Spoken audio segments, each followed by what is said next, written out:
Bump, bump. That's somebody. I got to spread the gavels out so we can do a.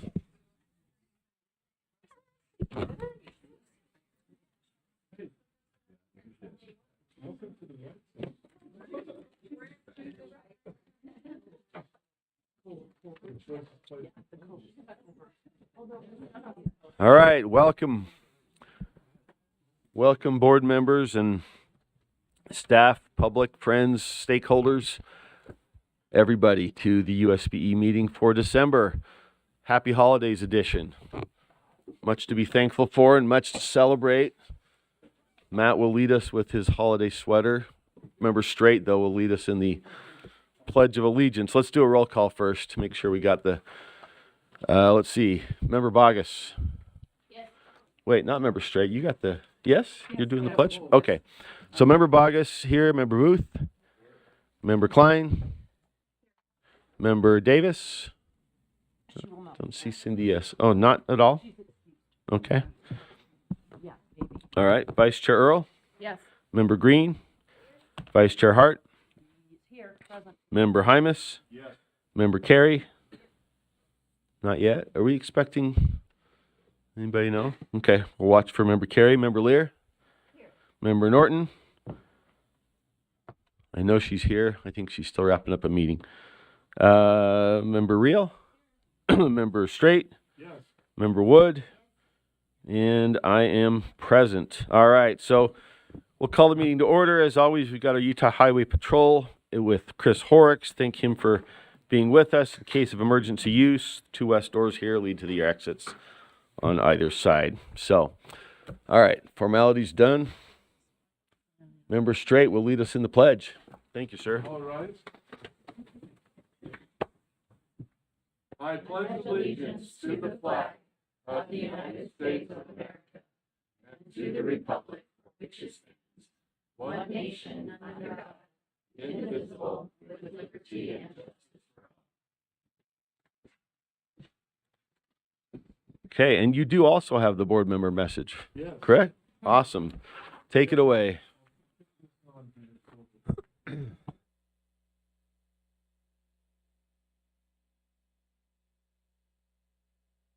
Yeah, and there's, oh, I have music.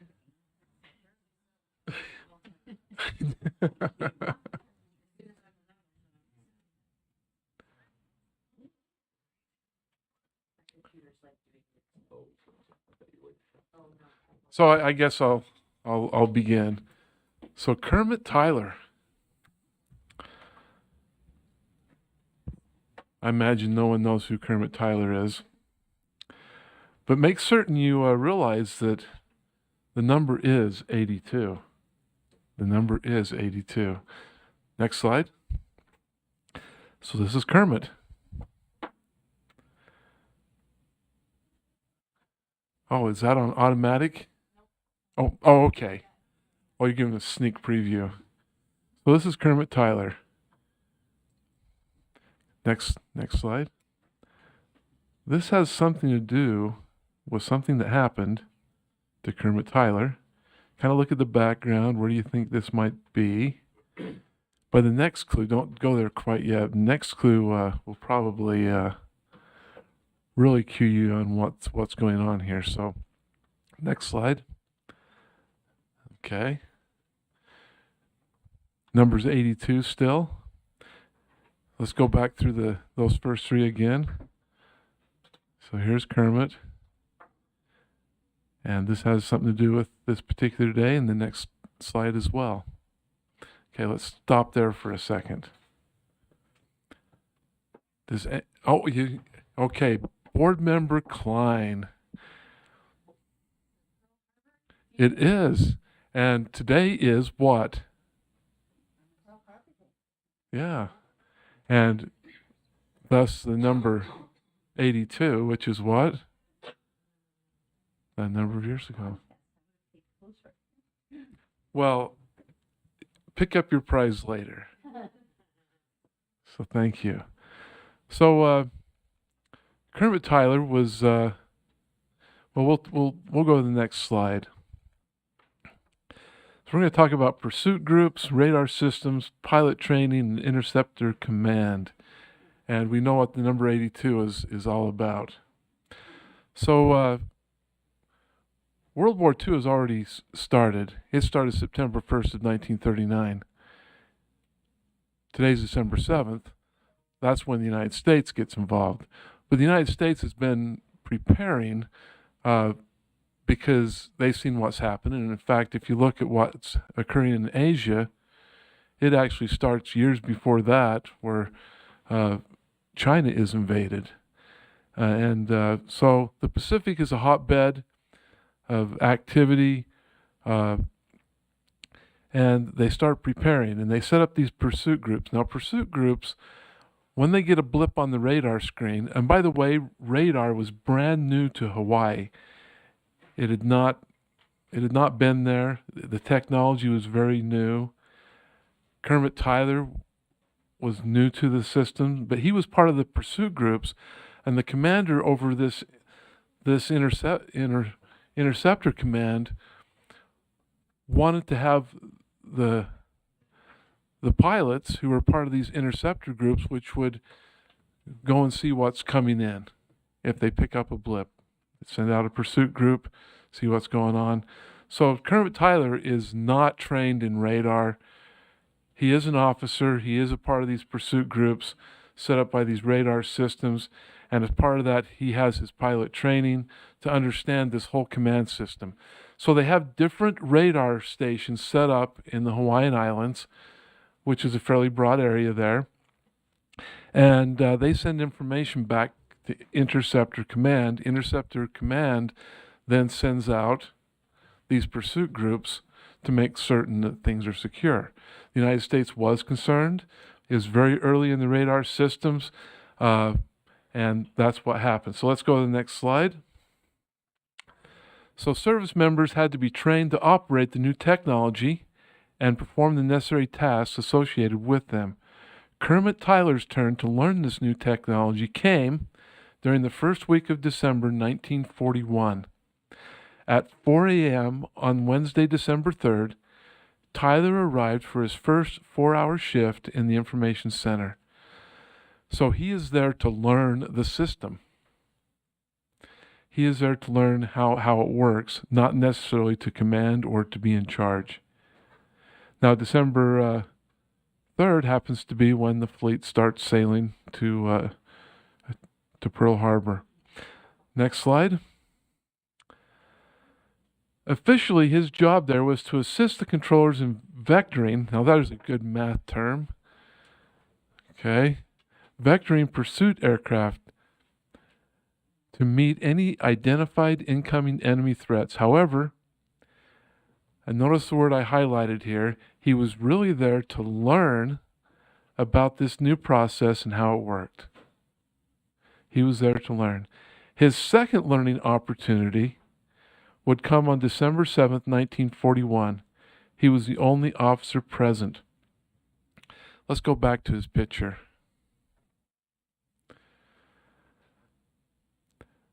On December 7th, 1941, a surprise attack was launched on Pearl Harbor. The radar did pick it up. But there were B-17s they were also coming in from the mainland, from California, to Hawaii, B-17 bombers, and that's what Kermit Tyler thought it was. And so he had all the warning. But remember, he was there to learn, but he was the only officer there. It's 7 a.m., almost 7 a.m. in the morning. They pick up the big blip. It's sent in. No interceptor groups were sent out because they thought that's what it was. And then the blip disappeared. Why? Because the radar can't go through mountains, and the attack aircraft were behind the mountains, which took the blips away. And 53 minutes later, go to the third slide. This is what happened. So, we have lots of new technologies in education. We have lots of things that we do. I hope that when we put people in situations to learn, that they're not like Mr. Tyler, and learning in a situation where he was not trained to even know what to do in those circumstances. Also, I definitely would be remiss if I didn't mention that great appreciation for those who serve. And you can imagine the scrutiny and the historical analysis that has went into the circumstances behind Mr. Tyler's error on that day. Because he wasn't the only one. Oftentimes in athletics, we like to point to a certain play in a game and say, well, that's where we lost it. That isn't the case. There were many places along the way. Where was the intelligence that the Japanese fleet had left? And it wasn't like it was a surprise or that this could happen. It was anticipated. And, but it was definitely a tragedy. Mr. Tyler was put through many investigations, many situations, and he was always exonerated. There were lots of things that went his way in regards to the fact that he was there to learn. So let's make certain we don't set people up for failure. We want to have people be successful, and how people learn is our business. Thank you. Thank you, Mr. Straight. Thank you. Great message. Coincidentally, my grandmother gave birth to my mom 6 days later. Scary time to be bringing a child in, but we learned, right? So, great point. Thank you. All right. Let's turn to the superintendent's report. Superintendent Dixon. Thank you, Mr. Chair. It's on. Thank you, Chair Moss. Good morning, board members. Happy holidays. Merry Christmas to you all. I am really excited to introduce our Employee of the Month to you because most of you know Kathy Davis. And if you know Kathy Davis, you love Kathy Davis. Kathy was nominated by a peer in another section. And I think, Kathy, if you just want to stand like right next to Ryan there, you just have to stand and be embarrassed for a bit. It's painful, especially for you, given how humble you are. So, Kathy, I don't even know how many years you've been at the agency, Kathy, but 10 years. I knew it had been a bit. It's just so interesting how Kathy came to us. It's another story for another day. But we put her into this role that's just got to be the toughest role in education. And it's dealing with the most awful thing, and that's student death. So when we have a death in our schools, regardless of the reason, Kathy rallies the troops, and she is the first one to make the call. She's often the first one to get called outside of the school system, and really is such an expert in providing support, grief counseling, knowing exactly what to do. Is especially difficult when it's a death by suicide. And that's where Kathy's expertise comes into play of helping train staff, teachers, families, really helping people know how to deal with this very difficult situation, and most of all, try and prevent the situation from happening. If you know Kathy, she is just such a good human being through and through. And when she enters the room, you just feel her grace and her light and her love. And she's just somebody that we all love being around. So it was thrilling to see her name come through as our Employee of the Month. And I just, I wish we could give her a pink Cadillac like they do with Mary Kay Cosmetics, because she deserves that and more. But she, at the least, she deserves a round of applause and our praise for being an amazing human being Employee of the Month. Thank you, Kathy. Thank you. And next, I think we are going to the artwork, or no, right? Let me look.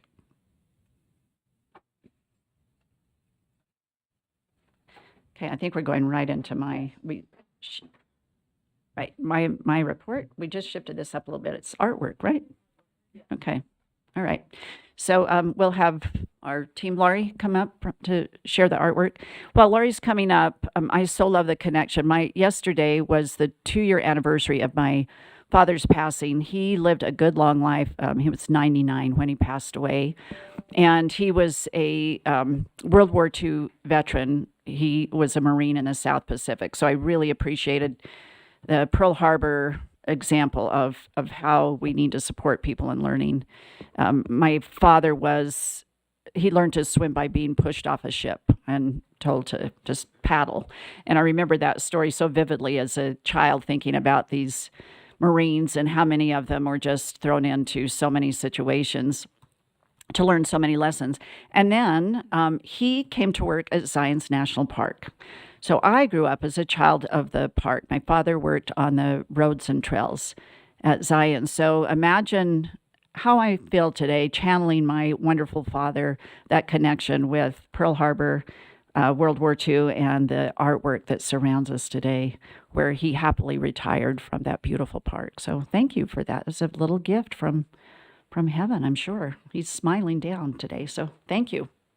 Go ahead, Laurie. And are you okay there, or do you want to stand either way?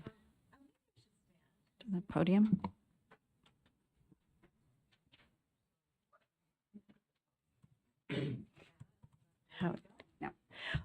Thank you. And I thank you, Superintendent Dixon. What a beautiful welcome to the holiday season. I think we can officially say happy holidays. I'm Lori Bayevsky. I am your Fine Arts Coordinator, and I also coordinate the Beverly Taylor Sorensen Arts Learning Program. And before we get into our gallery curation for this morning, I do want to give a very, very special thank you to Magic Space Entertainment and Bruce Granith and Steve Boulay, who are longtime friends of USBE. Last week, raise your hand if you had the opportunity to go to Christmas with Marie. Yes, okay. Last week, they generously donated 200 tickets to the Christmas program with Marie Osmond at the Eccles Theater. And I just want to say that those tickets were snapped up within about 2 hours. And I had the honor of being in the balcony with 200 educators. And most of them, or not, I won't say most, but many of them, their +1 was their moms. And it was really a joyous event of celebration. And I just want to give a shout out just for a moment to Bruce and Steve.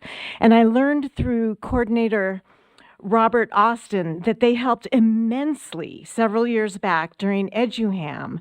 That was the Hamilton education program that brought students from across the state to enjoy student performances inspired by Hamilton. And then the students also got to enjoy a free matinee of the Broadway tour. So shout out to them. And yes, this month we really have the honor of art from Southern Utah. This is primarily art from Washington County, and it was brought to us from our university partner, Utah Tech University, who did a beautiful job framing and actually printing a lot of the artwork that you're seeing today. So without further ado, we have 4 pieces of art, and I'll be very quick. The sidewalls, those ink paintings, that is Mrs. McDonald's class from Red Mountain Elementary, who was experimenting with 2 mediums, pastels and India ink. And they were learning techniques as to how the ink interacted and spread, and they pushed the ink through air using a straw. And with that, they integrated geography. And they looked at landforms, erosion, weathering, and they actually created what they're calling these are maps that they created. And they also looked at the colors themselves and explored how the combination of colors made them feel. And they did a reflective writing on that, which they expanded into multiple paragraphs. If I could give your attention to the back wall, and also at the front, there are these beautiful 2 panels of photographs. And these are capturing Zion, and it was part of the annual Springdale Elementary Zion Kids Art Festival. And I want to tell you, those pictures were taken with students K through 5 made those pictures, and each one has a little a statement under them with their grade level and the title. It'd be worth you to go during a break and take a look at them. They're just absolutely gorgeous. So these represent artwork from students who participated in as I said, the annual Springdale Elementary Zion Kids Arts Festival.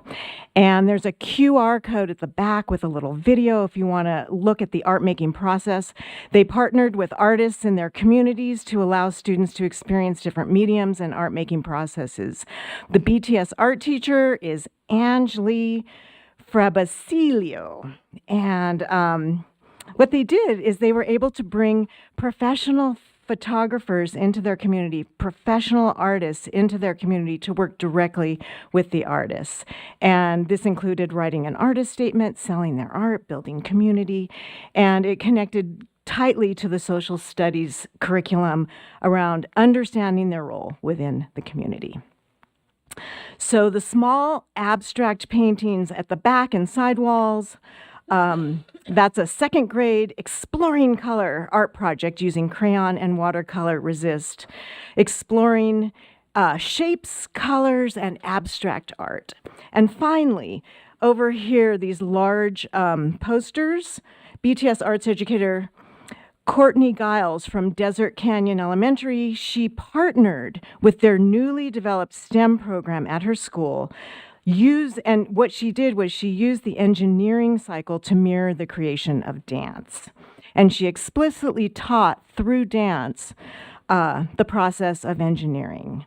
And so the students were prompted to create their own performances, test it out, make changes, complete the performance, and then reflect back. She videoed each one of them in that reflective, iterative process. And this gave students time to reflect, respond, and then iterate into something that they were proud of. And I am certainly proud of all this art and so proud to be a part of USBE. Thank you.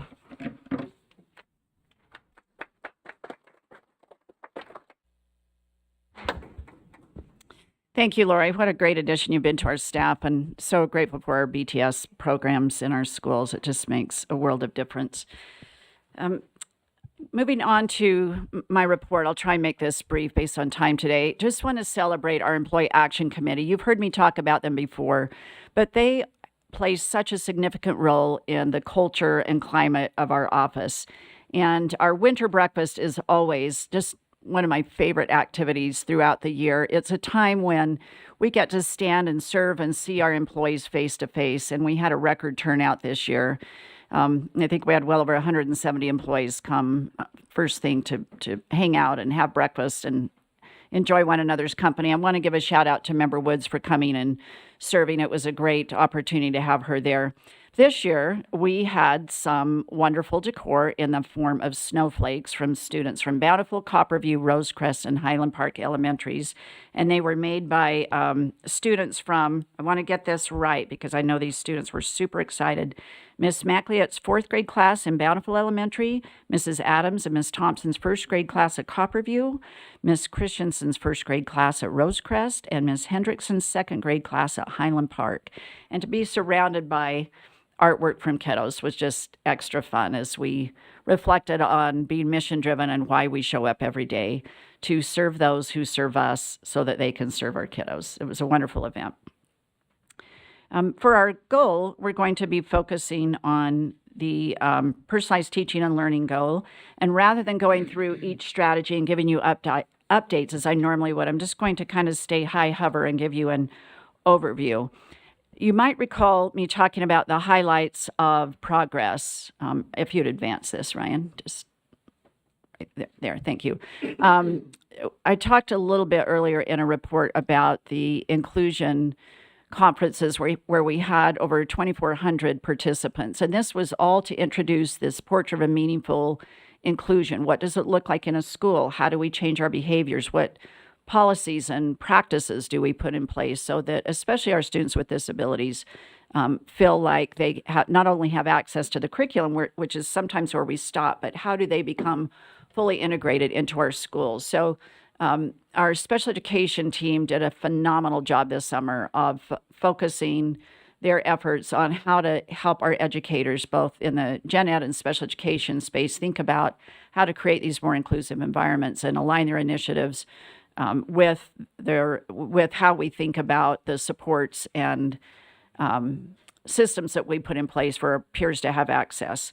So I want to drill down on this just a little bit. The agency created also a formative assessment toolkit, and it was for the field to be able to support our educators using all these multiple points of evidence in actionable ways to foster meaningful, personalized, competency-based learning. And the toolkit was shared with Leadership Council and will continue to be highlighted, but this toolkit is really thinking about, it's not a mandate, it's nothing that we're saying everyone has to use this, but it's a tool that as people have reached out to us to say, I'm not sure what this looks like in practice or could look like. Do you have a framework? Are there some things that we could use to help us understand what you're talking about when you use this word or when you're trying to promote inclusive environment? So this toolkit has been super helpful as people assess in a very formative way to foster personalized competency-based learning. The next thing I want to highlight is a dashboard that is now live, and this is our early college dashboard. We had one at one point, but this week we're calling this Dashboard 2.0 for lack of a fancy name, and it's now live for the field and available through our USBE data gateway. But one of the things that the board felt strongly about, and you've actually adjusted some of your policies to help in this space, and that's to increase access to concurrent enrollment, to CTE certification, to AP, to IB courses, so that our students, as they leave our system, thinking about how they really are tuned in to be successful if they choose an associate's program or what we call 124 or more, with opportunities post-secondary, and really having certificates that can get them right into the workplace or military or service or whatever their choices are. But that dashboard, so that you can see how we're making progress, is now available. And then we also have a CTE dashboard. We're working on building the data dashboard that, again, drills down even more specifically to the industry information, showing how the jobs that are in our state and in our system are aligned with the kind of certificates that are coming out. So as you work on those CTE standards today and hear about how they're industry informed, it's very timely to see that we're also going to be able to showcase how we're making progress through this dashboard. And we're working on this project with our regional service center for our agency, which is WestEd. And then, let's see, did I skip one? And then last but not least, we are going to have a PCBL or Personalized Competency-Based Learning Summit on Tuesday, March 5th at the Nebo Summit Center. And here's where we will be talking about what is happening around the state, highlighting and showcasing the work of our LEAs, and again, infusing some of the work that we've talked about with inclusion, as well as PCBL efforts all around the state. And I see members writing down that date, which is awesome because we'd love to have you there. So I will end with that brief report and just thank you for your service at the end of a very long year, and appreciate all of the work that you do on behalf of those who we serve, who serve our kiddos. Thank you. Thank you, Superintendent. Questions, comments? Lots of good meaty stuff in there. If anybody's got follow-up questions. None? I'm off the hook. Okay, you are. Thank you. Thank you for that report. All right, let's see. Where are we? That concludes all of Superintendent's report? Okay. We have public comment. So, Yeah. Sorry. Yeah, we've got a list. Yeah. Reminder, public comments are limited to 2 minutes per person. Comment or can we do 3 today? What do we got? What's the? It all depends on the number. So it looks like a two minute day. We've got a good number. Okay. So 2 minutes per person. A comment can express support or dissent for regulatory action. Individuals should not use public comment to complain about personnel issues or attack or defame an individual on a personal basis. Speakers making a highly detailed or complex comment should also consider providing a written outline of their words to the board, or a written essay, frankly, whatever you like. Please remember that children may hear your comments. Be thoughtful and professional, and keep your comments appropriate for a general audience. If you have material with explicit language or content, please submit such material in writing to the board at publiccomments@schools.utah.gov. Okay, so our lineup is, we got Lexi up first or not. So Lexi Cunningham, I believe we've got you online. Tell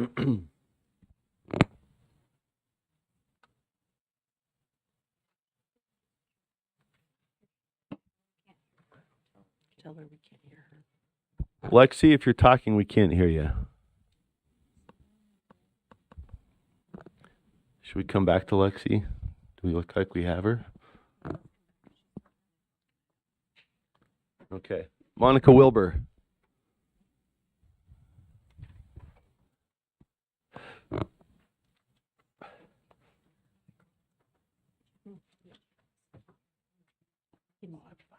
Can you hit the button? Hit the button. Yeah, there you go. Thank you. On November 27th, I listened to testimonies of political exiles who fled to the USA to escape their socialist and communist home countries. Janicet Rivero, a keynote speaker, said that the United States is a country founded on the value of freedom. Other speakers expressed repeatedly how the first act dictators took in their countries was to silence those who criticized their regimes. On November 3rd, I witnessed Chair Jim Moss cut the microphone of April Despain as she expressed her concerns with her board member, Sarah Reel. Chair Moss justified this by saying he wanted to protect board members from, quote, personal attacks, and insisted that Mrs. Despain had the right to only, quote, criticize policy.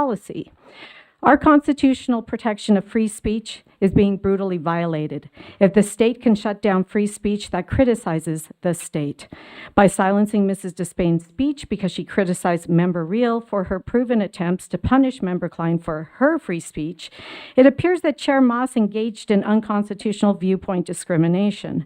Legal counsel from the New York State school attorney says, quote, generally, courts have held that content restrictions on speech at school board meetings are impermissible, particularly if only certain views are regulated. In other words, a board's policy and practices regarding public speech must be content neutral and not restrict speech based on a particular viewpoint.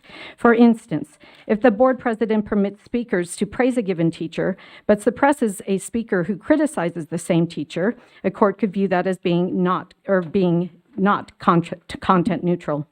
Board presidents should be very cautious about preventing individuals from speaking, even if they think the speech sounds slanderous, constitutes fighting words, or otherwise is an unprotected form of speech, end quote.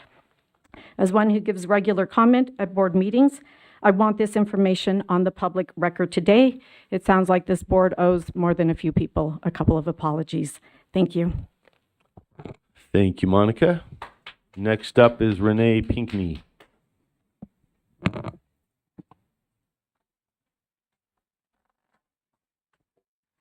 Is it still working? Yes, it is. Thank you, Chair Moss and Vice Chair Earl, Vice Chair Hart, and State School Board members. I want to thank, I am Renee Pinkney. I always forget that part. I am a 29-year veteran social studies teacher serving as the UEA president. And I want to thank you for joining UEA in your prioritized funding request, specifically the $100 million for educator paid professional hours. We know the governor didn't quite make it to $100 million in his budget proposal. However, his $90 million came close. As we have experienced, when we align our funding priorities, we can have a positive impact on legislation that demonstrates respect and support for our education professionals. Now, I know we still have to get it over the finish line, but positive legislation nonetheless. As we pause to celebrate the joy and warmth of the holiday season, let us reflect on the positive influence you have had on countless lives. May this holiday season bring you well-deserved rest, moments of joy, and the company of loved ones. May you find time to rejuvenate, reflect, and recharge, preparing for the challenges in the new year ahead. Thank you so much for everything you do for our students, for our educators, and for our state. And I have brought some candy canes and chocolate to get you through the board meeting. So I will just pass it around over here. Thank you so much. Thank you, Renee. Next up, Shane Jones, I think is, unless we have Lexi, I do see Lexi. So we jump you. Let's go back to Lexi Cunningham.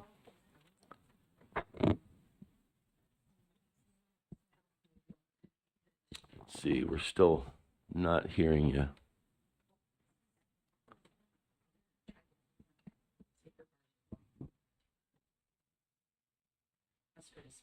Can you try again, Lexi? I think we might have you, but we need to hear you. Yeah, we can't hear anybody. On our side. Okay, we're going to come back to you folks online. We'll take some live people and get back to you. Sorry. Well, Live and present people. Yes, we see you moving. We know you're alive. We'll get, let's see. CJ Wilkinson, are you here in person? yes, I am. Okay.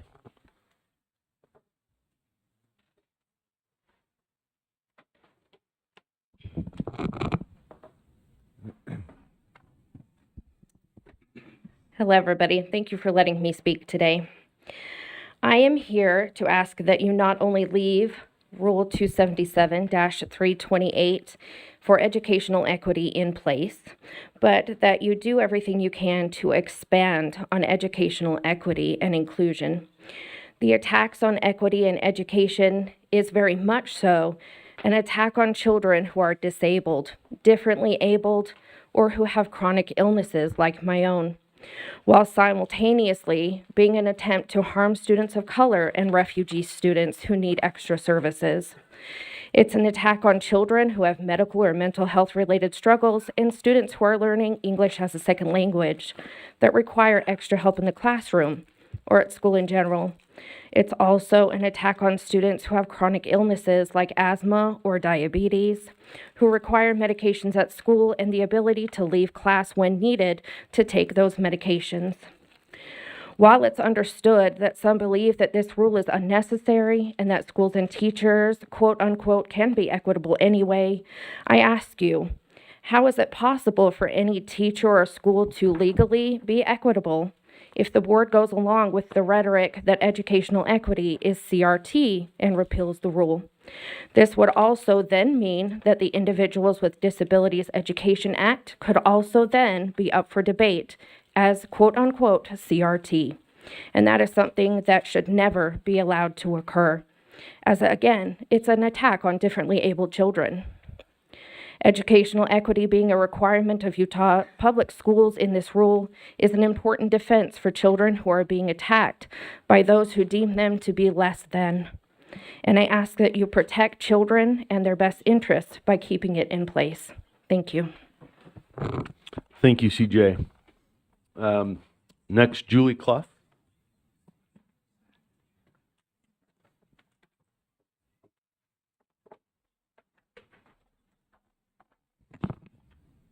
Good morning. My name is Julie Clough. I am the Utah PTA president-elect. I am a mom of 2 adult children who have gone through the public school system. In my new role, I have had a great opportunity to go around and visit community partners, and I am amazed at the work that is done for our kids. I'm so grateful to be part of this community and for the outpouring of support for public education. I had a couple of things I wanted to share with you real quick. First of all, the Utah PTA mission is to make every child's potential a reality by engaging and empowering families and communities to advocate for all children, which I have seen in abundance in the last few weeks as I have been visiting with our community partners, and I appreciate that. And many of you have been there at those meetings and share those values, and I so appreciate it. The other thing that I wanted to share that we've done this year and that we're working towards this next year, each year we present a check to the governor for the volunteer hours of PTA members in the state. And in January of this year, we presented a check to the governor for over $22 million that equated into 735,000 volunteer hours of PTA members. So I want you guys to know that that is me and the army of parents that are behind me that believe in public education and know that it is where our children will get the best opportunity to reach their potential. So thank you for your time, and thank you for the work that you do, and happy holidays. Thank you, Julie. Laurel Fetzer.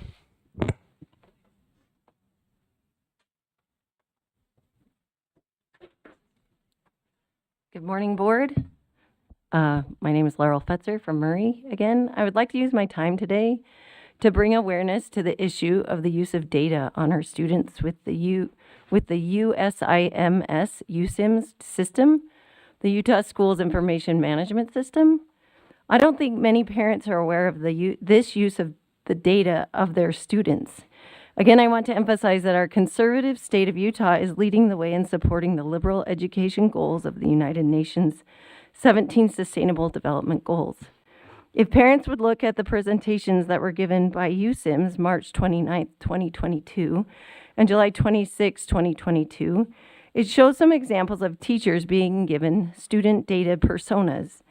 The teachers have their thoughts, feelings, and pains shown in these personas.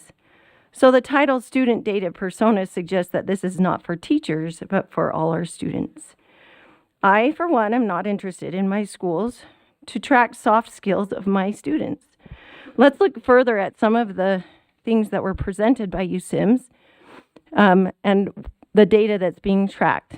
Whether a student is tech savvy or tech challenged, if they are data illiterate or literate, if the kids have set methods or use their own methods, if they do better with a computer work or people work, if they are goal distracted or goal focused, or stressed or at peace. Another set of data that is tracked is the student's academic mindset, how collaborative they are, competent communicators, critical thinkers, compassionate, and culturally competent. What is missing is actual academic mastery and measurement. I am, as a parent, not interested in the schools measuring and tracking these soft skills. And there is a lot of language in here that is manipulated. The goals listed are not kids' personal goals, but goals set up by the state. There are other words that are also double meanings. We need to leave these soft skills to parents and stay in the lane of academic education. Thank you. Thank you, Laurel. April Wild Despain.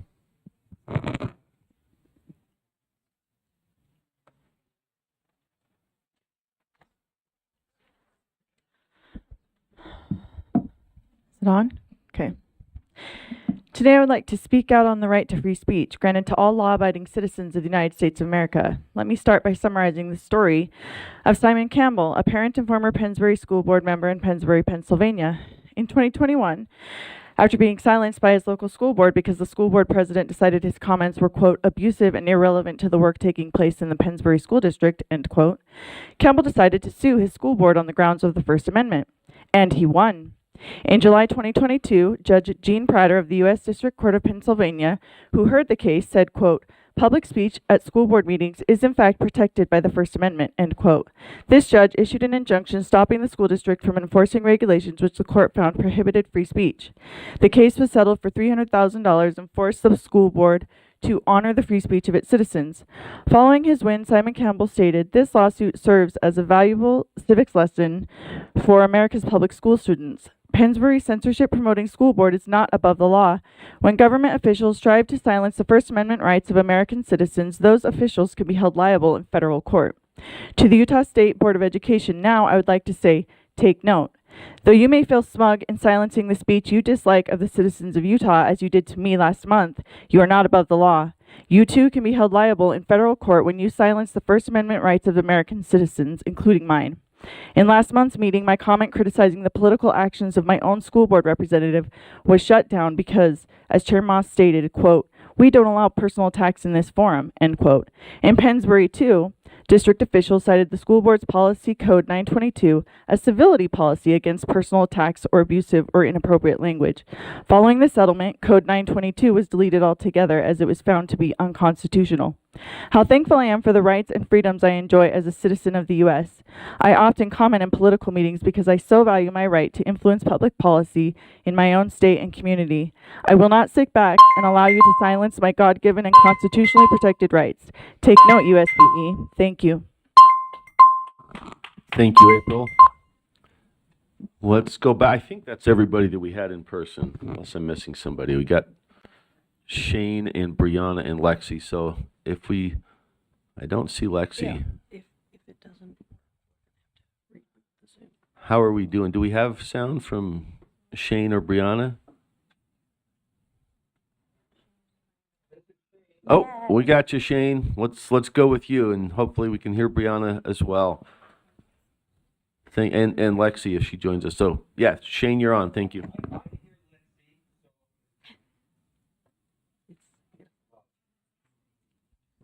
Can we turn our volume up just a little bit? We can hear you, but not well. Let me just see if we've got any. Is that's about as high as we. Just if you could speak up a little bit. All right, will do. So, Perfect. all right. Hey, my name's Shane Jones. I'm the principal of Skyview High School. I'm going to change my sound here. All right.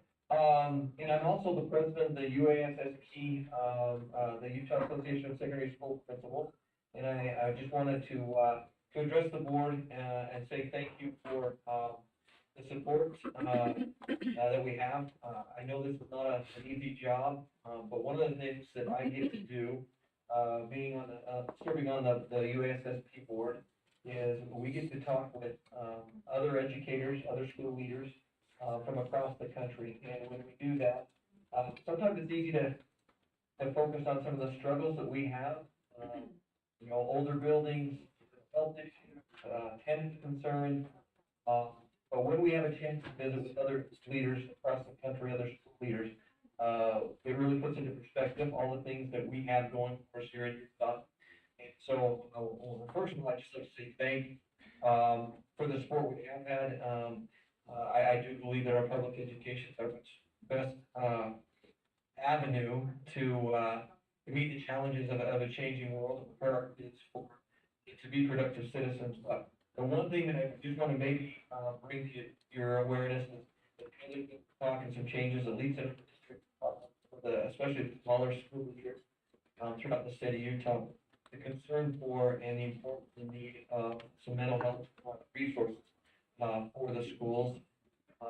And I know a lot of that has happened over the last couple of years through different types of grants and other soft monies. But I know there's some legislation coming down, and I just hope the school board, with whatever powers they may have, really understand the importance and the need that our school systems have to meet those mental health situations. We can't teach kids who can't make it to school. It makes it very, very difficult. And so just there, really appreciate it. Thank you, Shane. Let's go to Brianna and then Lexi. Hey, can you hear me? Yep, we got you. Okay. So, since coming to Utah in 2016, children have racial slurs ranging from someone calling on my daughters to talk virtually to people shouting the N-word at them.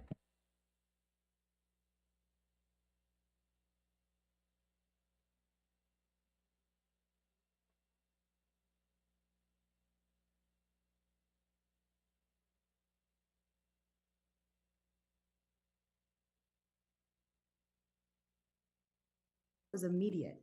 They not only followed up with us, they met with the student and their parents, meted out an appropriate punishment, and ensured my child that she would feel safe in school and that they would be checking in regularly with her.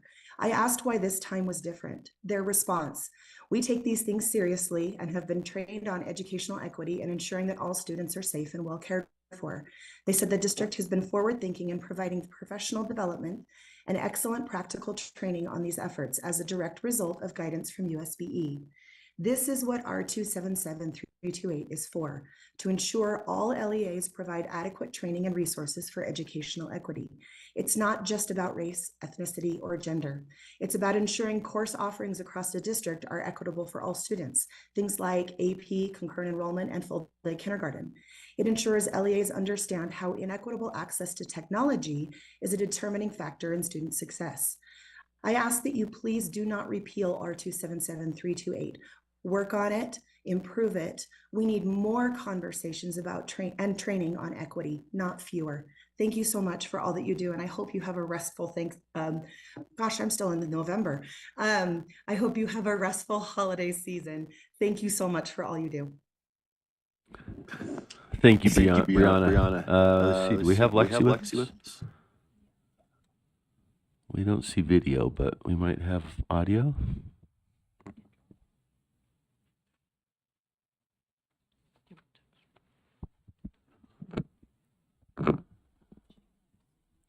Lexi, did we lose you? Appears we did. Okay. Okay, well, that concludes public comment. Thank you all for being with us and sharing your thoughts. We do appreciate it. Let's turn to USDB board meeting. This is for the public's awareness. This board is also the local Board of Education for the Utah Schools for the Deaf and Blind. So we are going to turn ourselves into that body. Sorry? Oh, yeah. And we would like to excuse Superintendent Coleman, but we've got his able assistant superintendents, directors. I always botch titles. Thank you for being with us. We'll turn it to whoever wants to take the lead. Thank you for joining us. We got Carl, Michelle, and Susan, and you can do the formalities if you wouldn't mind.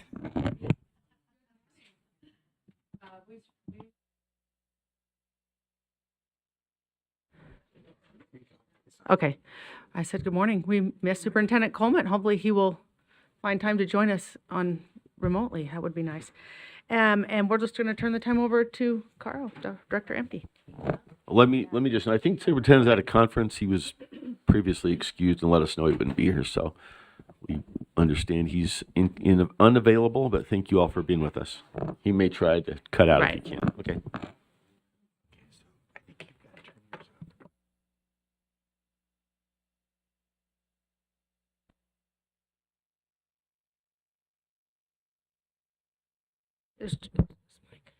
Oh, I can use Dr. Tanner's. Good morning and happy holidays, everyone.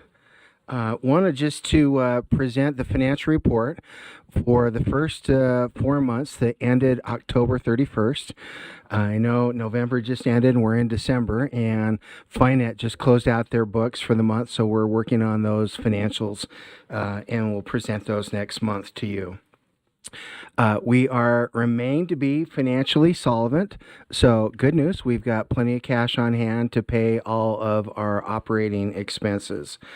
Our revenues through October 31st were just, and I'm going to round these numbers up, $18 million. Our expenses were $15.4 million, so we had $2.6 million more in revenues than we did expenses. The number of students served, and I put my glasses on for this, is the USD campus students that we have on campus, 317. The total students receiving services is 1,929, and the total services provided to students are 3,961, for a total of 6,207. And then our three balances in the funds that we report to you are our enrichment funds, which is the land grant trust fund, is $409,000, $75,000. Our donated fund balance is $253,087, and our education foundation is $1 million. Thank you, Jerry. $1,159,040. The next 2 pages behind this is the budget status report, and that just provides all the supporting data and detail for the numbers that we just reported on. Then the third report is our land grant enrichment fund project list. We have spent, we have approved, of $1,049,000 for the year, and we have spent $705,719. So, oh, that's our balance. I'm sorry, my printout. We have spent, $343,281, leaving us a balance of $705,000. So I'd be happy to answer, Mr. Chair, any questions that you or your board may have. Board members, questions, comments for Director MP? Member Wood. I just wanted to make one recommendation under your enrichment fund project. Okay. I know we'll be talking about the carryover funds, Yes. but there is a duplicate line item on the Deaf Mentor program. It's typically paid for out of this fund. I was wondering if we could eliminate that 420,000 request just because it is in the carryover list. Yes, we'll be happy to do that, Board Member Wood. Perfect. Thank you. You're welcome. Member Bogus? I was just wondering if Superintendent Coleman thought this would be a good time to address the email we received earlier. Superintendent Coleman, we see you've had a chance to join us. Are we, is that related to this item, the budget item? I believe it is, but I could be incorrect. It may be a contract item. I think there's an email that referenced a contract that's an action item 4.5. Is that, am I getting that right? That is correct. So maybe we can hold that. I do think that's part of the discussion. That's Would fine that be all with right? me. Okay, Yes, thank sir. you for bringing that up. So we'll get to a contract in 4.5. Anything further to the budget report? Okay. Back And then, to you. Mr. Chair, I can report on that contract if you want to do that now, because this would be an action item. You bet. Have we covered? So I had a couple, the deafblind and superintendent report. Okay. I don't know what Superintendent Coleman's time is. I know he's occupied. Joel, what's the best time to cut in and to do the contract? Do you want a superintendent report time now, or should we go to the contract? No, I'm fine. I'm here at your disposal. Well, let's not get carried away. Well, we're happy to have you though. Okay, let's turn to the contract then, I guess, and we can review and then have questions. Okay, the contract before you for your consideration, discussion, and vote is to remodel our bathrooms up on our Ogden campus that are ancient and in dire need of repair. The contract is for $202,917. The vendor that we picked is Utah Northern Construction. They are a state vendor, and so we're using the state's purchasing department contract. And we also have entered into an agreement with DFCM. They'll be providing oversight through Gordian, their construction manager. The construction will commence next month. It could be later this month or next month. This has been a project we've been trying to get underway for months, if not over a year. So we are excited and hoping that we get your approval today. Thank you. So this is an action item. We'll be seeking action. Member Bogus, should we turn back to you? Did you want to address the email or turn it to Superintendent Coleman? Okay. So the board received an email, Superintendent Coleman, that you responded to, and we all saw it. Questions raised. Could you address that and your response to the constituent or public question that was raised? Yeah, I'd be happy to. So the email is on constituent.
Thank you, Superintendent. So maybe I got this wrong. This is not actually related to the action item that we're seeking to vote on. Okay, I thought there was some connection there. All right, I apologize. So that was related to a budget item reference. What we've got, did that answer your question though, Member Bogus? And I'm sorry I conflated the two, but yeah, thank you. And I thought it was related to the action item. Director Empey. Mr. Chair, maybe we can have Superintendent Coleman discuss. Scott Jones, Deputy Scott Jones, just pointed out that the question in the email addressed the cost of $250,000 to move the portable from Mill Creek over to the OEC JMS campus. And the related cost, Scott? Oh, okay. So do you want to? My mistake then. I'll have to respond to that constituent again. That's the cost that it already cost us to move the portable, not the money we have set aside to move it again in a few years. So thanks for clarifying that. And Deputy Jones just said that it probably, oh, sorry. Scott just said that it was probably addressing both, Joe, as far as what the constituent was asking.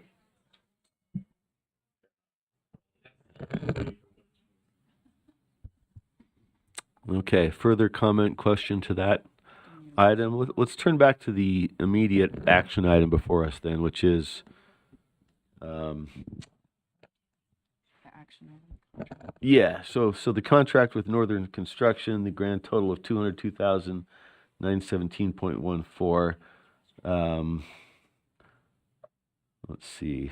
Have we answered any questions board members have about that action item? Member Hymas.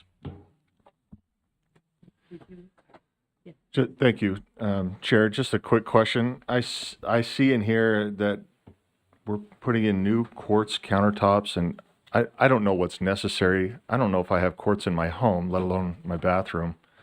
It sounds expensive, about $60 per square foot. Is this something? This comes on the heels of, I've just seen a lot of building and a lot of cost go into buildings where it's like, it's a bathroom, right? So is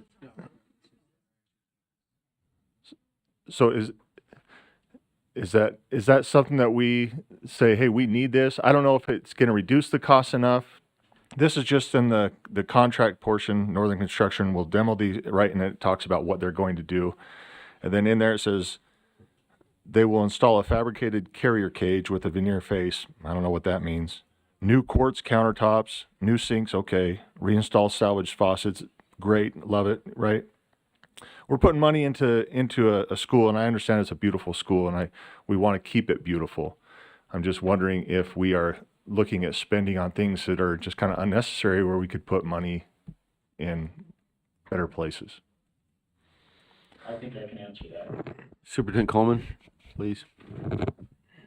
Yeah, it's a really great question. This is essentially the same kind of a renovation that happened right across the hallway from our board with the bathrooms there. The solid surface countertops are used because they're more durable. If you went up and looked at the bathrooms we're renovating in Ogden right now, they're plastic laminate, and they chip, and they do not endure like solid surface does. So it's not fancy like marble or granite or anything like that, but quartz is I believe it's the most pragmatic and affordable solid surface that's appropriate for a commercial. All right, thank you, Superintendent. I think it raises a great question that we're always trying to find the cheapest sources, and these numbers are amazing. Not cheapest, least expensive. Thank you, Vice Chair Hart. It's been a while, but my first house was, I think, 200 and something, and now we're talking about bathrooms, right? So, great point, Member Hymas, that we're making sure that we look for the most cost-efficient. Member Hymas again. Thank you. Yeah, I appreciate that response and what we're trying to do here, and I appreciate the fact that we only want to do this once in the next few decades, right? So thank you for that clarification. Chair, if I'm okay to make a motion here? Certainly. I move that the board approves the USDB Ogden campus admin restroom contract. Okay, is there a second? It's been seconded. Any further discussion to the motion? If not, do we have everybody here? Or we can use the system. Cindy is not online. Everybody is present. We are still present, so we can use the system, so. Okay. All right, well, let us open that up then for voting. Oh, there we go. Got it. What kind of a tap does it require? Just no, tap on the screen. There There you go, not the speak.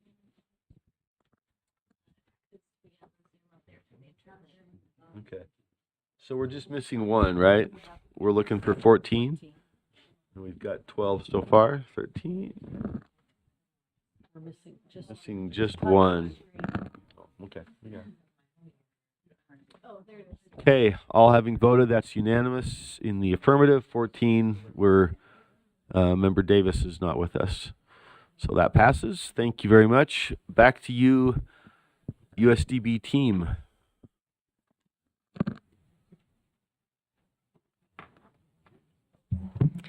Okay, well, I think that is my cue. I'm excited today to present to you on our Deafblind Services Division, and just a quick little intro on this. We are, in the state of Utah, we have a very, very unique system for deafblind services that serves students who have, well, I shouldn't say just students, birth through age 21 of children and teenagers who have both the vision and the hearing loss. And the definition in a real easy way to understand it is that deafblindness is the child or the person does not have enough vision to compensate for their hearing, nor do they have enough hearing to compensate for their vision. And if you think about that for just a minute, you think about the way your world would be skewed. Again, our deaf population, our deaf and hard of hearing, are relying on their vision, and our blind and low vision population are relying on their hearing. You know, those are our two main distance senses. And so the kids that we are serving in deafblind services, they have, actually, we only have one student, well, I shouldn't say one, we have a couple students who have no vision and no hearing. But for the most part, they have some residual hearing, some residual vision. But I just want you to understand that's the definition. Not enough vision to compensate for their hearing, not enough hearing to compensate for their vision. And so with that, I will start our little presentation and then take questions afterwards. Good job. Let's make it big. Deafblind Services. 2, 3. Erin Farrer Cook, Deafblind Services. We serve students birth to 22 who have both a vision and hearing loss, so they're considered deafblind. Kristen Corbett, teacher of the deafblind. So we serve our students in a variety of locations. It really depends on each individual student. We do have some students that are on campuses at the schools for the deaf and blind, but we have a lot that are out in the school districts. We have some that we serve in home if they, health-wise need to be served at home. Preschools, high schools, just wherever they are, we go. A series of images include students who are deafblind with their teachers, interveners, and other service providers. In deafblind services, with the students that we work with, it's all about personalizing the education for them. Every student is different and their needs are different, so that's what we do. We are all about personalizing the services that we provide, and that includes just very specific deafblind strategies to help students with their communication, to help them with access, to help them with scheduling, to help them with just overall making sure that they're accessing and keeping up with what's going on in their educational setting. As a teacher, we definitely use different types of technology with our students. Some of the technology is more high-tech. It might be depending on their communication system. It might be different listening devices. And then some of our technologies load more of the low-tech, tactile cues, object cues, picture cues. So we use a variety just depending on each individual student. We do We do adaptive technology for both high tech and low tech. A lot of our students are using object cues for prompting, scheduling, communication. We have students that are using more high tech voice output systems that are providing them with opportunities to communicate if maybe that language isn't their first mode of communication, and pretty much everything in between. We have students who are using switches to access, to be able to answer questions or to make choices. So technology is a big part of what we're providing for our students to help make sure that they have access to what they need. So in Utah, we are very unique than other states in the nation. We have teachers of the deafblind, we have interveners that are provided by different funding sources, and most of the states do not have all of those resources, and so we're kind of a model for the other states. Here in Utah, our deafblind program is so unique, and we are really grateful for the support we have. We have financial support from our legislature that most states don't get. So we can have a very robust intervener program where we can provide students with that individual one-on-one support as needed. What I would like some people to know about students with deaf blindness is that they're individuals. They're unique. They have different personalities, different likes, different dislikes, and it's up to us to get to know them and to be able to use those preferences they have and likes and dislikes and help them. That they have feelings. They're just like you and I. They can be happy, they can be stressed, they can be sad, and to really remember that they are individuals with feelings and preferences. Every one of our students is so unique and so important and has so much to offer. It's just a matter of us figuring out ways that we can pull that out and get inside and figure out what's going on and help them to be the best that they can and to offer what they have to the rest of the world. And that's our main goal.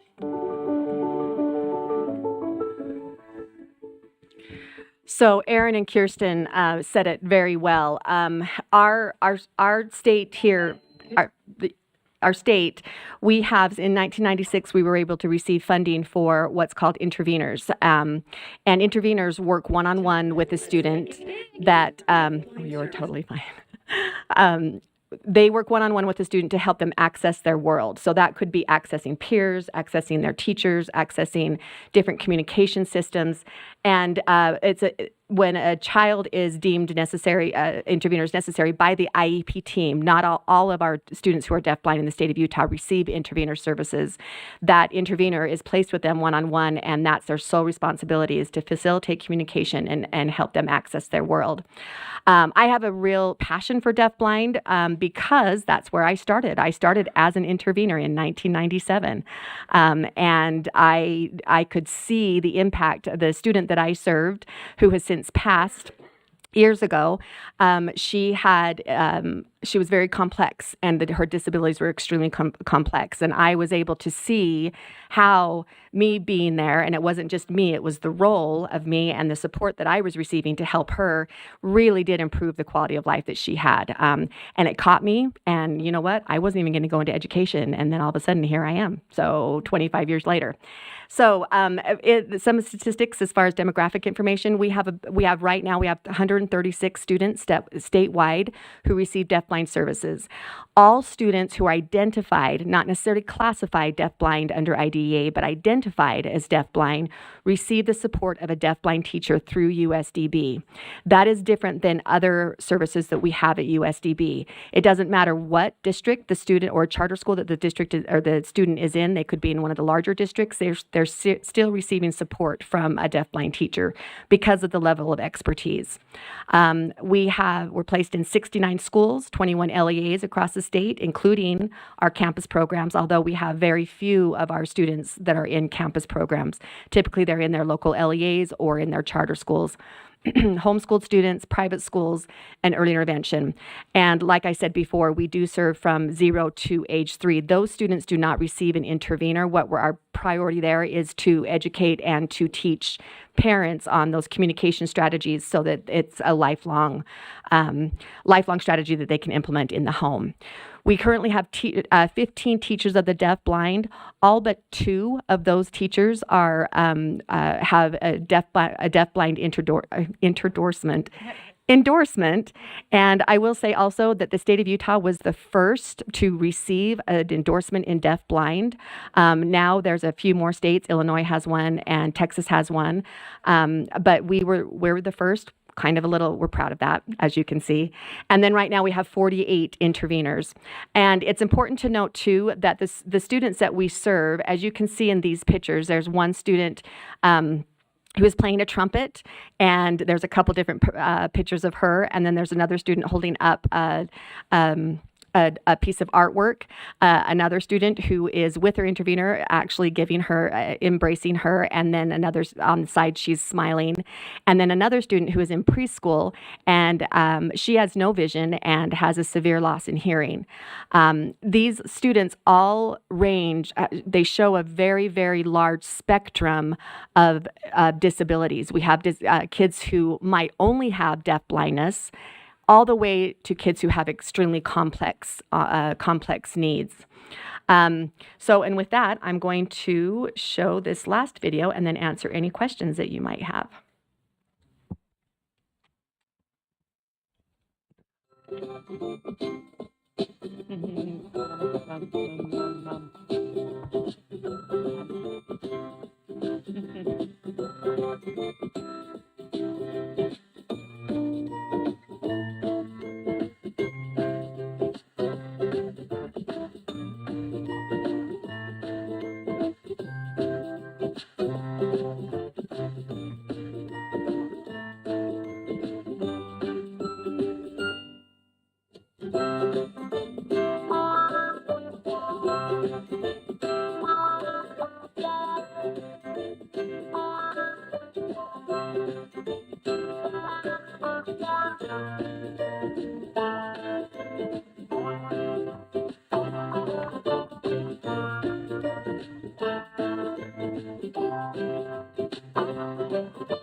I'm Griffin and I'm from Stansbury Park, Utah.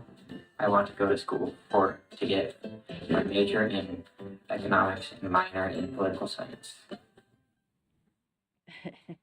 That little guy was saying, please eat. He was not signing pizza. He was saying, Right. please eat, please eat. And our students who are deafblind, they have, when they do sign, we use different strategies such as tactual sign language. But this little guy, as you can see, his signing is, as Michelle was identifying, the signing is very modified because what they're seeing is not really correct of the interpretation of the signs that somebody is signing to them. So with that is our deafblind services. I'd want to mention one other thing. We receive a grant, which a few months ago, I think we had to reapply for that grant in, I think it was August, was our last cycle, the start of our cycle was this October. From OSEP, it's a federal grant, and it's in the amount of about $10,000 per year. That grant is a training and technical assistance grant, and that is given to every state or a group of states, such as New England has a group of states that receive that grant. And that is for training statewide for each state. Our state, lots of states have to use that grant, and they have a larger grant possibly, or even possibly a smaller grant depending on the state. They use that for funding purposes for personnel. So what their model it could be that they actually have a team of maybe 2 or 3 people that are serving students who are deafblind statewide. So they'll send a team to do like a consultation, to do an observation and a consultation, write up a report. Here's what we think you should do to local school districts and local teams. Here in the state of Utah, we have that OSEP grant, but we're funded by state money that allows us to have 15 teachers of the deafblind and 40 interveners that we're paying the salaries for. That's making all of the difference. So you need to know that you're a big part of this as far as the work in deafblind, because it is substantial compared to other states. In fact, when we go to other conferences statewide, they actually don't really want to hear from Utah because it's kind of like the land of plenty with deafblind, which we know that that's not always the case in everything we're doing, right? But they're always like, yeah, Utah, we don't don't need to hear from you as far as the problems that you're experiencing versus other states. Anyway, that's our deafblind services. Any questions, I'd be more than happy to answer. Member Bogus? Thank you. So you use the terminology classified versus identified. Yes. And in the education world, that means different things, and it has pros and it has cons. Yes. And I'm wondering if, for the benefit of all of us, but as well as the public, if Sure. you could delineate maybe the pros and cons of classified versus identified and what that means in your world. So every student in special education under IDEA has to have a classification, and it's one of the 13 classifications in special education. Deafblind is one of those classifications, one of those 13 classifications. However, when you're looking at classification, the IEP team is looking at what best describes that student as far as their disabilities are concerned. Now, for deafblind, our students with deafblindness, a lot of times they have additional disabilities along with their deafblindness. They don't necessarily, it's not just vision and it's not just hearing. So a classification of hearing impaired, which is what it is, even though we don't love that. We don't like that terminology, but that's what it is under the classification. Hearing impaired or visually impaired, those don't meet those needs because they have the combination. So deafblind could meet those needs. However, if we have something like cerebral palsy that's involved, if we have an intellectual disability that's involved, if we have a traumatic brain injury, all of those are also classifications amongst those 13. So we have a lot of times our students with deafblindness are classified with as an MD or multiply disabled. So when I say classified, it's including our students who are classified as deafblind, but I'll also just identified as deafblind. So they can have a different classification and still receive services from a teacher of the deafblind or from USDB. Does that answer that question? Okay, thank you. It's a complex issue, and there's argument about that, whether or not, but we can't be classifying kids deafblind if they do have additional disabilities. So, Any other comments, questions? All right, thank you for a very Thank you. detailed report. Let's see, what's up next on our...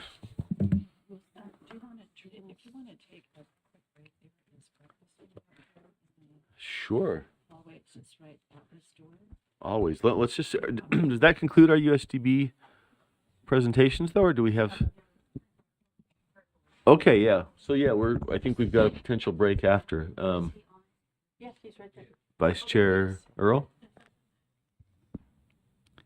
Yeah, yes, am I on now? I just wanted, Yeah. I'm just going back to the carry forward. I just wanted to make sure, can you help me find the USIMAC pieces that are in there? Are there pieces built into that with the carry forward funding? There are no pieces built into that. So what does that look like?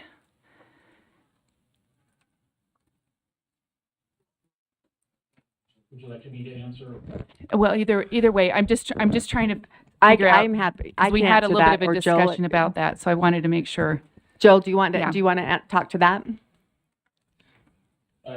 Sure, I can do that. So, I'm sorry, by the way, that I missed the carry forward discussion earlier. I thought the meeting was starting later, so I missed that. But anyway, the assignment was moved because after discussing with Superintendent Jones, Board Member Earl, Deborah Jacobson, we decided it was better to not have the appearance that we were going to use one-time funds for ongoing needs. So USDB will just fund the operational level in future years, which will reduce our future carry forwards. We won't dedicate current carry forward money to that for this next year. Okay, I guess I was thinking that there was going to be some carry forward funding applied to that. That's why I was trying to understand where we're at on that. I don't know if there's some clarity there. That was Do you wanna our get that? original plan. Okay, yeah. And But after talking to Superintendent Jones, he kind of thought we'll probably have enough in our operational budget. It'll reduce our future carry forward, so to speak. So we'll use current operational money for that, and we won't have an item of ongoing funding in our one-time carry. Okay, list. that's where I wanted some clarity there, just to make sure we're using the current funding for that and not the carry forward. right? Am I understanding that Right. right? Okay, okay. And Board Member Earl, also, Yeah. if I could say, the funded request was for 8 additional full-time positions. So we won't be hiring the 8 full-time positions. We will only be funding the 600,000, like Joel said, and using operational funds or other funding so that we won't be hiring those 8 new positions. So we still will be out of compliance with that. Okay, so, and I'm just trying to think, so is there, the harm in using carry forward funding is that it may not be available for the next year? Am I, let me Correct. I just want to make sure we're, right? And we don't want to Yes. hire positions based on that, so. Correct. So that would be just something we need to keep in mind moving forward. Yes. Correct, okay. I just wanted to make sure I understood that. I'm done. Okay, back to you. Superintendent? That's all I have for today. Okay, Assistant Superintendent, excuse me. It's all Go ahead. good. Associate Superintendent Tanner. I just wanted to thank those of you who completed the survey that we sent out about the accreditation and just let you know that we'll be going through that, with the visit. They come from the Schools for the Deaf. We have 4 accreditors coming. That will happen in February. They do, it's right in the middle. I know you guys are in the middle of the legislative session, but they will love to chat with you and have a focus group meeting with you. Anyway, I'm in the middle of doing that, doing lots of focus groups right now, gathering all that data, getting a very comprehensive, it's going to be almost 200 pages of a report on everything we've studied and everything we've gained. And I look forward to sharing that with you, hopefully in January, and hopefully you can participate in February. And the other thing too is we're in the middle of our basketball season, and you are welcome to attend those games. When we send the calendar out, you can see when those are.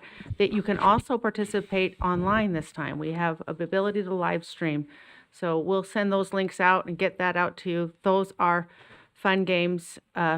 They're hard for my heart. Every time someone falls down, I'm like, no. But they're doing great, and the students absolutely love basketball. And it's drawn out several students from the mainstream, which is a great thing to see. We also have a trip we're planning for going to Washington, D.C., where the students are going to study about the political process. They're going to spend time over at Gallaudet in talking to them about the political process, and hopefully meet some of their legislators while they're up there. And senators, and it'll be a great experience. And then, of course, we're still planning. We just announced we have the students who are going to be able to go and attend Egypt after a thorough vetting process. So that's what we've been doing. Okay. Questions, comments to that part? Not seeing any. Back to you.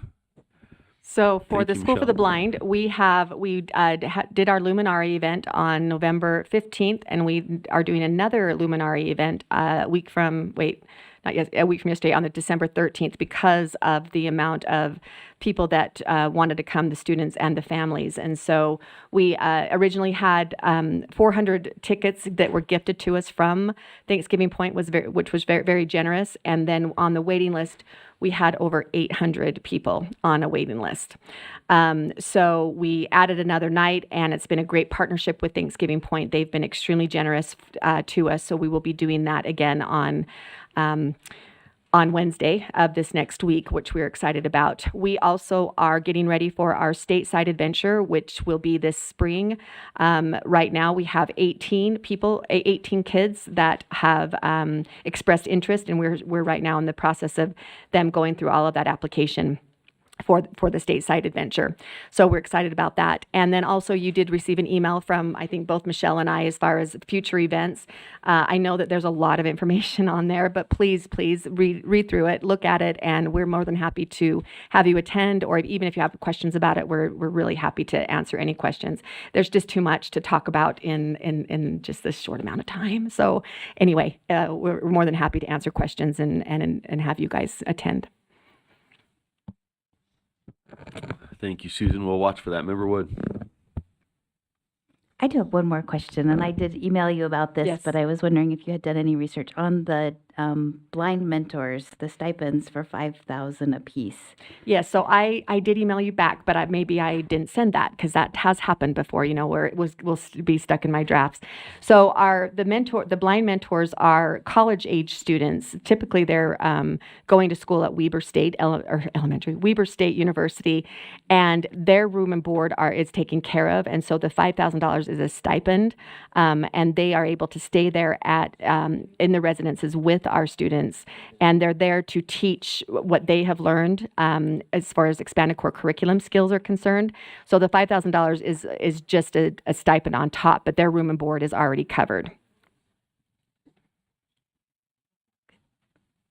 Yes, and you did respond. You didn't clarify that they were Weber State students. Yeah, so usually that they was are. I helpful. shouldn't Yeah. say that that's not necessarily a qualification Okay. because we have had mentors that aren't necessarily university students, but they're involved in another work program or something. But they they are involved in something as far as outside work, outside college, and a trade school or something. We've had one that has gone to Davis Tech. So we want our students to be able to see the older kids, college age kids that are moving on and being productive. And is the 5,000 sufficient for them? I don't know. That was the bigger picture. Yeah, I mean, we haven't had anybody nobody said that isn't enough because typically they do have outside work as well. But I can't really say that. I mean, to me, it seems like it's low, you know. But again, they're room and board, and then they do usually have outside because during the day they're involved with kids during the afternoon and night.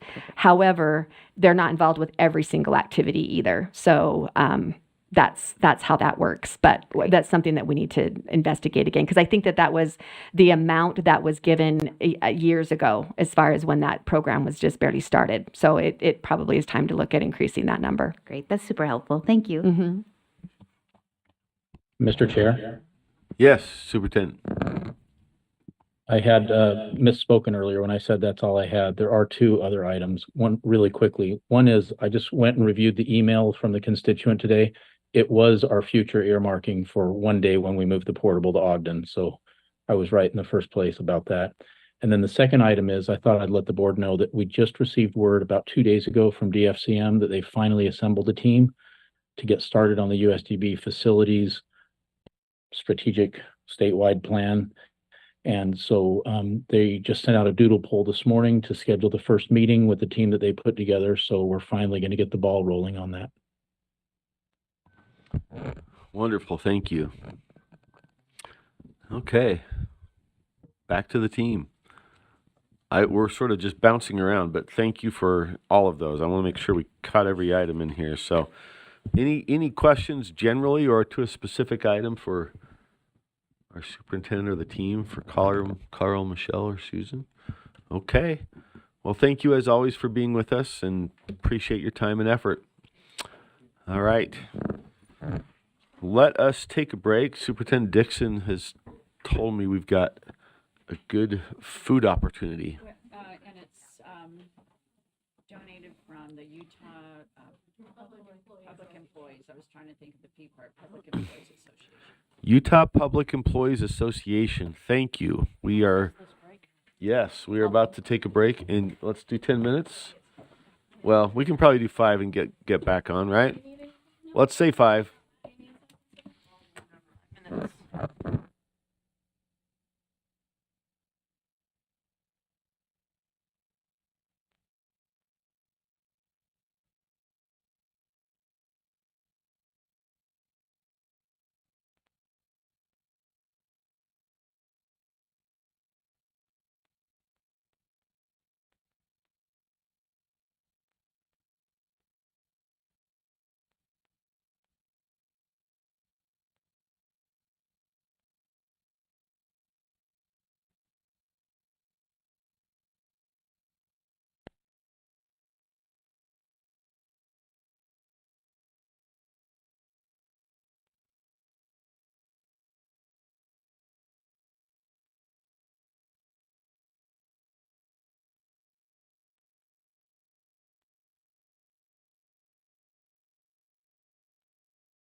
Testing 1, 2, 3. Zoom test 1, 2, 3. Zoom test 1, 2, 3.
Okay, Kelsey's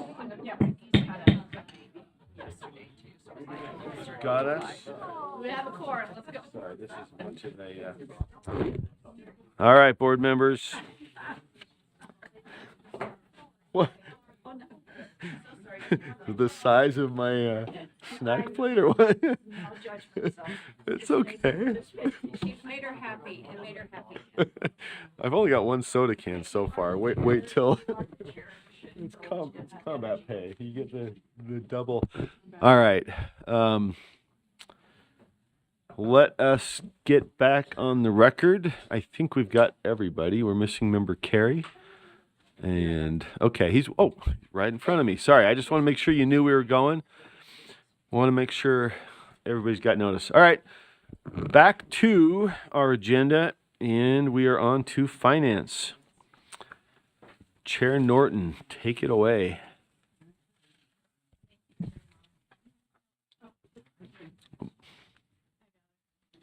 Thank you, Chair Moss.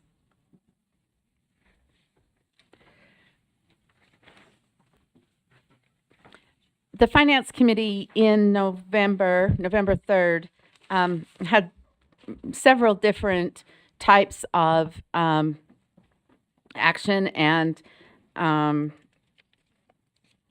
resolutions brought forward. And you can read about those in the backup. Discussing the motions that are brought directly before the board, which tied together with many of those actions. The first one is that the committee recommends that the board recommend to the legislature to consider consolidating the elementary school counselor program and the student health and counseling support program when presenting the allocation for elementary schools through the application process. Okay, comments, questions? Member Lear? I just want to know what item you're on. Sorry, thank you Let's very see much. this. We're on item 5.3, and you can see that in the, 0.4, I believe. For trust lands. yes, 5.5. 3 had no action, so we're Yeah, skipping we had the trust a lot lands. of no Action. actions, right. Okay. These were all the related to basic program review and recommendations Okay. from the legislation, and we were asked to weigh in on those. We have made our recommendation now to the full board, so now the board can recommend to the legislature how they feel about that. And one just further clarification to that. So when you say there was no action, like on 5.3, does that mean you couldn't agree? No, or- no, they were not, they were, for instance, the resolution Okay. for the trust Trust lands. lands. We asked the trust lands group to go over a few of those items and some of that language and work on that and then bring it back to us, and we'll look that over before we bring that to the board. That's super helpful. And that's on for tomorrow. Vice Chair Hart? I'm so excited to see motion 1. I just firmly believe we should be streamlining things, and when we have 2 separate programs that sound the same to constituents and practitioners, it's our responsibility to make it streamline it, make it easier to understand, make it easier to fund, I think, in some ways. So support of the motion. Thank you, Vice Chair Hart. I'll just say this was I think a great opportunity, is conversation with the legislature where they're looking at the minimum school program over the interim period. That was one of the topics they identified for discussion. Looked at what was above and below the line, made some suggestions of their own that they've been considering, and then specifically asked us to weigh in. So good opportunity for us to be partners in that process of evaluating opportunities for efficiency, streamlining, et cetera, flexibility. So that's where these came from. We had a really good discussion about a number of items that were discussed in interim education, and these are the ones that came out of that committee discussion for action. So any further discussion of that one? If not, the motion is that the board recommends to the legislature to consider consolidating the elementary school counselor program and the student health and counseling support program while preserving the allocation for elementary schools through the application process. And seeing no lights. Oh, do we have a light? I'm sorry, Member Klein. Sorry, I'm just There we go. wondering if somebody can explain to us what the key differences were between the two before we put them together, so we know kind of what's coming together. There was no difference, or There is a difference. I would like to know what the difference is. Yeah. Chair Norton to delegate to staff. Yes, go ahead, Deputy Superintendent Stallings. Hold on, we gotta get somebody off. There we go. Good morning. Angie Stallings, Deputy Superintendent Policy. I don't know, I'm not able to answer that question directly, but we do have Michelle Galletti here who could speak to that if you would like her to approach and answer. Thank you. Yes, please, Michelle. We would appreciate that.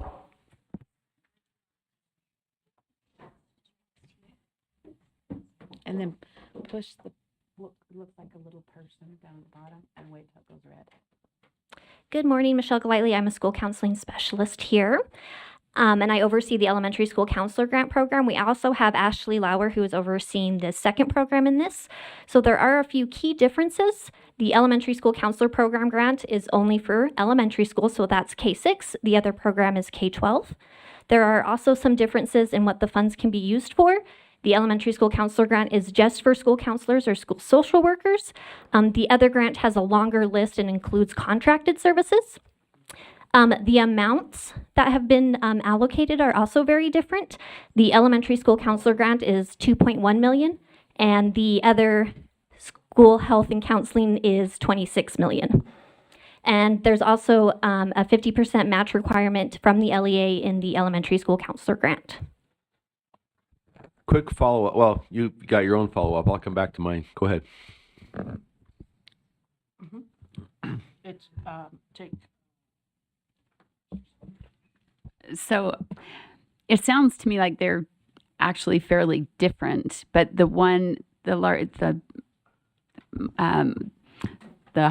student health and counseling support program is just subsuming the elementary program. Would that be an accurate description? Yes.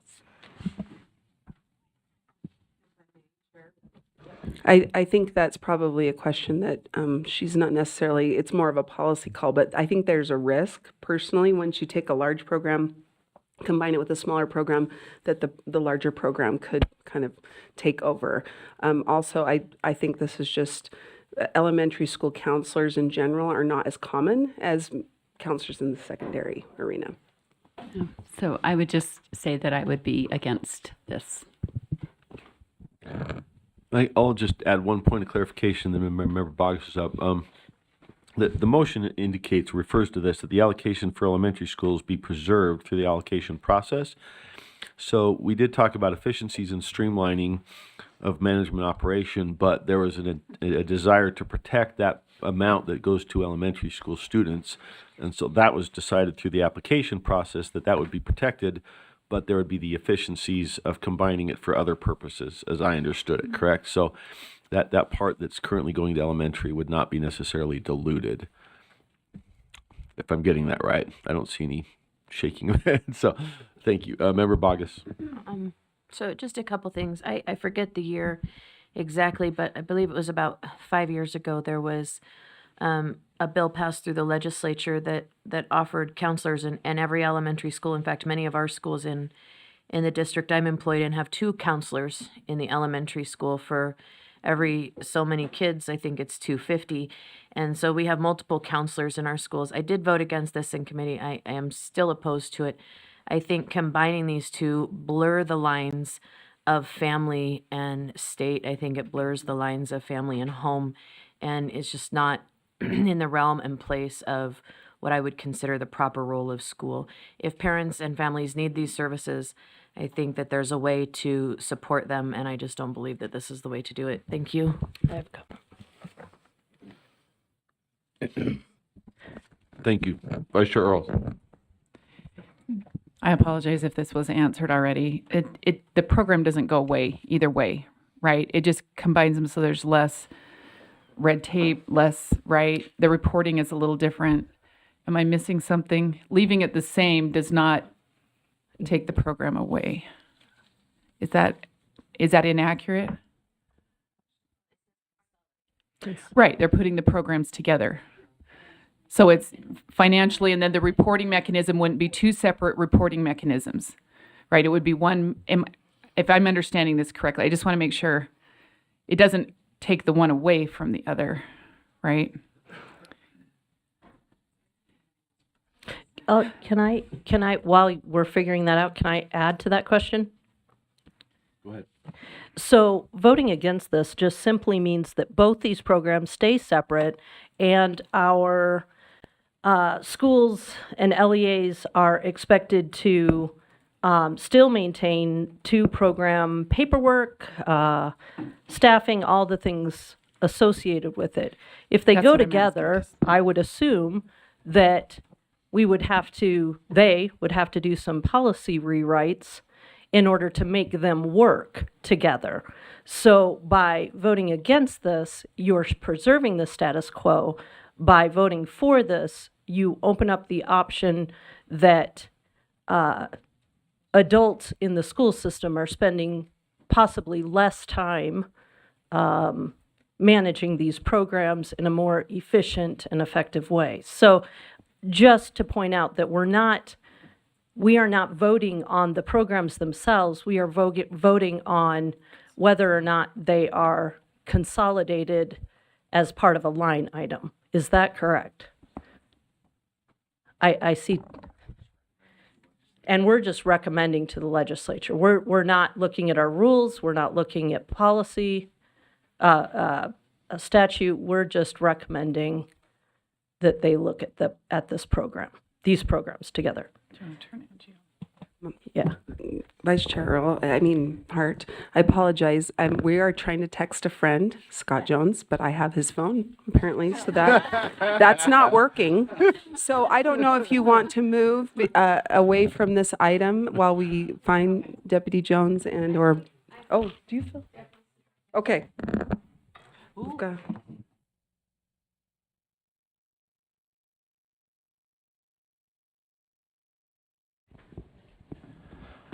Sam Uri, School Finance Director here at USBE. That is my understanding, Chair Hart. Is that correct? If you were to vote for this motion, you would then forward a recommendation to the legislature to combine those programs, and it would require some policy rewriting. That's correct. I'm good.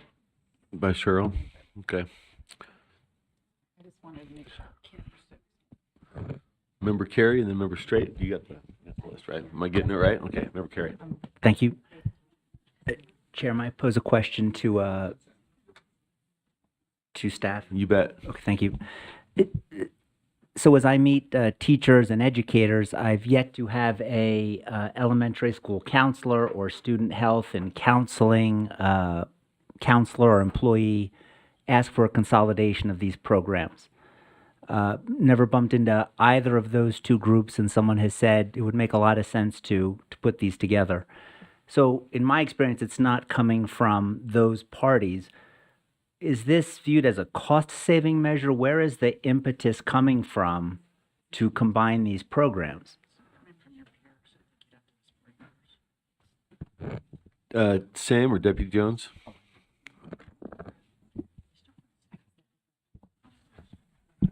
Yeah, if I may, a lot of this discussion has happened in the Public Ed Appropriations Committee, an effort as part of a larger effort alongside our own reporting and requirements task force to identify certain programs, and certainly within the related to basic area of the minimum school program, items that just deserve further study, whether we can combine those without having negative effects on the counseling programs. And so that's really the genesis of this whole discussion. And may I, Chair? Yes. I just want to say thank you. You didn't have to come up and sit in that seat and take a whole bunch of unexpected questions. So thank you for that. And thank you for the answer. Member Straight? So I decided it better that I take my questions offline. Member Klein, and Deputy Jones has joined us. Did you want to weigh in or just wait to see if we have a question? Okay. Sam did a good job. Indeed. All right. Just want to make sure I respect if you were wanting to jump in. Member Klein. So would it be called the Student Health and Counseling Support Program after they're combined or something else? Just curious. It would stay with that, may I, Chair? It would stay with that title. However, we could, if you, the board, would want to direct this, we could look at a different title for the items that are funded, if that's an issue. This would be the time to do just that. Does that help answer the question, Chair? Yeah, thank you. And I think to Member Carey's point, there are a number of these, items that really are on the administrative oversight efficiency side of things. So it's not so much, you got transportation, DTL, and so it's not really meant to affect the daily operations, and the folks who are doing what they're doing will keep doing what they're doing. But it should reduce some of those kind of reporting and oversight things in a way that's more efficient. That's the idea. That's what these have in common, because you'll see others that have nothing in relation to counseling. But that was the extent of the motion, at least, unless there are other suggestions for the body. Like Deputy Jones said, we could entertain those here and take action if somebody wants to propose. If not, any other lights? Seeing no other lights on that one, we can vote. The motion is that the board recommends to the legislature to consider consolidating the elementary school counselor program and the student health and counseling support program while preserving the allocation for elementary schools through the application process. That vote is now open. Please vote.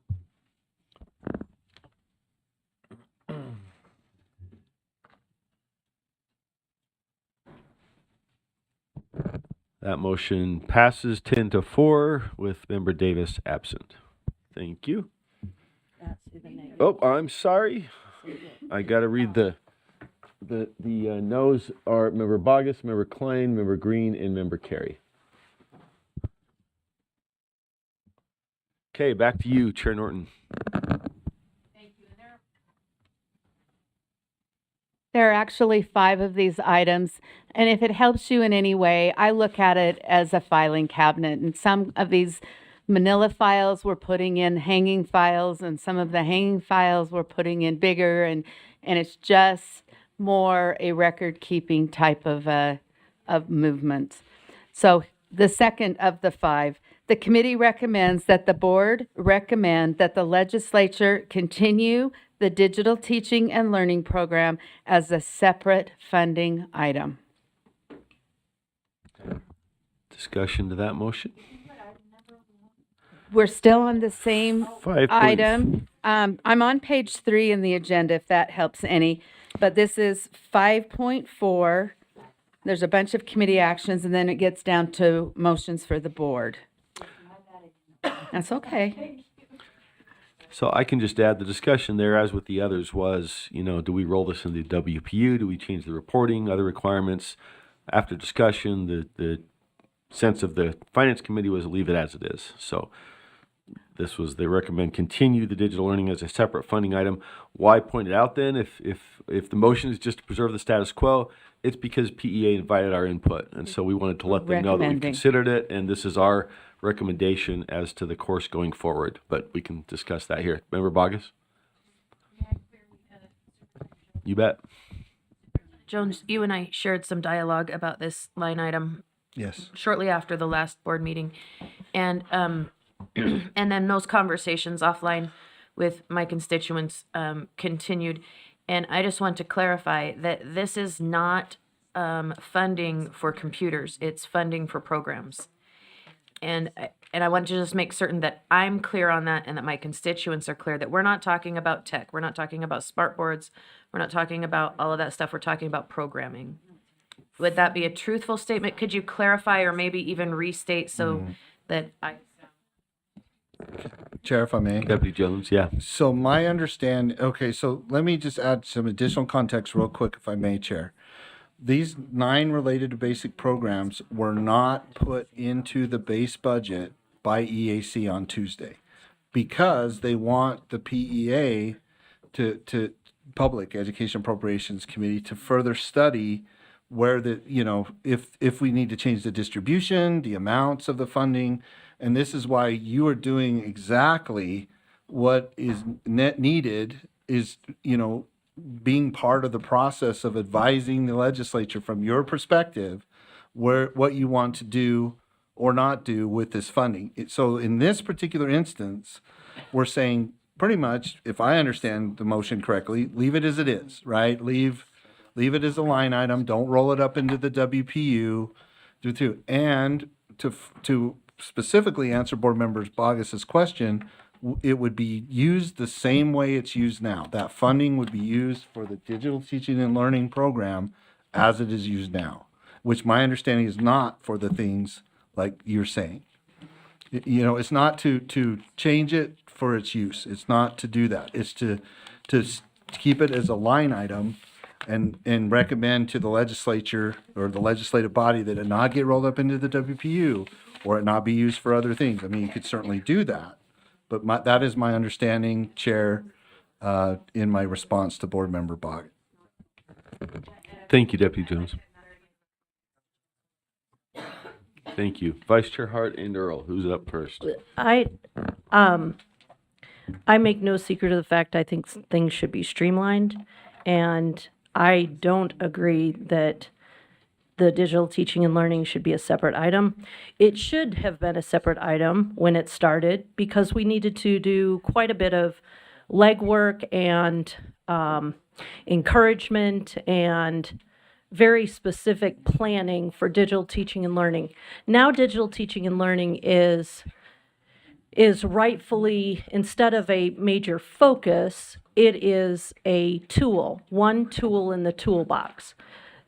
The reason that you don't hear practitioners, say counselors or digital and teaching learning teachers, is because they don't do the work for the grants and the paperwork and all the requirements for these types of programs. That's what bureaucracy does, and we need to limit our bureaucracy. That's a known problem in education everywhere, and we have opportunities to streamline it, and this is a really big one. And I'm not saying that digital teaching and learning couldn't be a subset of somebody's improvement plan or some other plan or land trust plan, but I am saying that when I go to insure my house, I don't insure my doors and my roof and my windows. Breaking them out into their pieces parts is why we have administrators doing paperwork instead of monitoring teachers and students and climate. So I disagree. Deputy Jones, and then Go ahead. Then I'll.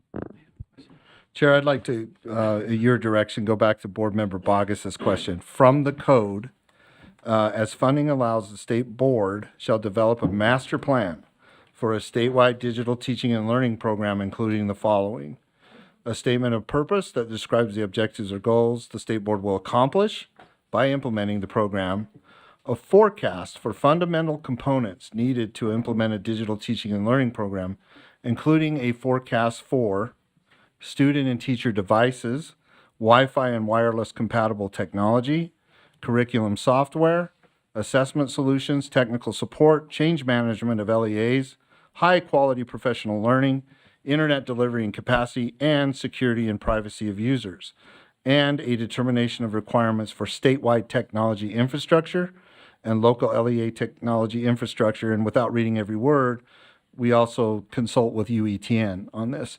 So I just want to make sure that by going through this list, I addressed Board Member Bogus's questions from the code specifically. So while the code does have you as the board come up with that master plan, it can be used for these. It doesn't necessarily mean it has to be, but it would be part of your direction in your master plan on how the funding is used along that code for, compliance purposes. I really felt that was an additional value add to her question, Chair. Thank you. Thank you, Deputy Jones. Vice Chair Earl, we skipped Jenny. Back to Vice Chair Earl. What was my question? I should have wrote it down, huh? Then I went to two other questions since then. Oh my gosh. All right, come back to me. Member Straight, and then back to. Thank you. I cannot remember when we had this discussion as a committee if the money is indexed, if the WPU, if something is in the WPU, if it goes up 5%, then everything in the WPU goes up 5%. For our digital teaching and learning, if it's separated out, which it was, is there any indexing to digital teaching and learning? See, and that's why, in many respects, I think it should be added in, because it is something that impacts the education of our students. And so I guess that's the advantage. Deputy Jones. So to answer Board Member Straight's question, no, it's not indexed. Here's the thing that I think is a value add for your consideration as decision makers, right? Whenever we look at the potential of rolling up funding into the WPU, so say you have a particular amount of the appropriation that's going right now, that appropriation may be going for 30,000 students. When you roll it into the WPU, that amount technically can be spread out among 600,000 students. So there is that piece of it that that we can provide you the analysis of, well, for decision-making purposes, oftentimes line items are intended just for that reason. Is it, and this may be too strong a word, it targets specific groups or is intended for use by specific groups. And I'm not saying this is wrong or anything, not taking a position at all, but when you look to, a decision on whether or not to roll it up into the WPU, please consider that money, if it's not increased, it could be indexed as part of that. Maybe not, it would be, actually it would be if it is rolled into the WPU, but that money technically could be perceived as not benefiting as many students as it did, because it's less money when you divide it 600,000, or if it's for certain grade bands, those amounts of students into it. Just for Chair, just for the board's consideration about making decisions on supporting, rolling it up, those types of things too. So that all comes into play to this. Thank you. Thank you, Deputy Jones. Other lights? I see Superintendent Dixon. Do you remember your question? I did. I'll default to Vice Chair Earl first. My question has to do, when I looked at the numbers this last week in EAC, their recommendation is to put this into flexible allocations. And I just want to make sure I'm understanding that. So that is still a line item, or it is not? Does that make sense? Is it separate, or would our motion be that? I don't think so, right? Director Yuri. And I think generally what's important to realize is even if the same amount of money makes it to the flexible allocation, it is then flexible and not restricted. And so then if you take $20 million from digital teaching and learning and put it to flexible allocation, while it can be used for digital teaching and learning, it may not be, just depending on the needs of the LEA. And so just another one of those. The other consideration is that, at times during budget shortfalls or things, the flexible allocation is an area that's looked at first to be reduced. Okay. So. Okay. Chair Moss, can I go? Yes, back to Superintendent Dixon. Thank you, Chair Moss. So this is more of a comment, and it dovetails nicely with the question that Vice Chair Earl just asked. I think one of the dilemmas that you have as a board, we certainly have this as staff. You know, you want to maximize dollars going to schools that are flexible. I mean, I think we've had that conversation enough to know that it's nice to keep things at the local level. At the same time, when you move line item programs into whether it's the WPU or flexible allocation, and you take off those restrictions, you also take away the program. So the code that's attached goes away. And I think that's something to be aware of, again, for your decision-making purposes. And that's not always part of the conversation. We talk about the reporting requirements and how those could be diminished. Yes, I mean, that would be awesome to have less reporting. We talk about the need for flexibility. Yes, that's awesome. But also we have to acknowledge the reality of programs that have not only put us on the map, but helped us. When we think about digital teaching and learning, we were the only state to not go down in 8th grade mathematics because 70% of our kids, in part, this is not all of it, but in part, 70% of our kids could be connected during those 3 months when we were shut down. We also had some good professional learning around mathematics for our teachers using technology that helped. But we created a framework that was a bipartisan, broad community effort that created a framework that we've used for other initiatives. And I'm not just tagging digital teaching and learning, trying to help the board understand what happens when a program goes away. So with digital teaching and learning, for example, we had a framework where it was implementation, money went for planning, implementation, and maintenance. And oftentimes things get imposed on the board from the legislature that then gets imposed on schools where they don't even have time for planning. So our digital teaching and learning framework has actually been used as a model for other line item items, other grant programs that come forward. You'll see that replicated for schools to be able to have time to plan with their communities to then implement and maintain and evaluate. So digital teaching and learning is an example, and there are others that you will talk about. And I just think it's important to put that on your radar, that if you move those into a WPU or a flexible allocation, programs go away. Like the code that outlines the program goes away. And what does that mean for our schools and for you as a board? So I will quit preaching and sum up. Thank you, Superintendent. Back to Chair Norton. I have a question, if that's okay.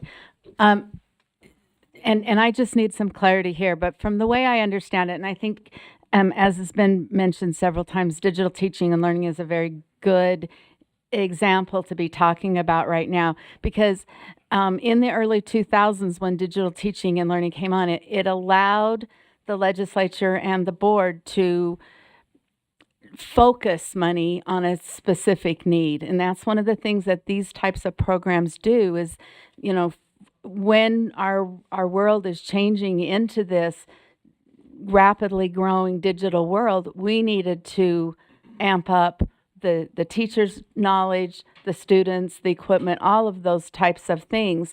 And now going forward, you know, we've done a good job in our state. We still need to do some more work in our state, but maybe not to the extent that we did, like I said, in the early 2000s. But instead, we will have a new need. And so it allows us to rate, I'm going on, but this really is a question.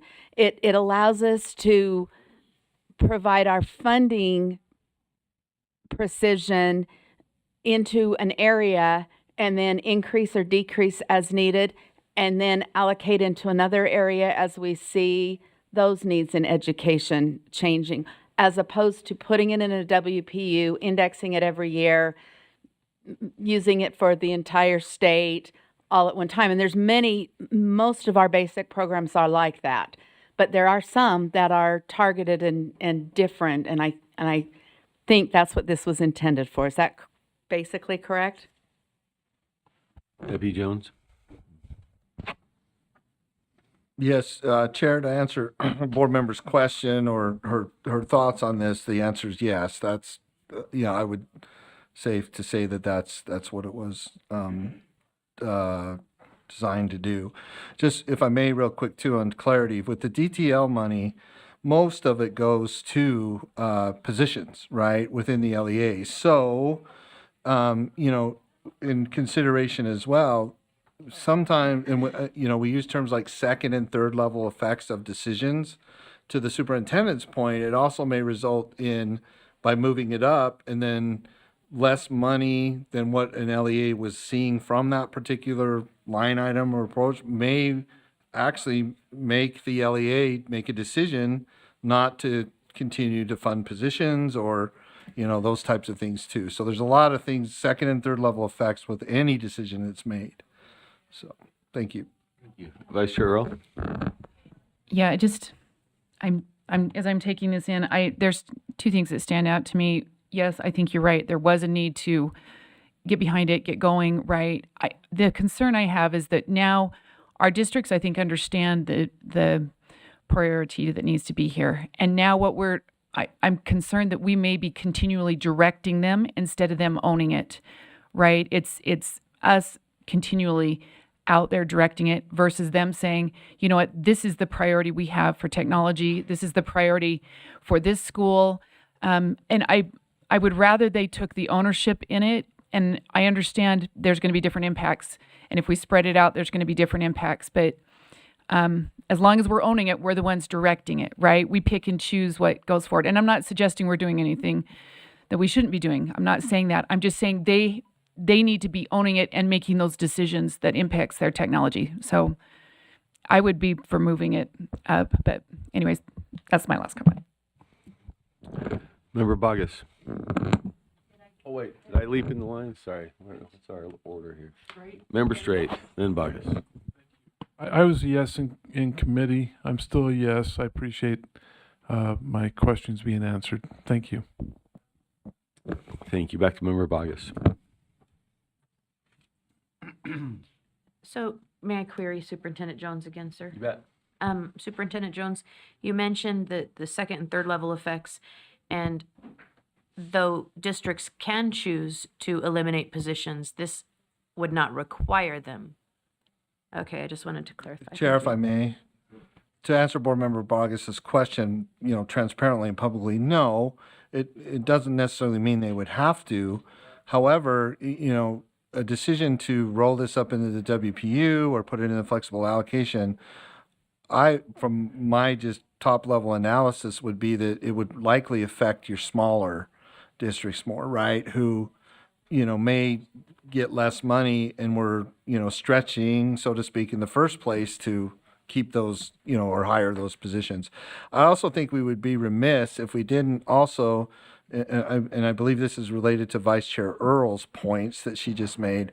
We have this AI thing coming on right now. I mean, there has to be some attention, I think, brought to that. So, and I think you're going to hear more and more about it in the legislature as well. Whether or not it resides in the DTL universe, I'm not sure, but there's certainly a lot of technological emphases that we're going to likely see in the future or not. And the board will certainly be able to make, decisions along those lines as well. So thank you, sir.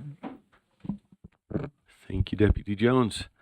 I don't want to sidetrack, but maybe just one quick clarifying question. Can you just, for the board, the difference between rolling it into the flexible allocation and the WPU in terms of either indexing for increased amounts or the parameters on use? I think I know, but it's always good to be reminded because we have a few of these that are on here and that comes up a lot. So, Chair, to answer your question, I think it's, consulting with Sam, our school finance director, rolling it into the WPU pretty much makes it an automatic indexing, right? With the flexible allocation, not so much. That money would go into the flexible allocation, but then to his earlier point, there's less restrictions on the use of that money. In this case with DTL, and back to the superintendent's point, which I hope I'm, adding on to it, is with DTL, and if it were put in the flexible allocation, I don't see how they could not have to change the code as well, right? Because right now it's pretty much restricted to, hey, it's in accordance with the board's master plan, right? So maybe not, maybe they wouldn't have to change the code, but I think there is a difference, to your point, of rolling it up into the WPU seems to automatically create an indexing, whereas the flexible allocation, not necessarily. So. And just the second part, if it's in the flexible allocation fund, is it entirely unrestricted, or is there more restriction on it than in the WPU? I would say there's less restriction on it. However, back to the superintendent's point, it really depends on what the code is for that particular program, whether it needs to be adjusted, and that would create the flexibility of or with putting it into the flexible allocation. Typically, what we've seen is when programs are moved into the flexible allocation, which has been a while. Last year it was the school nurses and library materials, right? Was that it? Yeah, right. So then, were there any code changes, Angie, as a result of that? Do you know? I can't remember. So, but sometimes that might have to occur. Yeah, okay. So it doesn't necessarily mean they'd have to change the code, but it certainly does allow for a lot more flexibility than it otherwise would be, where you might have such a restrictive line item. So. Okay, thank you. Follow-ups, let's move on. Thank you for that. I just think that's kind of a good macro level reminder. Okay. Any further comments or questions? If not, the motion is that the board recommends that the legislature continue the digital teaching and learning program as a separate funding item. Voting is open. Please vote.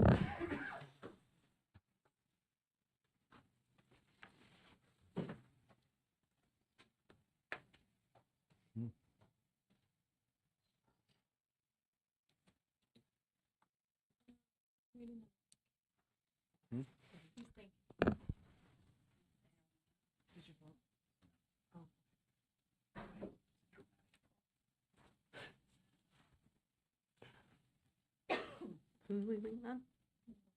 Oh, Carrie's the. We don't need to call them out. Just we're waiting on the universe to give us direction. Okay, that motion. That motion fails. It is a tie vote, 7-7, meaning it fails. The no votes are Member Hymas, Bogus, Vice Chair Earl, Klein, Green, Hart, and Wood. So, okay. Yes, Deputy Jones? What the result of the vote is then, if I understand correctly, is that the board is not recommending that by way of it failing, the board is not recommending that the legislature continue digital teaching and learning as a separate funding item. Is there something specific that the board would like it to be? Or is that are we just going to, present that? Does that make sense? Okay, no feedback. Okay. So I hope you see the value of my asking that question, is because when I work closely with the LFA and I say, hey, the board voted not, is not in support of keeping it as its own separate funding item, they may ask, well, what does the board want to see them do, right? And what would I say to that, sir?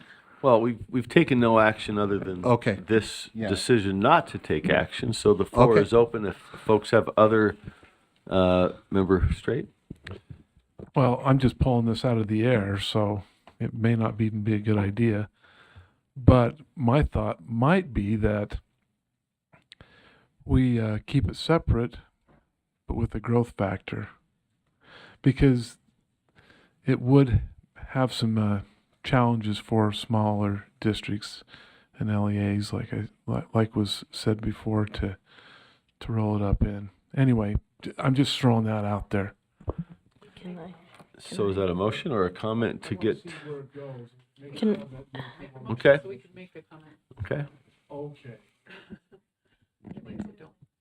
But then we have to do something about it.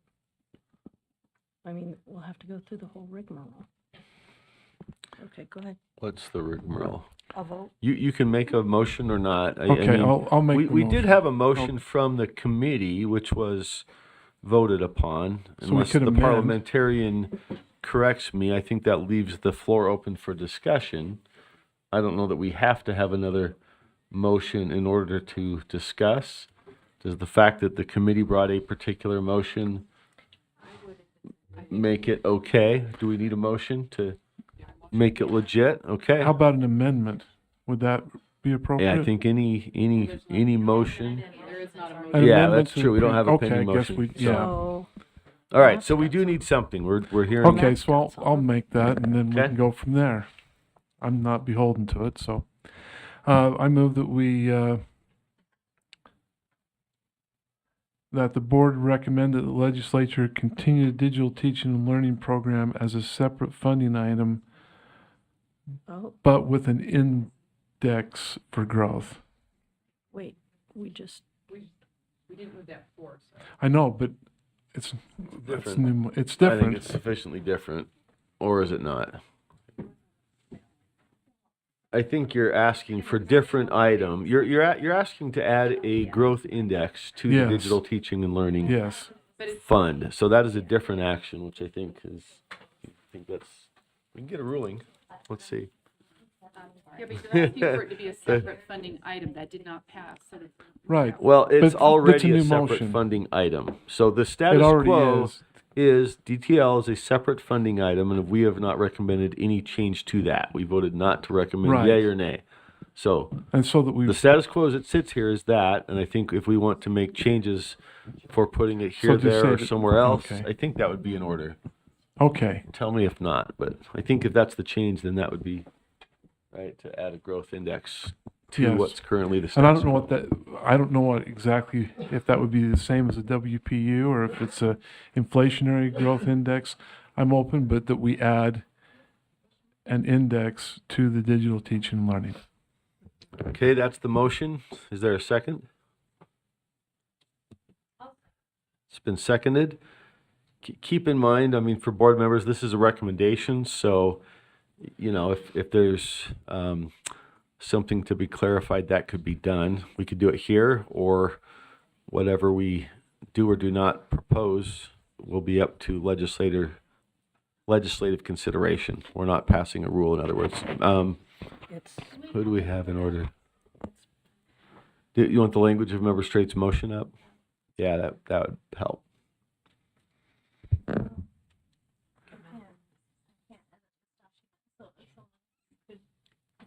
who's this?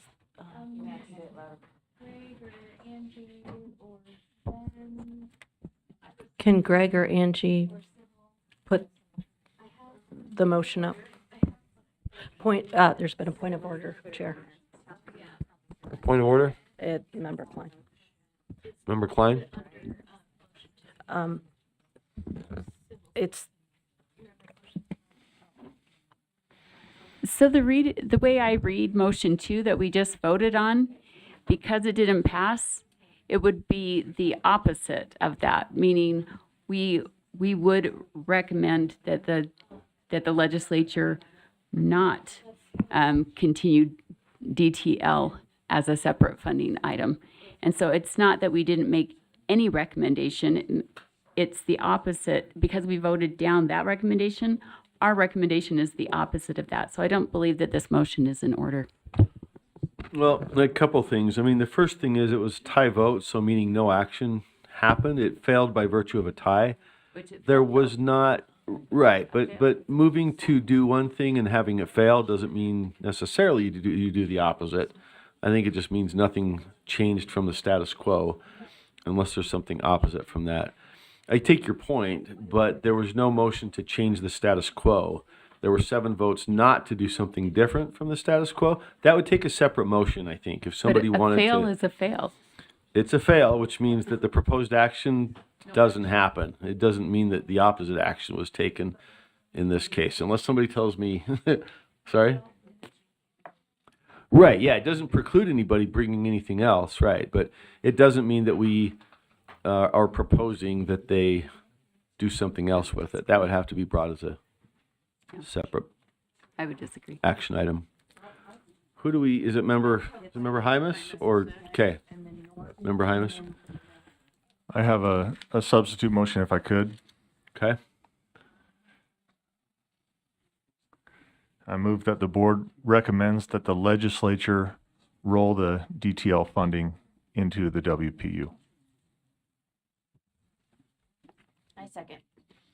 It's been moved and seconded. Back to you, Member Hymus. Thank you. This is, I mean, there's no question that digital teaching and learning is helpful. But we want to, schools should be doing this with or without this program. We're taking money, we're saying, okay, it can only be used for this. I'd like to see it go to schools that are using digital teaching and learning without going through the hoops of digital teaching and learning.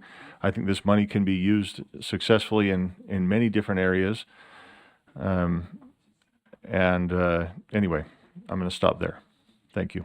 Okay, the motion before the board is a substitute motion that the board recommends rolling DTL into the WPU. Discussion of that, Member Straight. You know, I was teetering. You're almost on. There you are. Oh, thank you.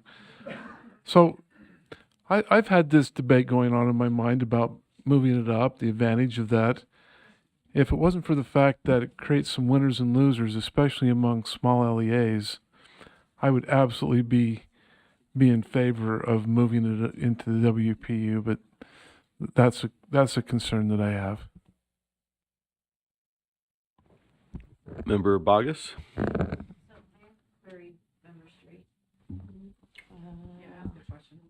So my question is, how does it damage small LEAs? Member Straight, would you like to? Well, I would respond by saying that that's already been stated on several occasions by staff members and as being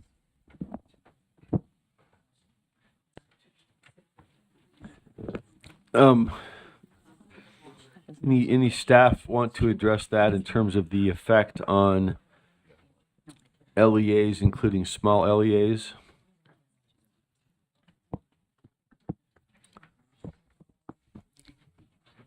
Let's see if anybody wants to go on the record on this.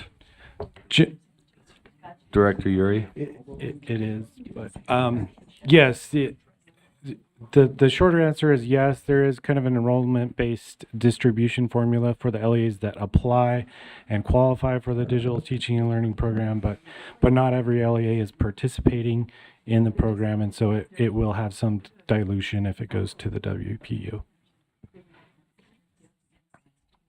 Okay, Deputy Stallings.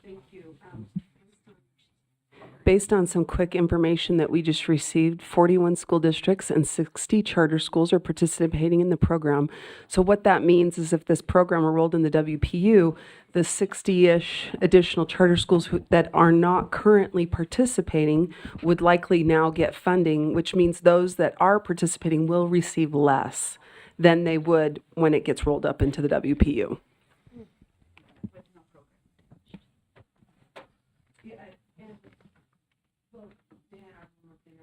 Yes, please. One thing I did want to potentially suggest, Board Member Hymas, if you wanted to add to your substitute, is also indicating whether when you roll up the funding into the WPU, whether you're also advocating for a removal of all the program requirements to be repealed from code.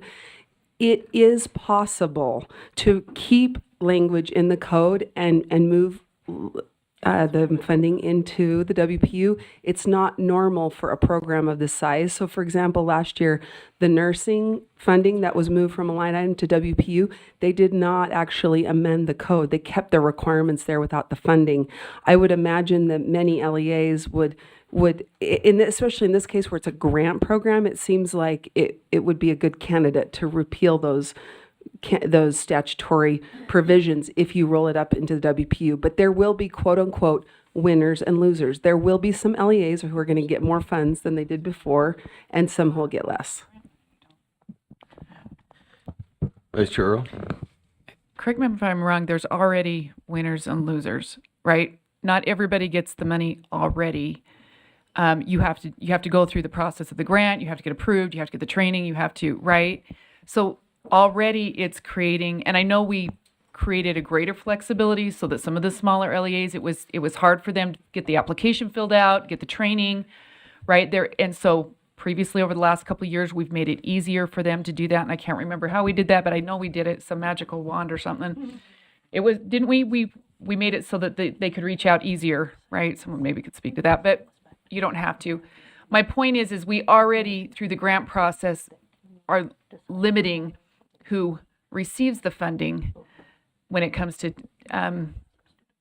digital teaching and learning, right? Whereas the other would create a LEA flexibility. I don't see why we can't still have components that in programming components, right? That aren't maybe us making the decision, but someone else. So, Deputy Stallings?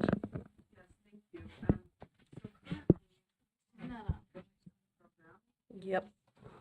Thank you, Angie Stallings My again. apologies. Currently, the program is structured as a grant program, and what I've been told is every LEA that applies that would like the funding ultimately qualifies. So there's not been people who apply for the funding and then they're denied. I think, Vice Chair, what I heard you stating is there could be some elements that do maintain in code about basic elements of you must have some sort of a digital teaching and learning program.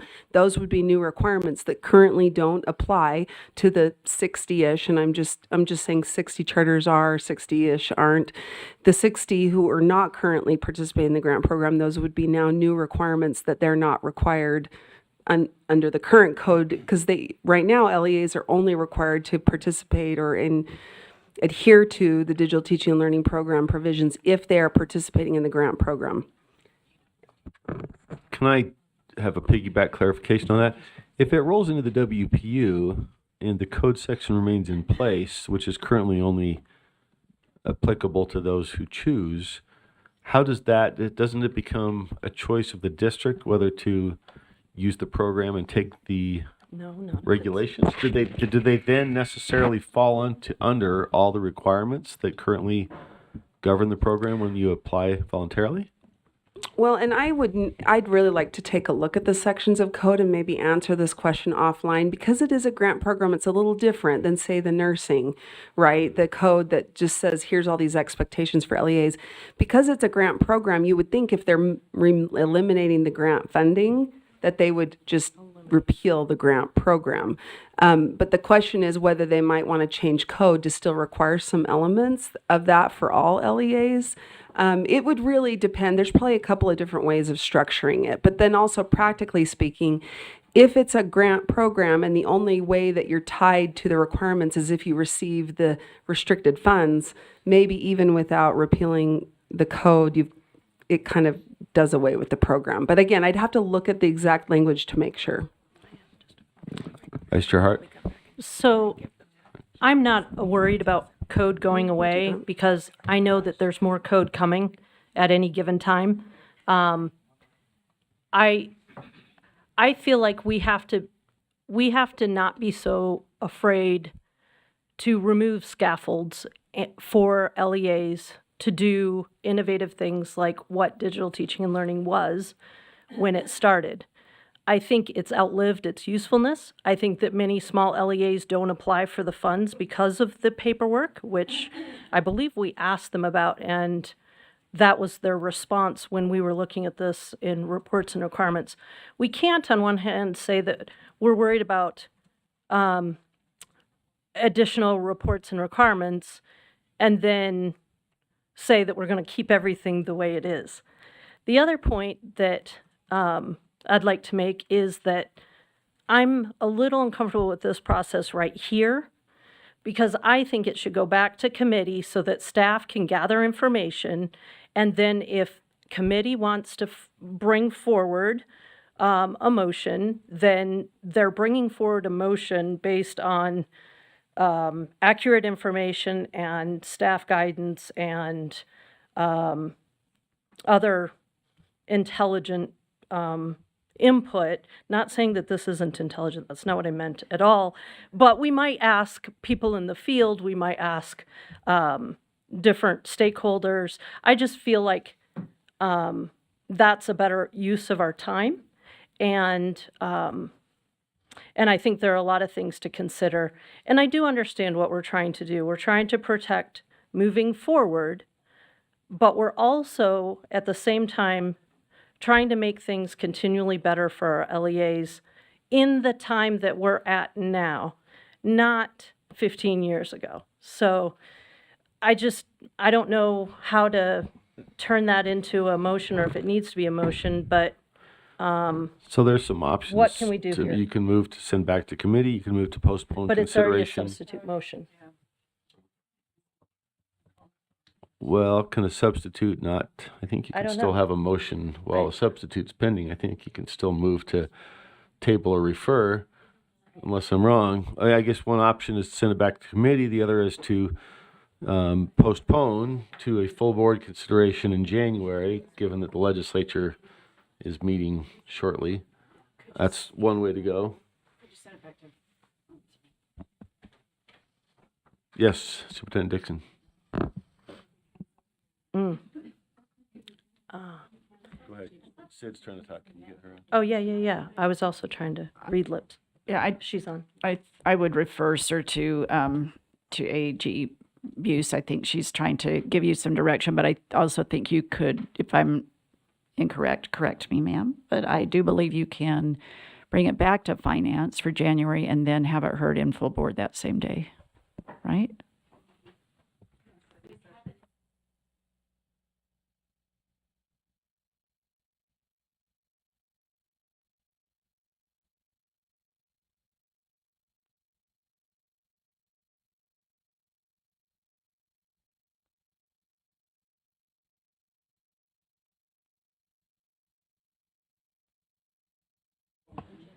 That's what the motion.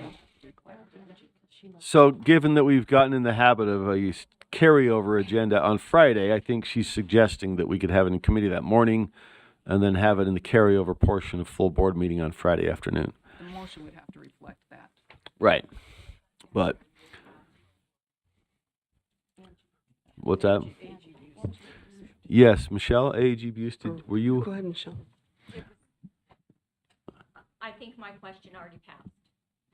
Okay. Whether you can amend, whether you can substitute. Oh, and I think you can refer or table while a substitute's pending, correct? Yes, you can. Okay, that's proper. Okay, so you could postpone, table, or refer to committee while something else is pending. So you could do either. I'm sorry. Deputy Jones, were you? Chair, if I may add this for decision-making purposes, the key piece to this too is that the input I get on this particular program, that if it's not going to remain a line item, and obviously I haven't talked to all 156 business administrators or not, but a preponderance of the feedback I get is they would rather see it in the flexible allocation than put into the WPU where it could be dispersed across restricted programs, or actually be specific and say it can only be put, please put it only in the K through, the basic program and not disperse it out, something clarify like that. But I think there's where if we're not going to keep it as a line item, the legislature not going to do it, the preference would be for it to go into the flexible allocation, and understanding that the risk is that, back to Sam's point, is in the historical perspective, we've seen when budget cuts occur, they occur to programs that are in the flexible allocation. So there is risk there, but there's the other concerns about where it lands, within the basic program. And if that's not specified, that could cause unintended second or third level effects. Okay. So we could use some clarification on what parameters go around something that goes into the flexible allocation fund. I'm not sure we're clear. Is there a motion pending, or you? Did Yes, you bring a I motion, am making a Mr. Hart? motion that the board, I move to postpone, that the board Where are you request. trying to go? Committee or I'm- full board? I want it to go to committee, but That's I want it refer to be then. back in the full board as quickly as possible. So that's a refer to the committee Yeah. with the possibility of bringing it to the full board. Yes. The next day. Right? Yes, Whatever I language is move that the board It's not request postpone, the though, it's related to refer. basic program review and recommendations agenda item be referred back to committee. Do we, if the intent is for that to be potentially teed up for full board consideration later that afternoon, do we need to say that, or is it sufficient? Is that inherent within the referral? Yes. Item number 2. Right, Yeah, it's just so the it's- DTL. Point of, item. I just think if you're going to want it heard that afternoon, then you put it into this motion, because otherwise, what we've already said, and this is over the last couple of weeks, is that if it's heard in committee, it has to go to the next full board meeting. So if we're changing that practice, it needs to be clear here, and it needs to be clear to the public. I don't think we can just say, well, just put it in committee, and then we're just going to go ahead and hear it at this point, unless we're going to do that on other things too. So I'm just Right. saying, I wanted clarity on that. So whatever we're putting in this motion, if it could be heard on Friday or another day, then it needs to be said here so we all know what we're voting on. Right. I think that's the intent, right? Yes. Yes. I want the language. I just don't know how to put that in language.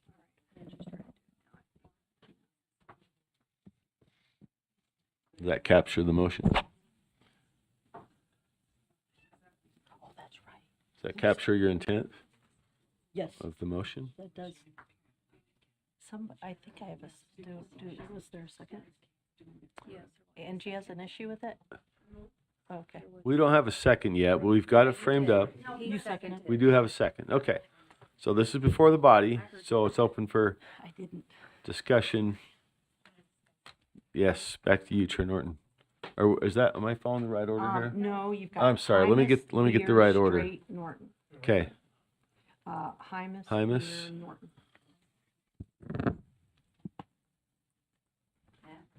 Thank you, Chair. I can support this motion.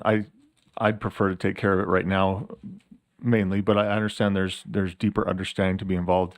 The thing is, I mean, we've during this discussion, I believe it's come out, if I heard correctly, that every school that has applied has been granted acceptance, if you will. Right? They've been given funding, which tells me, and I know, I should say, I strongly believe that every school in the state is using some form of digital teaching and learning, which, if I'm putting logic together, they're probably not doing the paperwork because it's not worth it and they're doing it anyway. Like, this is something that every school is doing. So to say that we're only going to fund those who are applying tells me there's something wrong with the reporting process. So if this does go back to committee, please keep that in mind. Every school is tied to the internet in some way, shape, or form. And so putting this back into the hands of the schools, saying, spend it how you can use it. Use it what's best for your students, I think is the best way that we can help our schools make local choice or local decisions and do what's best for their students. So I hope we consider that. Again, I'd love to take care of this now, but if it does go back to committee, consider that every school is using this or is using digital teaching and learning, not just those who have applied for it. Thank you. Thank you, Member Lear. And I'd like to know that for a fact, Matt. I think that you make a very good point, but I'd like a little more information. I am very much of Member Hart's philosophy that I think this is something that's been in place for a long time. We know from the COVID experience how crucial it is to schools, but it's why I'm reluctant to make a change like this that's pretty dramatic.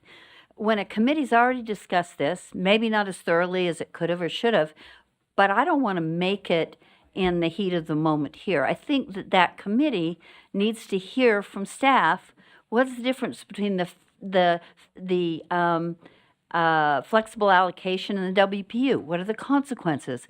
I have concerns that nobody has raised about the winners, and we've mentioned winners and losers, but I think some of these programs, I'm generally a fan of local control. I'm generally right where you are, Member Hymas. But I sometimes think that it is the state board's role to look to protect smaller LEAs that don't have the economy of scale that bigger LEAs do. And I want to see if that's a factor in this. So I just think there are a lot of consequences to this crucial topic that need to be explored with a little more organization and depth than we're able to right now. So I very much support going back to committee. And now you have committee members, you have more questions that board members have, and you can explore those maybe more thoroughly. Thanks. Chair Norton. Great, I think. Yes, I'd just like to make a suggestion. I don't want this to be a motion or anything, but I'd like a little broader input from charter schools, superintendents. USDB we have some input from them, I guess, but I'd like a little more broad understanding.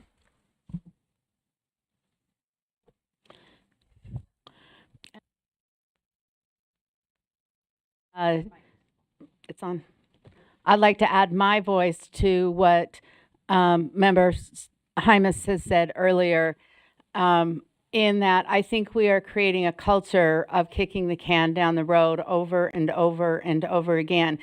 We've been asked by the legislature to give them our response. We've had this for 2 months. We are going to be pushing this into a 3rd month. And I think that we as a board need to learn to get the best facts that we can, make the best decision we can, and move forward. We can put every decision off, and more and more and more I see us doing that. And I don't agree with that. I think that, it's time for us to make some decisions and go forward with that. We've discussed all 3 areas. We have talked to staff. We have heard input, and I think that we need to vote. Further lights, Member Lear. Question to Chair Norton, and that is in committee. What was the vote? Was it 5-0? Was it? It was 4-1. Thank you.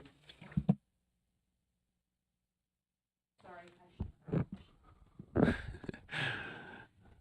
all right. We got the answer we needed. Any other comment, discussion to that motion? So the motion before the board is that the board refer the digital teaching and learning program agenda item back to Finance Committee and to the full board later on the same day as part of the board's study session. So with that, seeing no further lights, voting is open. Or is it? Yep.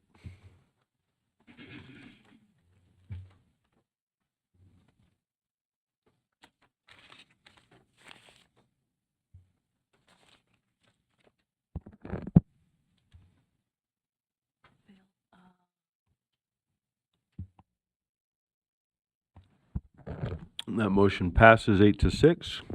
The no votes being members Bogus, Norton, Hymas, Klein, Carey, and Green. Okay, so that brings us back.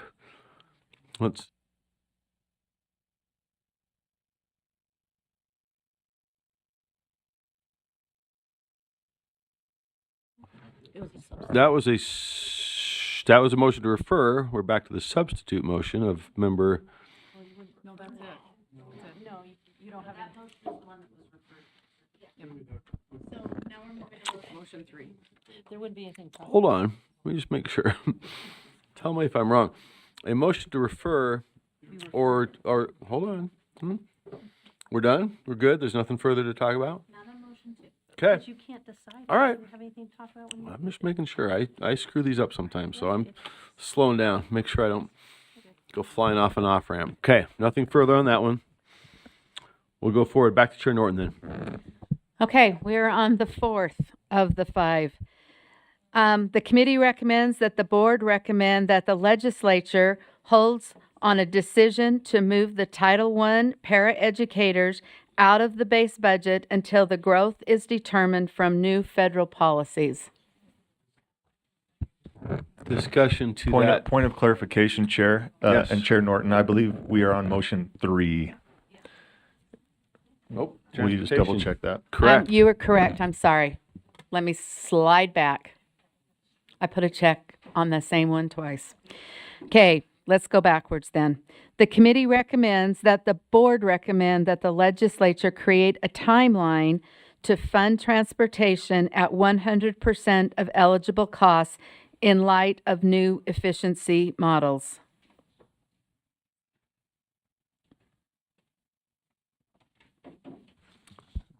Any discussion there? Seeing no lights, let's vote.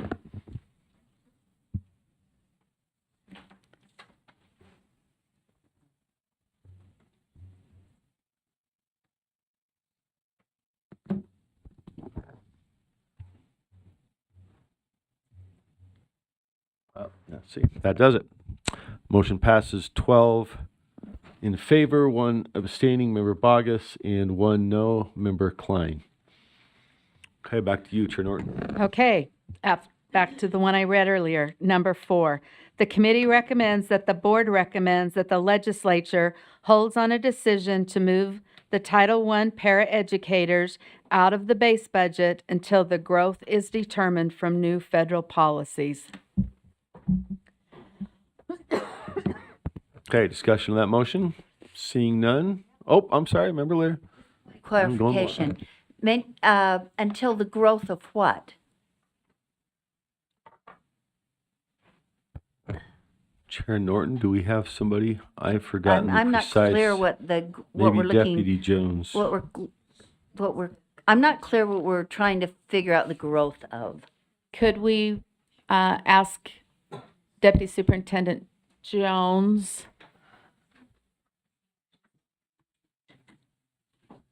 Bigger Paris? Deputy Jones?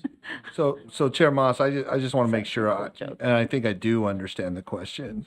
So right now, so just as background, my understanding is that this money, which I think is approximately $300,000, supports paraeducators in Title I schools. So I think the growth is to grow the resources or funding to increase paraeducators in Title I schools. That's what I took away from that, but I could be The number well, Paris. which would require more funding, right, to grow, to grow the capability of putting more paraeducators in Title I schools. So, And that is something that the feds are discussing right now. Is that the deal? that's my understanding, is that there is an emphasis on getting more resources in the schools, which can include paraeducators. It's not only paraeducators, but I think there's more to it, especially in your schools that are TSI, CSI. Oh, I get it. Yes, ma'am. Yeah. Thank Or you. yes, Chair. Thank you for the clarification. Member Klein? Question for Deputy Superintendent Jones. You mentioned it's not only paraeducators. Who else? Are you talking counselors, mental health professionals? Chair, if I may. So just to clarify, for now, right, well, I should have said in this particular instance, it would just be paraeducators. That doesn't mean there's other processes going on, but the intent of this is strictly to paraeducators. I should have stated that. What I was trying to say is there might be other things going on too, but this is intended for paraeducators only. Does that answer Board Member Klein's question or concern, sir? Yeah. Member Klein, yeah.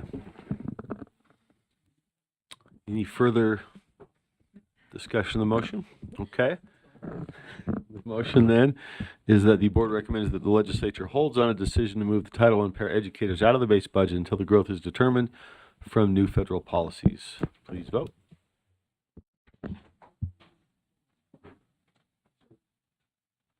Oh. I have to clarify that it's already out of the base budget. It was not put into the base budget. So the EAC, so we didn't know what we know now, because we know now that EAC made the motion that of the recommendation of PA to keep it out of the base budget pending this type of analysis. And I just want to make sure that that's clear for the record, that it's not currently in the base budget. We didn't know for sure back when we had Finance Committee, but we now know what we know, and we know that it's not currently in the base budget. That's why I wanted to say earlier, yeah, and that's fine. Motion board recommends holding on a decision to move the Title I pairs out of the future budget, out of the base budget. So the legislature has put, not, the EAC did not put it in the public education base budget for now, pending more analysis on that too. So if you're voting. The action word is move it out of the base budget. Do we need to modify that to be consistent with reality? Well, what I'm asking for is clarity on, does that mean forever? Or are you just saying? Keep it, move it out? move it. Yeah. Do you see what I'm asking, Chair? Yeah, I just I want mean, to get is the the- language is the right. right. So it's not in the base budget, so we're not holding For on now, moving it's out not. of it. It doesn't mean it won't get put back into Right. the budget, right? But, again, at the time, so is the motion to, So maybe it's the motion is not to recommend that it's in or out of the base budget until we, currently it's out for this year, correct? right? And so it would pending- take action to put it in. To make sure the action we're proposing kind of aligns with the current situation. So it's not currently in the base budget for this year. Is the framing then that we are not recommending that they decide whether to put it in or out of the base budget until we get growth numbers? I have an amendment. What's the best way to say it, Deputy Jones or geez, Vice that's Chair? good. I don't know, Angie, help me with wording here. Could we say that the board recommends that the legislature keep the Title Yes. I para educators in the base budget until the growth is determined from new federal policies? I'd like to amend the, That's Does not that in work? there. So keep doesn't work if it's not in there, does it? How do you keep something that's not there? Right. We would put have to it be- back in. Right. Put it back in. Is that I what think, we're- But I don't know how to word it. Return. Return. Reinstate. Okay. Do you have it up there for me now? What just I don't was know the right thinking in word. your mind? That the board recommends that the legislature reinstate the Title I.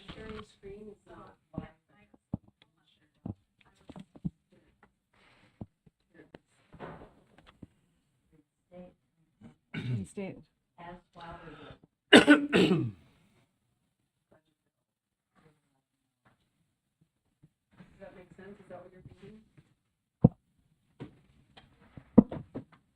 Yes, because do I need to state base budget or? Oh, okay. Okay. Is that accurate, Scott?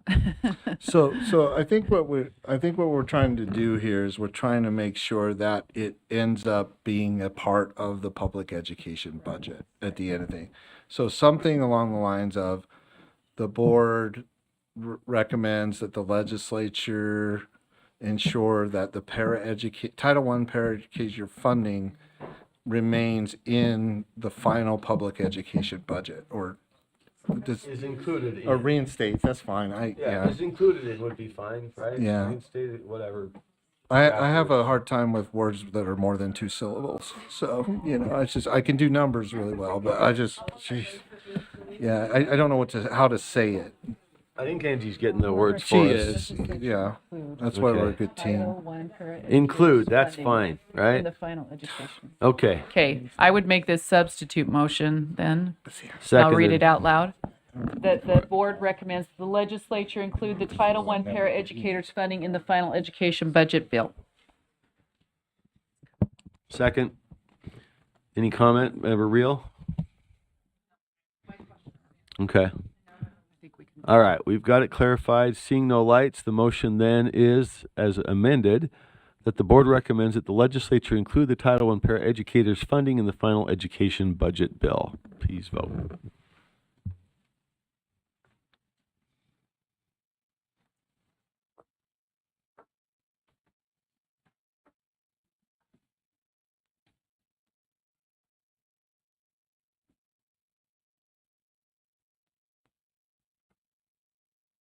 Missing 2. Oh. Member Lear, would you like to vote on this one? You have to walk that way.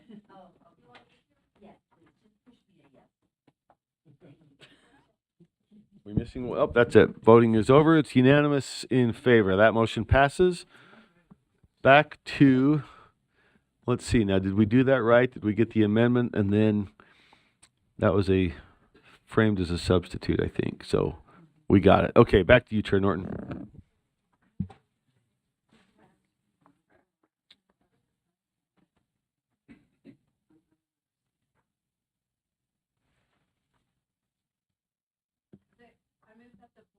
recommend, ooh, am I on? Okay. Our motion for the board is that the board recommends that the legislature move the early literacy item into the basic school program, maintaining the integrity of the K-3 early literacy program with an earmark. Discussion of that motion? Member Wood. Oh, nope, sorry. Member Green got on first, I believe, and then Member Wood. Yes. Does this apply specifically to the letters program? Or does that's a bigger scope than that? I don't believe so, but somebody else with more authority, clarify for me. This is a separate, this is not the SB 127, this is a pre-existing program. Any staff want to make sure I'm saying that right? If anybody wants to expound on that, that would be great.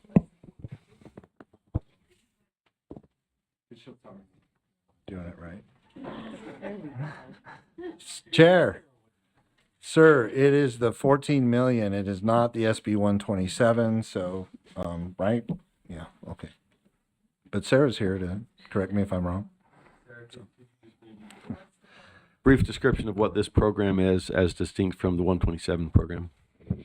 Yes, thank you. Sarah Wibkey, Literacy Coordinator for the Utah State Board of Education. As far as early literacy, it has been around, like Scott was saying, for a while. I don't even know when it started. 2011? Earlier than that? 2008? 2004. Oh, before my time. We'll go with that. And so, with that being said, with those funds, approximately 96% of them are spent on like paraeducators or interventionists or literacy specialists that are supporting our students and our teachers with early literacy, specifically in that K-3 space.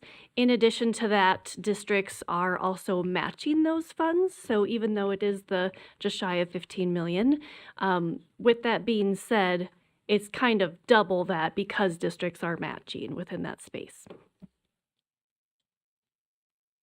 Thank you. Member Bogus, or wait, actually, nope, Member Wood, then Member Bogus. Just a quick question on this motion. Is this motion accurate with whatever happened in EAC this week? Did they take it out, put it in? Just want to make sure that we're not having the same vote.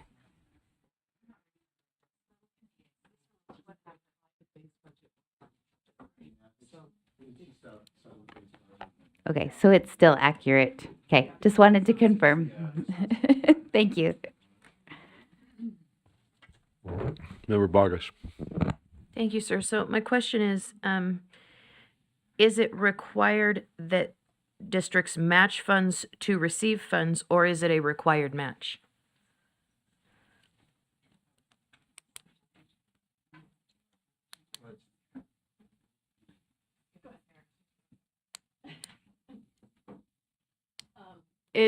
So with that requirement, it is required that they match those funds.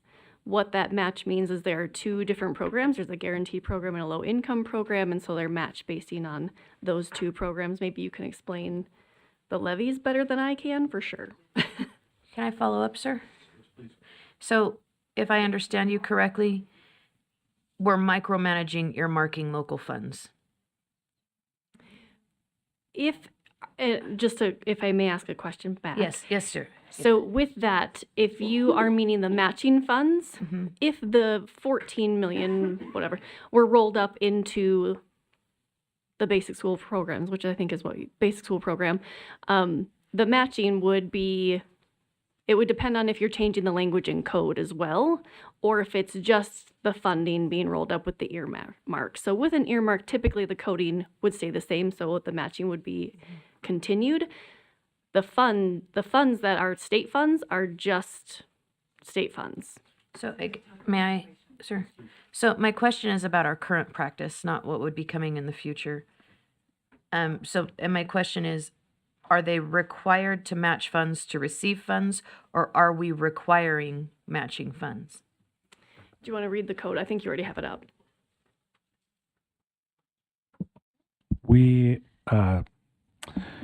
They are required to match funds to receive state funds. So they could forego this funding. They could theoretically forego it. I'm not aware of any district that forgoes the funding. Okay, that was my question. Thank you very much. I appreciate The you both. charter schools, by comparison, do not have a match. Okay, thank you. Okay, thank you, Member Bogus.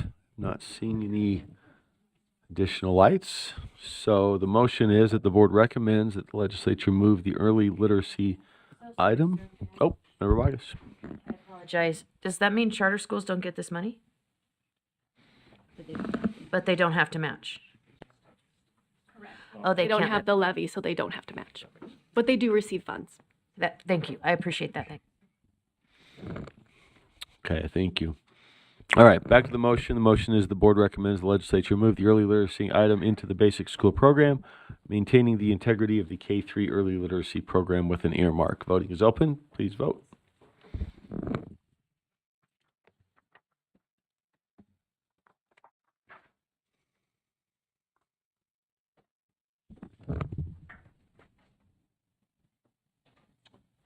That voting is complete. The motion passes 13-1 with Member Klein, 13-0, one abstaining, Member Klein abstaining.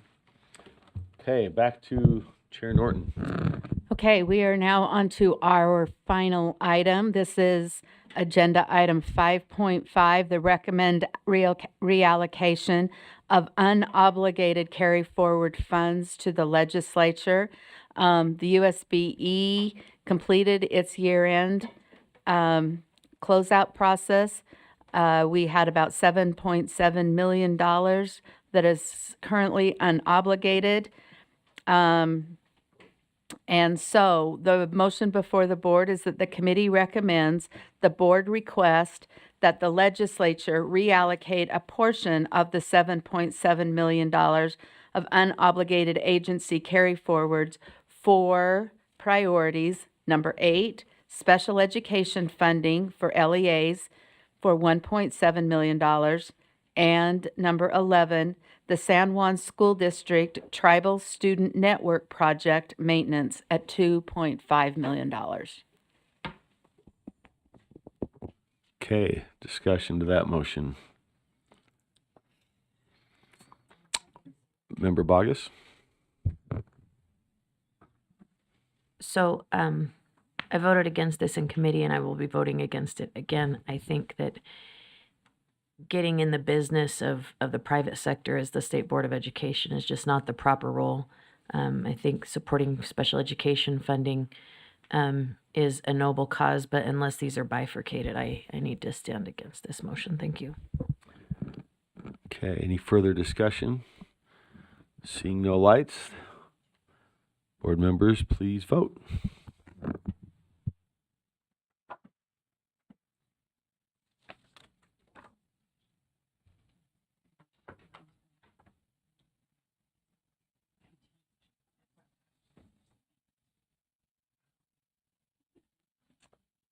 Okay, voting is complete. That motion passes 10-4, with the no votes being Klein, Bogus, Green, and Hymas. Okay, thank you. Back to you, Chair Norton. Does that wrap up the Finance Committee report?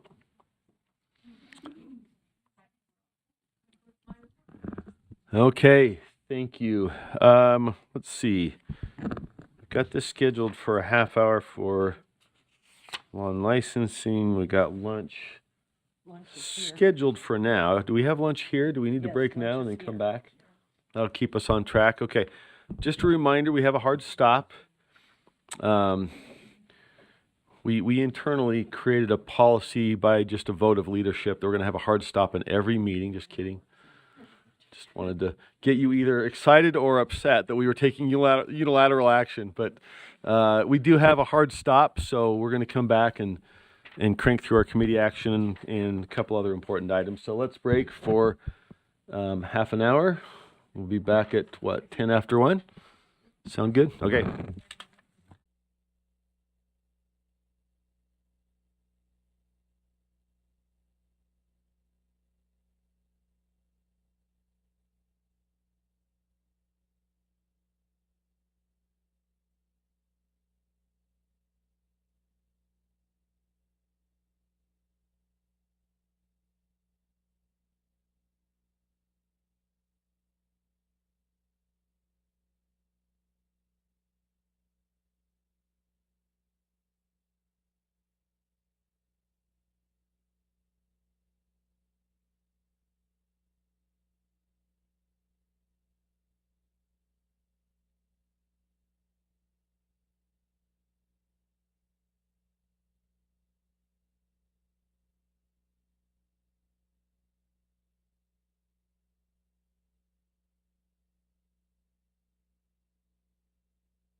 if board members could please return to their seats so that we could get started, that would be greatly appreciated. Thank you.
Agree.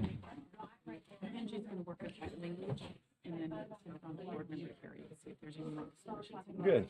That sounds good.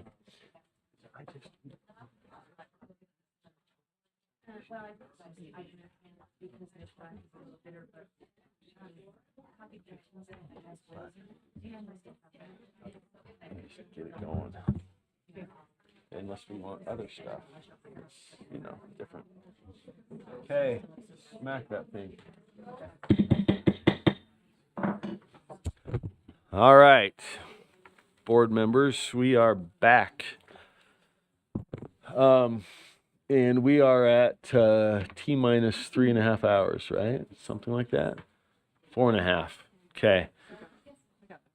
Until the holiday cheer encroaches and puts a halt to our disputations and our happiness. Okay, so law and licensing. Let's see.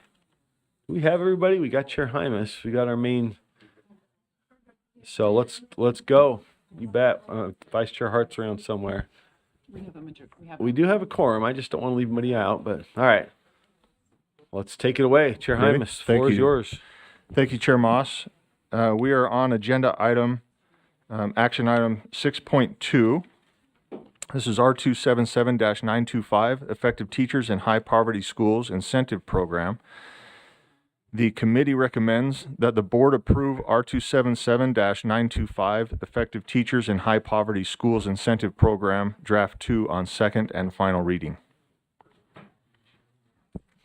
Discussion of that motion? No, I just need to find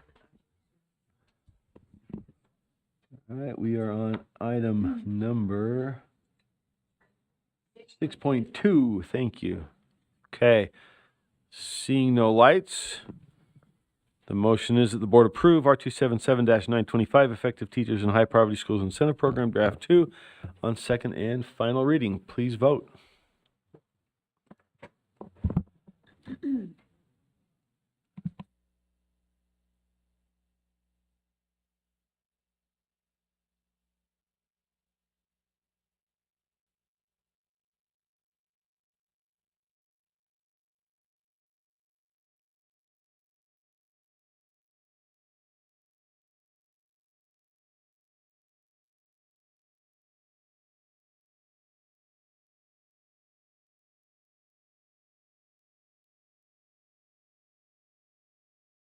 Opposed. Back to you, Chair Hymas.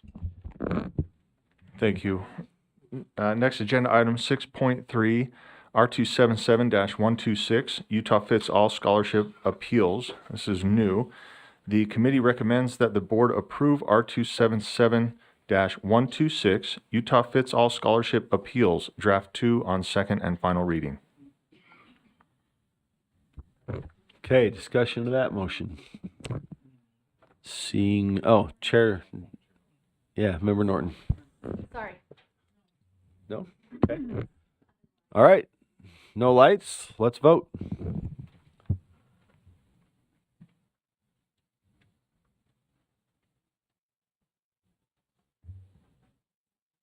Yep. That passes 11-1. No vote being Member Bogus. Back to you. Oh, excuse me. Sorry.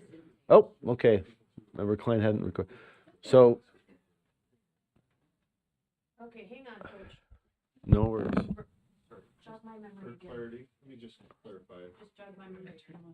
This agenda item, as we discussed it, this offers those who did not receive the scholarship to file an appeal, just for clarification. Right. Mm-hmm. Yeah. You can make me a yes too. Okay. Go, Klein, and Bogus, yeah. Yeah. So I think it'll be a unanimous with those. Thank you. Those Thank you two. for the clarification. Sometimes you go fast, Coach. I can't even pull it up. Feel free. Chair Moss, if that I got 3 screens and I can't keep up. if that voting is concluded, that ends the law and licensing report out. Okay. I don't think, let me make sure I report that accurately. It's too late. We've ended it.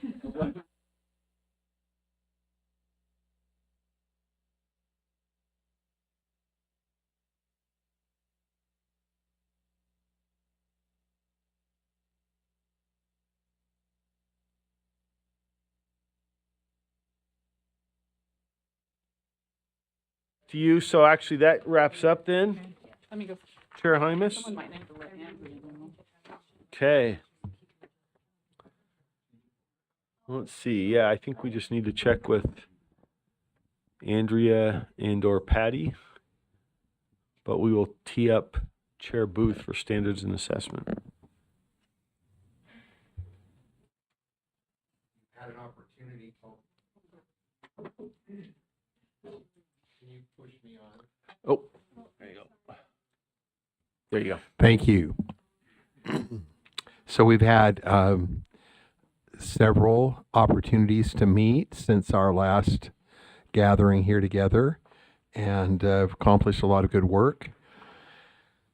There were some important information items that are included in your backup, which we hope you'll have a chance to read and study. And then we've met on the 3rd, the 14th, 28th, and the 30th. And if it's all right, I would like to combine all of the various motions that have been made throughout the course of those many meetings. And then probably some of you will want to separate some things out. That'll be fine. But the committee moves that the board approve the following CTE courses as amended, including any technical changes.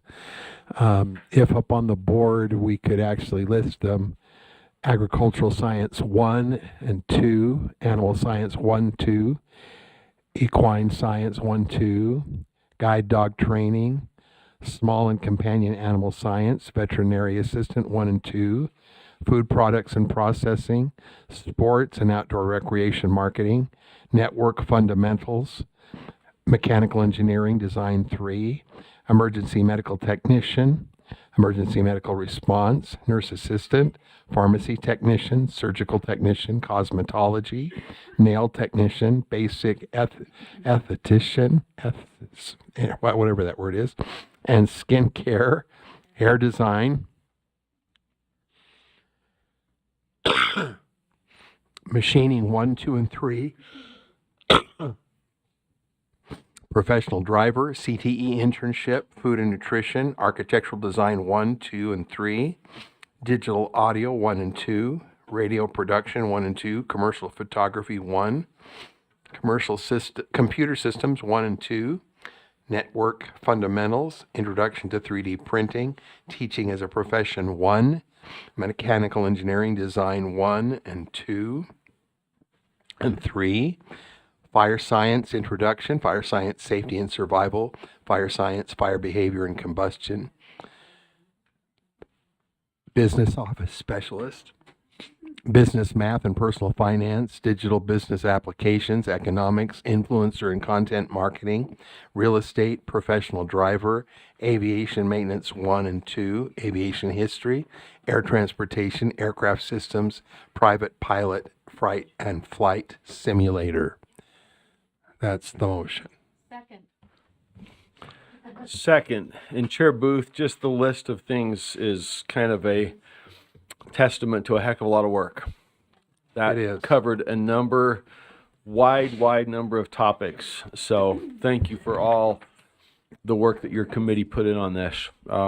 It's an important subject and a ton of discussion. I've listened to a good portion of it, still have some, but thank you for bringing that forward. That's before the body now, and let's see if we have comment, questions, etc. Who was up first? Member Wood. Okay, Member Wood.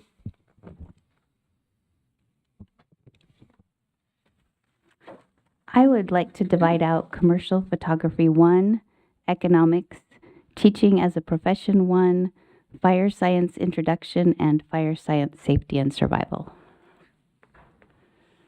Okay, is there a second? Motion is to divide. Second. Been seconded by Member Lear, I believe. Back to you for discussion, Member Wood. Are you ready to go ahead then? To explain the basis for the motion, right? The motion is so the motion right now is to divide, so we're not going to substance, but if you want to explain the reasons for the division. I have a handful, it's like 1 to 2 motions per of those, just some clarification. I have ran them by staff and just to would like to clarify a few of the standards. Okay. Any discussion on the motion to divide? Member Bogus?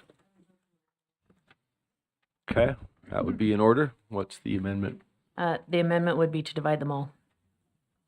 To divide them all? Yep.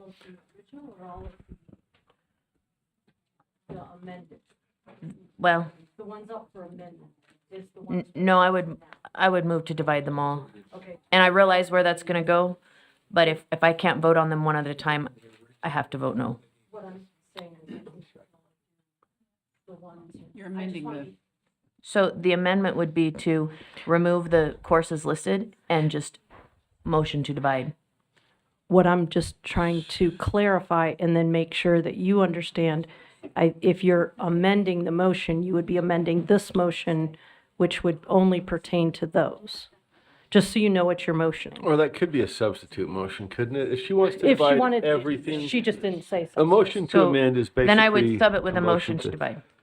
Just period, a motion to All divide. right, so the motion to amend is to substitute the division of those particular listed topics from the rest to instead divide each and every one of those topics that came out of committee. 1 through, what is it, 60? 1 through 61, okay? Does that make sense? So Member Wood's motion was to divide out the listed subjects here. Is that capture it correctly, what you were isolating out? So, well, hold on, let's see. Can we scroll down to Member Wood's?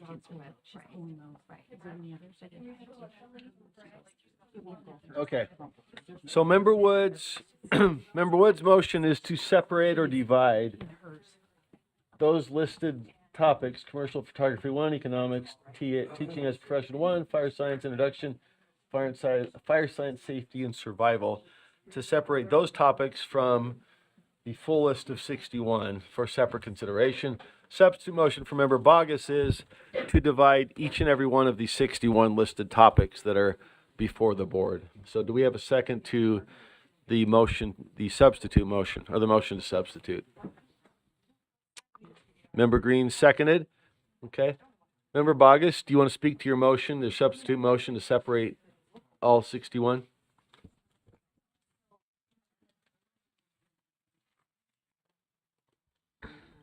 So one of the ongoing concerns of my constituents is that this board passes things in big, massive motions with multiple line items, and it produces no accountability. And I have made a commitment to my constituents that if it is an omnibus motion, it is highly likely and highly probable that I will vote no unless I can be accountable for my votes on the record. And so I do have suggested amendments to these. I may put those forward, I may not, but if I cannot vote on them one at a time, I cannot in good conscience vote in the affirmative. And I understand that this board disagrees with that stance on more than one occasion. I understand what efficiency looks like. I get it. But I think that accountability is important, and I think that this board owes our constituents accountability for our votes. So that is my thought, and I'll leave it to the body. Thank you, sir. Thank you. That motion is in order. It's appropriate. It's been seconded. It's before the body. Any discussion to the motion to separate? Member Hymas. Yeah, I just want to respond quickly. I am going to speak against this motion. I'm not on the Standards and Assessment Committee, but I watched the videos. I'm aware of what's going on. So the reason I say this is I don't want the public to think that the board just makes these, oh, they're here in front of us, let's just vote on them, right? The work has been done, just not in this hour, right? It's been done previous. So just to speak clearly for those that I represent, you are represented. Thank you. Vice Chair Earl, did you have a comment? Yeah, and I would speak against this motion too. If there's certain classes, people can pull those off and we can vote those separate if you're not wanting to vote for those, so to speak, and you're not, there's others that are fine. But I'm just going to articulate what Board Member Hymas said, that these have been vetted. They've been out for a while, so everybody could read those. A yes vote does not mean I didn't take any time, right? A yes vote means that these items are able to be moved forward. So if there's some that you you want to vote no on, let's substitute those out. I don't mind. Let's break those out, but let's not. I just think it's not necessary to do every single one. So. Okay, any further discussion? Seeing no lights? The motion is to divide each of the 61 items out of standards and assessment for separate consideration. I get that right, Member Bogus?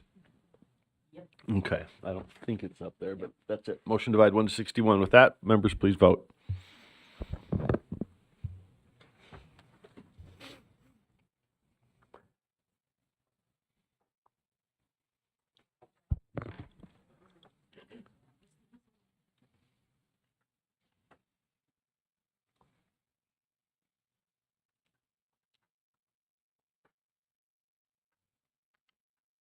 See, are we missing one? Did I?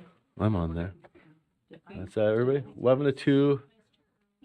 Oh, we're missing you. There you go. Oh, hers isn't pulling It's not lighting up. What? I'm a no. Maybe. I don't. Are you able to record it now? It's not lighting up for.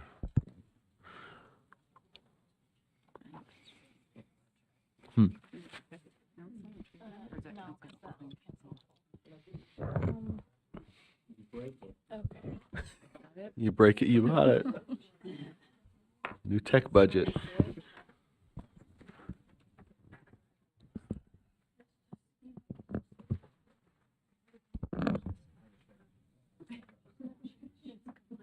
Okay, I'll work on that. Okay, we recorded, Member Earl was a, Vice Chair Earl was a no. So that fails 11 to 2. No. 12 to 2. That fails 12 to 2. The yes votes being members Bogus and Green. Okay, so back to the underlying motion, which was from Member Wood, was to divide a number of listed topics. Sure. Order. Are we treating this, it seems as if we're treating this similar to a consent agenda, where we're pulling items. So are we offering other board members the option to pull items, or do we amend this motion? I guess maybe I was misunderstood where we were at with this, because I'm talking too much. It seems as if you're going to vote on this motion before other board members are allowed to pull. And I want to have clarity on what's happening.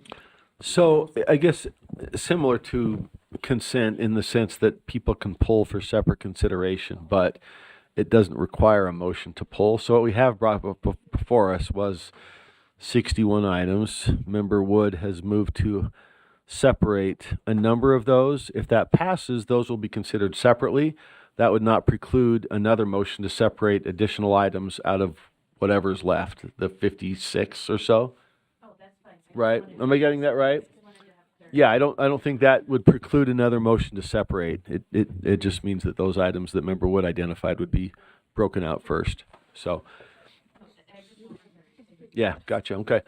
So the motion to amend that the board will motion to divide out the following courses for separate consideration: commercial photography 1, economics, teaching as a profession 1, fire science introduction, and fire science safety and survival. Any further discussion to that motion? If not, please vote. Uh-oh.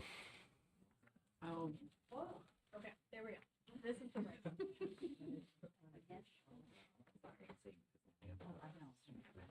So we need to still, okay.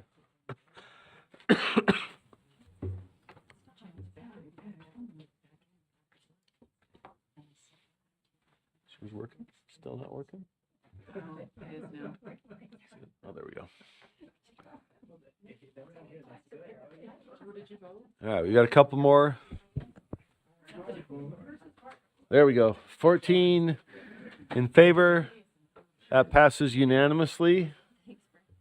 So those have been separated from the other remaining items, 56 or whatever. So the floor is open for action on the items that have not been separated or those that have been separated. Member Wood?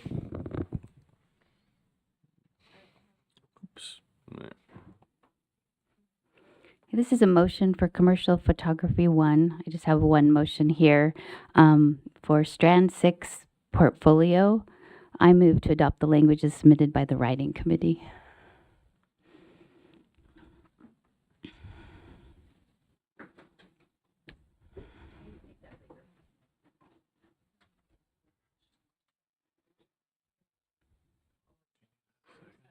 Yes, I do. So that would be what struck, is that right? Point of order? That's been seconded, but yeah, let's maybe just get a point of order because we're going to have a number of these. What's the best way for us to understand what is the original writing committee? In this case, it's a reversion, correct, to? It's on the very left column. Okay.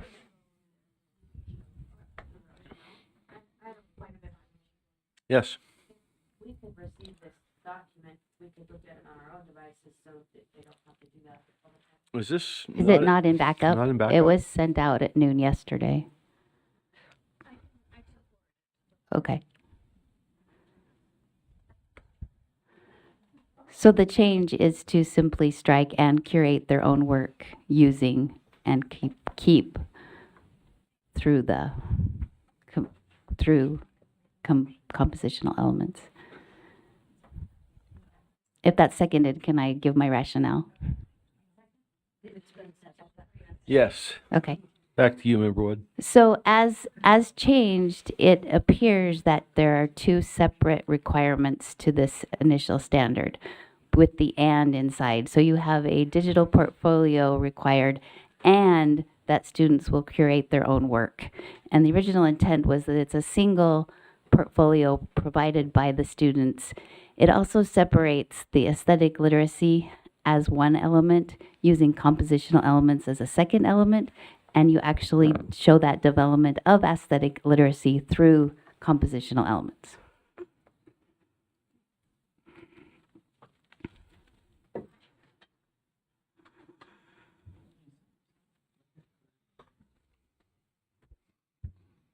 I'm sorry, Chair, you got a mouthful. I'm trying to understand this. We have writing committee standards and assessment, and then motion, and then final language. And the final language, is that not what we're? That's my motion. That's your motion. Sorry. Okay. Okay.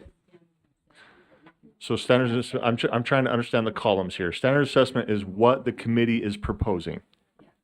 And then final language is the, because we got some emails saying, hey, if you have any changes, submit them now. That's what we're looking at in the final language column.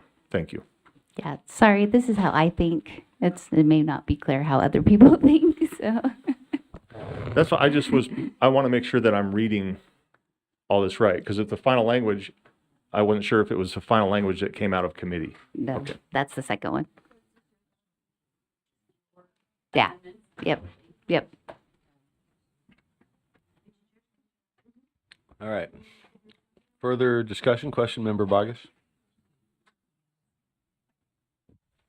Yes, sir. I am wondering if someone can define for me aesthetic literacy, because literacy is typically meant to articulate the acquisition of a skill set that is measurable. Literacy is measurable, and art is subjective. So I'm very confused as to how one can be aesthetically literate when art itself is subjective in terms of its beauty and purpose.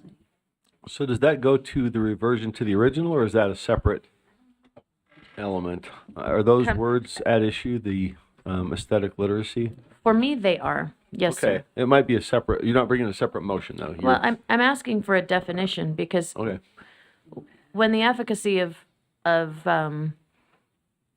art or the beauty of art is subjective, I'm wondering how we can be literate in something that is inherently subjective. Is that a question for, I'm not sure it goes to Member Wood's language, so probably not a question for her. Is that a question you'd like us to put to staff?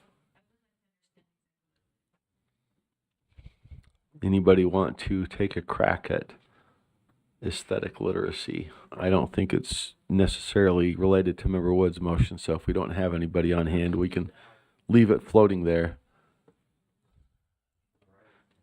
Talia, would you like to?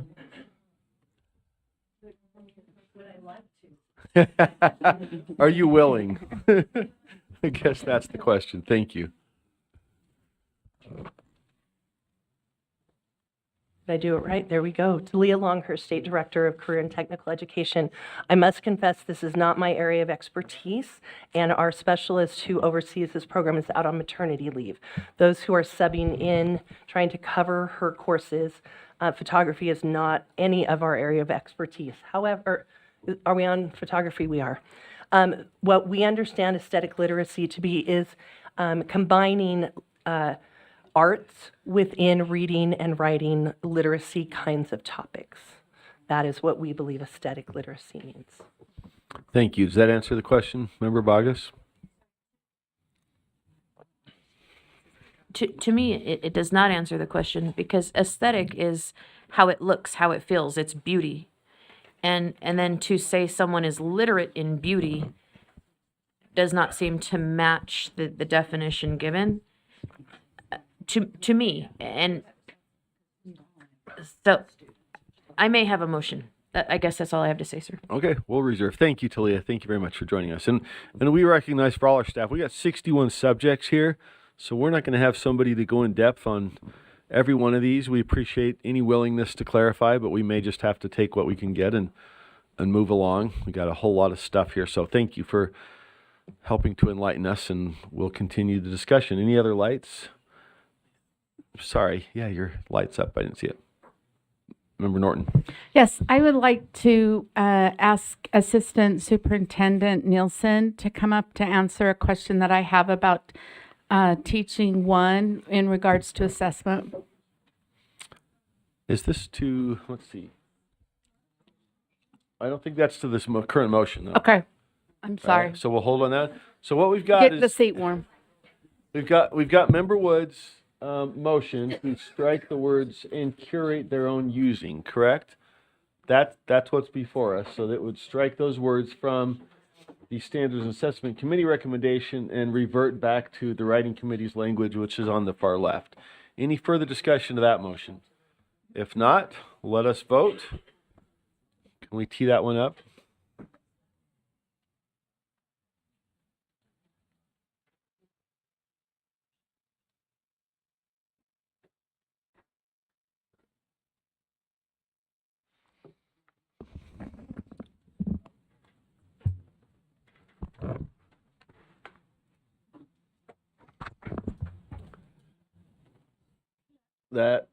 Is that everybody that we've got?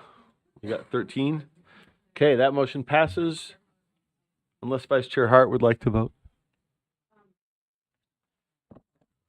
Your opinions on aesthetic literacy. Okay. She is a yes. No, I'm sorry. I should stop being. I'm not hired for jokes. I should stop it and stick to. All right. Did we get that right? Did we record her vote? She was a yes, I believe. Is that 9 then? Okay. So that passes 9-5. The noes being members Hymas, Bogus, Moss, Green, and Klein. Okay.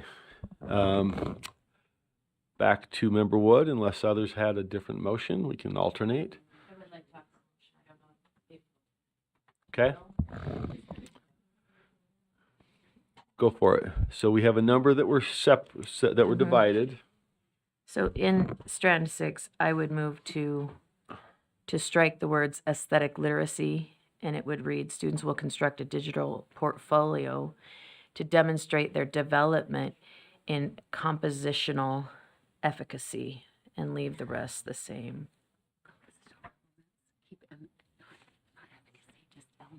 No. Okay. So the motion having passed, the language is what was stated on the left, on the far left, and then we would have an amendment to that language. Yeah, I would like to strike the words aesthetic literacy, and then the strand would read, students will construct a digital portfolio to demonstrate their development through compositional efficacy. And the rest would remain the same. And with a second, I would speak to the motion. Is there a second? Do we have it framed up correctly first? Okay. Is that right, Member Bogus? Do we get that? Yeah. Okay. Is there a second? Member Green? Okay. To you, Member Bogus. You'd like to speak to the motion? So, I think about all these beautiful young people that I work with all the time. And I think about their families and what they come with and what they share. And to teach that we can be literate in the judgment of beauty, I kind of take offense to, because some of what we view in America as beautiful, some of our immigrant families don't think is beautiful, and vice versa. And there are things in composition in art, the rule of thirds, the way you frame your subject matter, all of those things are things that we consider through the compositional lens. But to be literate in beauty, to me, seems to be an element of coerced speech or coerced thought. And I would love to see this board embrace diversity of thought and diversity of beauty and diversity of opinion in that realm. And so I would move the motion on that base. Thank you. Hey, thank you, Member Bogus. I just want to I know Member Tricer Hart's in line. Yeah. Are you next? Or So, the problem is I don't go in, it doesn't put my name. I'm just going to offer up a definition of aesthetics that comes from, in education. It says aesthetics is the inclusion of references to artistic elements or expressions within a work. It's the act of transforming space into learning space. So it's not aesthetics, it's like an alternate. It's a different definition of aesthetics.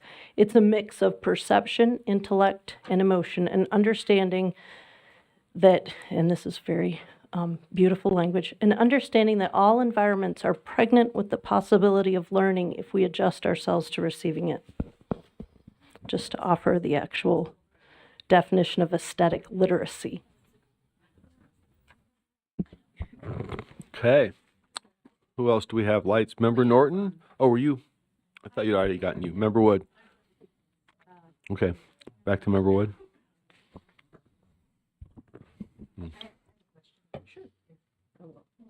If no one else does. Member Wood's on, but we'll come back. Oh. So just speaking to aesthetics when referring to photography, there's an actual techniques, and you mentioned some of them: following the rule of thirds, adding symmetry, creating depth, frame within a frame. Those are actually aesthetic techniques of photography. The reason I brought forward this is my son took the photography class in 9th grade. He's turned it into a business. He now works for the Grizzlies. I ran these things through him, and this was one of the things that he was concerned about, and so I brought it forward. For one of my constituents. So aesthetic. So I would speak against this motion because it's actually a word referring to photography and how pictures are taken. Okay, thank you. Back to Member Bogus. So I would respectfully disagree with Member Wood, because everything she just described is a compositional element. And if we're not going to put the definition of aesthetics in the standards themselves, then I would argue that this needs to go, because when we're literate in the assumption of beauty, which is what most people believe that aesthetics are, then we're in a place where we're teaching what is and what is not, and we're not valuing diversity, we're actually quashing it. And I agree with Member Wood that those things need to be considered, but they're not aesthetic literacy, they're compositional elements. Okay. I wish I could channel my mom, who taught aesthetics at BYU Art Ed for years, but I can't. So I have nothing to say. I recall in the 80s when they did discipline-based art education, it was aesthetics, history, production, and pedagogy, I think, and that's the entire extent of my knowledge. So any further comments? Member Norton. Okay. All right. So the motion is then to strike the words aesthetic literacy. And there we go on the side to see the effect of that. Member Klein. Would need to strike through also in order for it to read correctly. So it would be development in compositional elements. Is that right, Member Bogus? Sure. Yes. So, okay, so it would strike the words aesthetic literacy through. Is that right? Okay. Okay, with that framed up correctly, Member Lear? Chatting for a minute, so I hope you didn't say this. But I can't see why you'd strike it there and not everywhere else in that, across the strands. It just.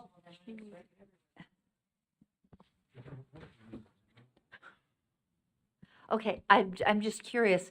It would seem to be inconsistent if you just struck it one place.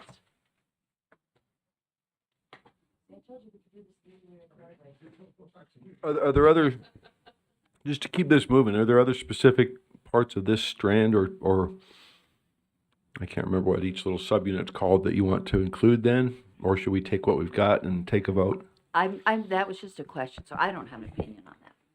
I just wondered. Then I would amend the motion to take it out everywhere and the semantics to be like. Do we know what everywhere means? Yes, throughout. Is this, do we need a bit of a zoom out to just see what the effect would be? Is the same language repeated? You can trust me, but I know that. All right, do we need to see other language? Do we know exactly what the effect? It's probably in commercial photography 2 and 3, which are not listed here, so I can scan those, but I'd have to go back to the document. I just want to make sure I know what we're voting on. So, yeah, so a term of art perhaps that's used elsewhere. Do we know how many times that's referenced or in what context? Do we need any more review of this, or do we feel like we're able to vote?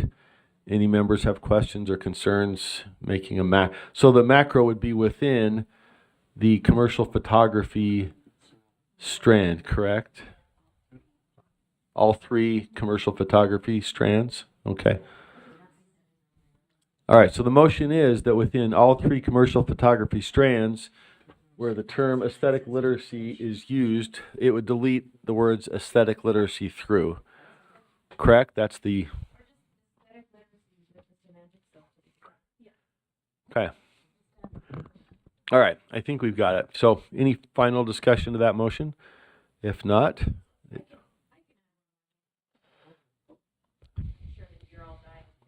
One more time about this, but little unknown fact, I have international awards in photography. International.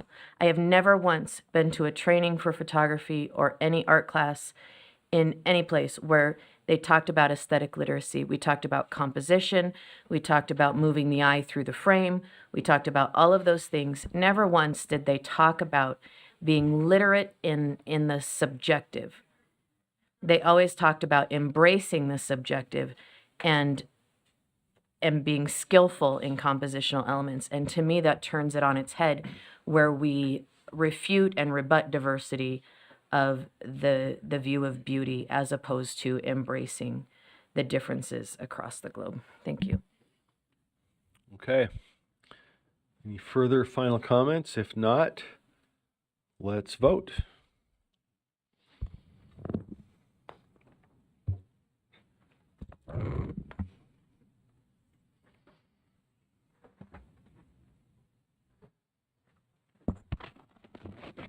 I think we still have one more, right? We're at 14. There we go. Okay. That motion fails 10-4. The yes votes being members Klein, Green, Bogus, and Carey. Okay. Floor is open to additional motions on.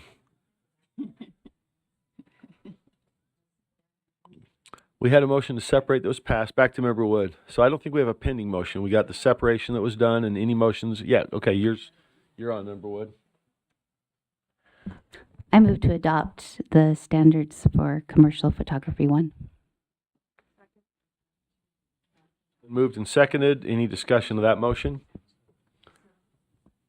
Member Norton, your light's on. Was that for this? Okay. Okay, if not, let's vote. Motion is to adopt the standards for commercial photography 1. Now, is that as amended? That's what we just amended, correct? As amended.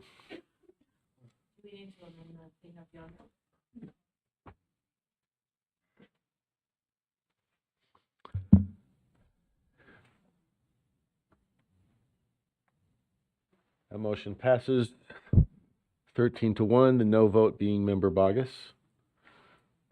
Okay, floor is open. Member Wood.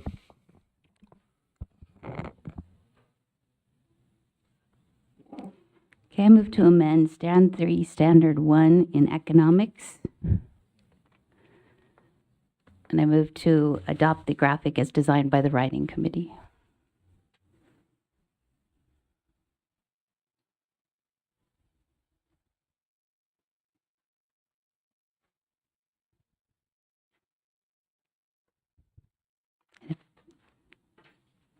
Is there a second?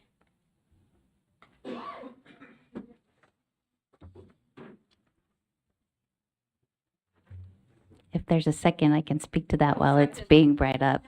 All right, it's been seconded. Okay, I did not hear. I'm sorry. Back to you.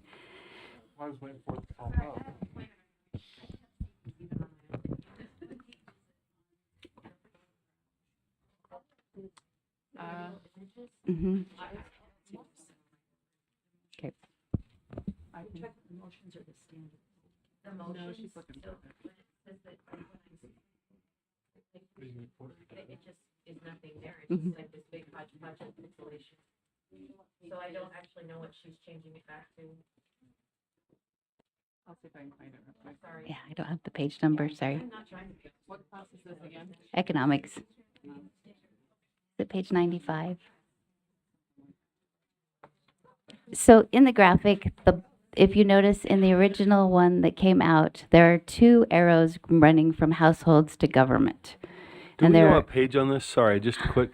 I think Well, Kelsey just said it. If you're logged into 365, Office 365 on your school system, you'll be able to see it. If you click on the little missing icon next to the, It's right here. It's on page 105 in draft.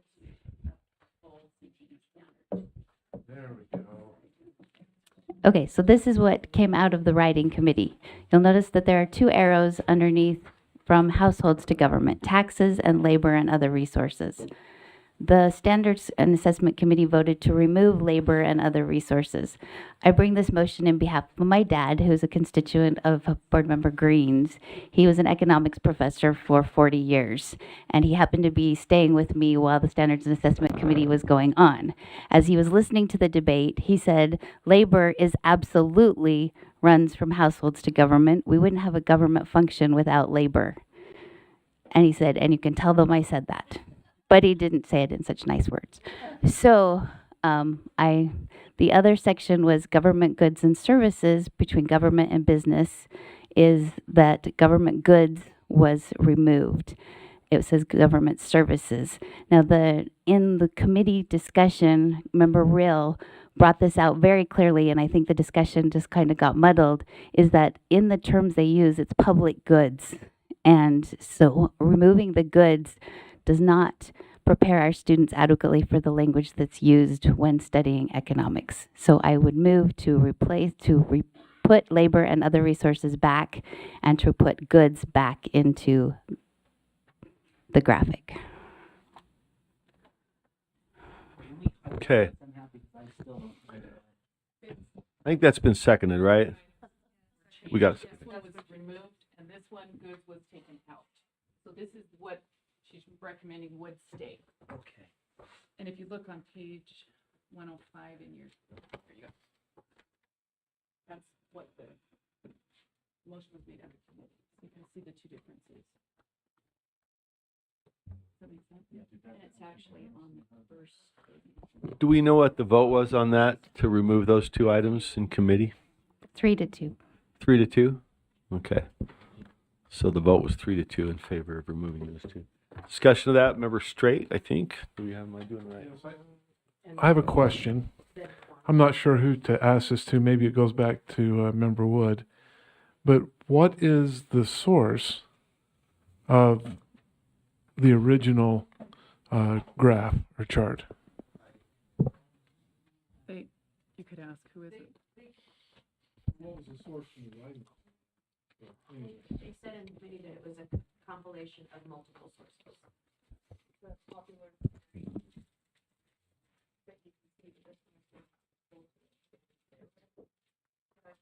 Probably need to get on the. Click here. So, member Reel? No, it's okay. Okay.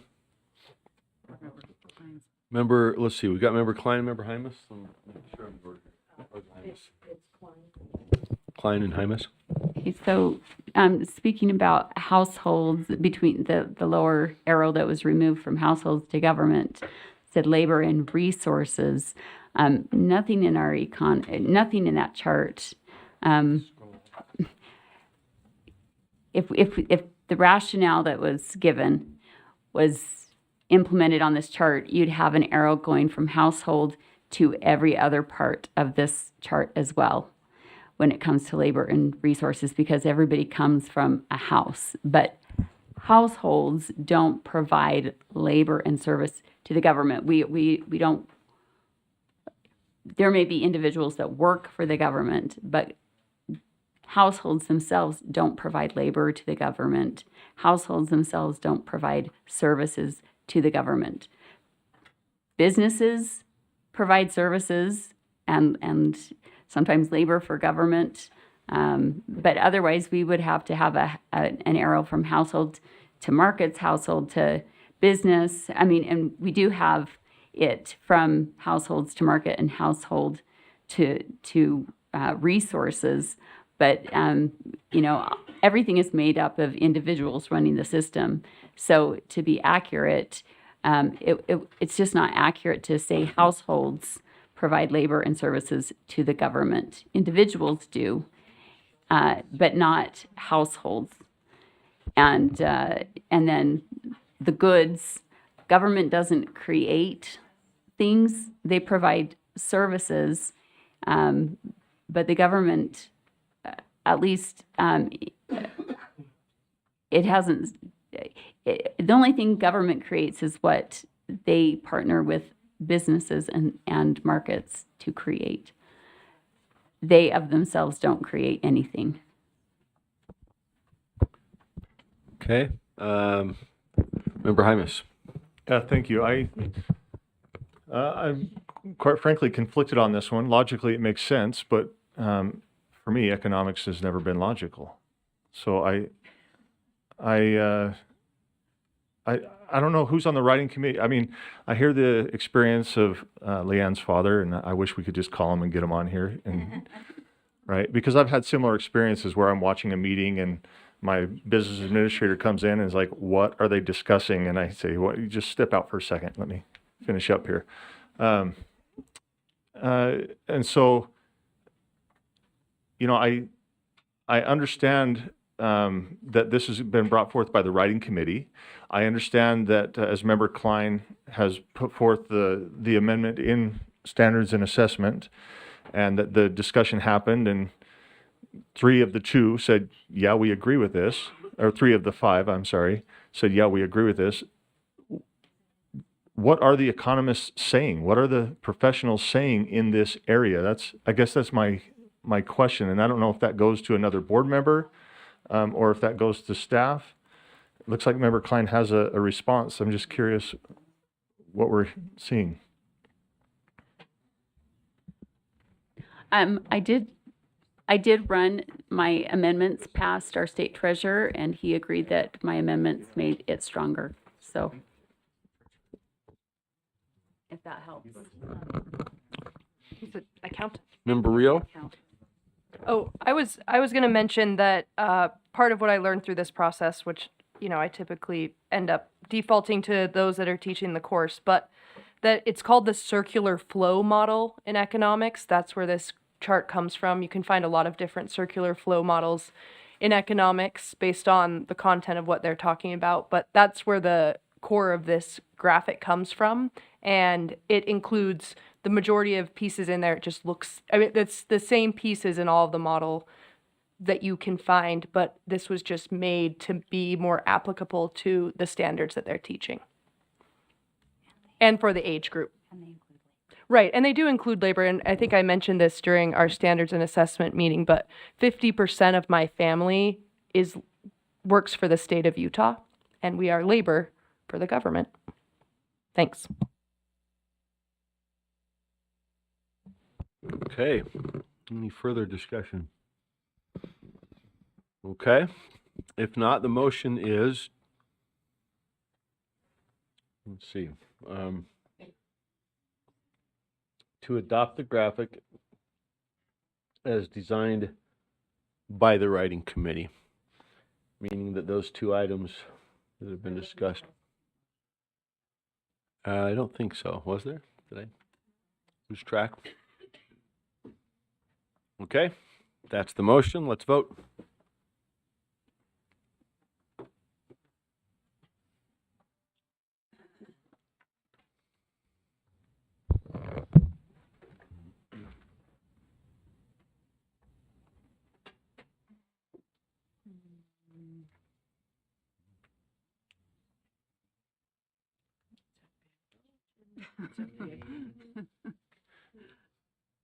Am I the only one?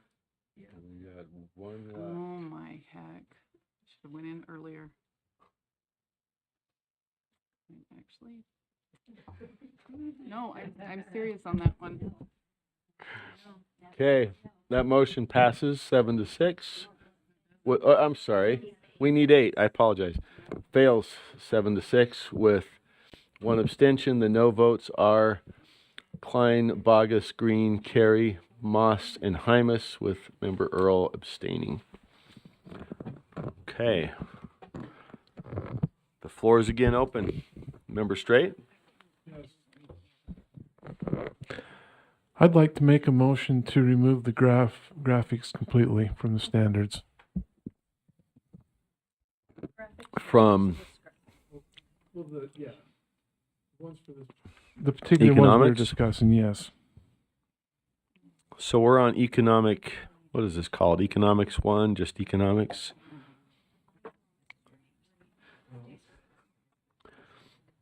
So member Straight, before we ask for a second, let me just make sure I understand the scope of the motion. We're on strand 3 of economics. Are you referencing strand 3 or the entire economics unit? Just the one we're discussing. Strand 3, standard 1. Okay. All right. Okay. So it's just limited to the graphic we were just looking at on page 105 of our material. Okay, is there a second? Okay, back to you, member Straight. So the reason I say this is if this is in support of the standards as they are, does the removal of the items from the graph now affect the standard? And if that's the case, then this graph will stand on its own. It doesn't have to be in there. I'm sure it could be in a textbook. I taught economics. These types of things were often in the materials we use to present to students. And so I want to make certain that whatever we have is in support of the standards as passed. And without looking at all the other items, if we take this particular graph out, then that doesn't necessarily, we're not supporting a particular view. The standards will stand on their own. Okay, member Bogus and then Vice Chair Earl. Has member Straight's motion been seconded? Yeah, then I would support the motion. Can I speak to that? Yes. my research indicates that there's not a circular flow model that looks anything like that in any of my research. And I would just argue that maybe that's the better way to go. Okay, Vice Chair Earl. Thank you. I actually speak in favor of this too, just because different classes use different textbooks, use different things. And the reason why I abstained, even in committee, was I just don't know that that was for sure the model that was going to be articulated. Do you know what I'm saying? Even though we've got the model there, I know that they worked hard to kind of combine together and say, oh, this is the model we want to use. They tried to combine a number of them, from what I understand, to make one cohesive model. But it's still, to me, it still didn't feel quite settled there. So I think this is a better way to go and let, and it's going to be different depending on what they use. So I'm speaking in favor of this. Okay, any further discussion? Seeing none, the motion is that this graphic be stricken from economics unit, help me again, units and strands and standards. Strand 3, standard 1, correct? Okay. Okay, voting is open.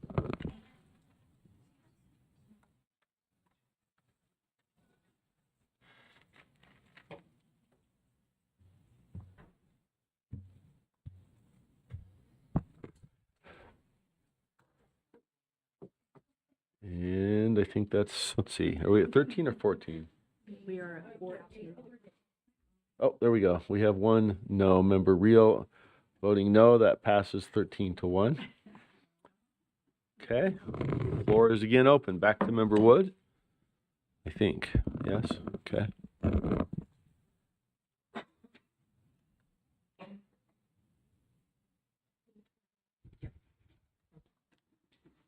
I move to adopt the standards for economics As amended, correct? as amended. Okay. Thank you. No, just making sure. Then seconded. Any additional discussion? Okay. Member Klein. Okay, so this is, I just wanted to look at page 110. We need to unstrike a 2 that was stricken just for, it's just an editorial fix.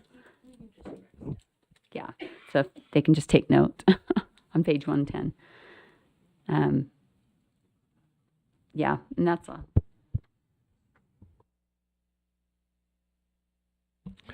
We don't need a motion for that then, correct? Okay. Okay.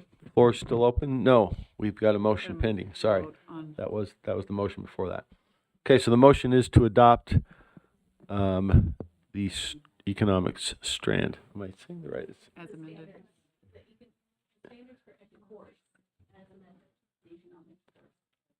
Economic course as amended. Voting is open. No? Oh.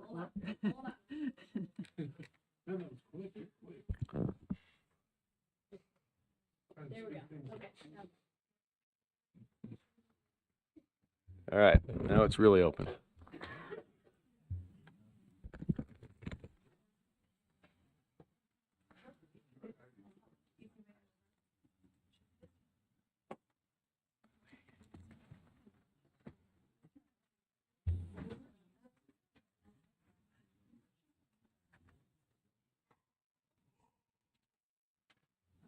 Okay, we're missing one. Oh, okay. That passes 13-1, the no vote being Member Bogus. So those are adopted, the economics course. Back to Member Wood. Okay, moving to teaching as a profession 1. I move that all instances of the following language be changed in teaching as a profession 1, strand 2, standards 2 through 6, to strike the first and apply to student learning outcomes, and strike some in education believe they relate, and insert they apply or it applies as syntax requires. Could we see that? If we zoom out of it, will we see where Yeah, so there's 6 different motions if it needed to be divided, but they all end up doing the same thing.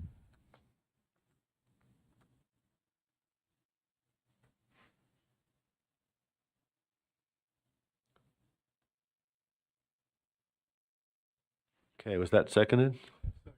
Seconded. Back to you, Member Wood. So all of these look at, it says students will evaluate the theories. In theory isn't inherent that someone believes it. It's not a fact, it's a belief. And so it's duplicative language. And also the student outcomes language was in each of these twice. I think it started and then language was added to it in the Standards and Assessment Committee. So I'm just trying to remove duplicative language. Okay, could we just, can we pan out just a little bit again to see what that looks like with the Gardner and Piaget, et cetera? Okay. There we go.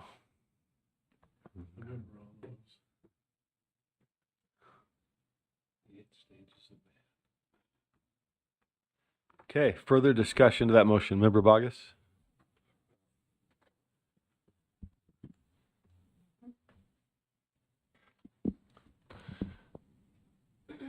So should this language pass, it assumes theory is fact, the way it's written. So is that the intent? I guess the question is to the maker of the motion, is that the intent?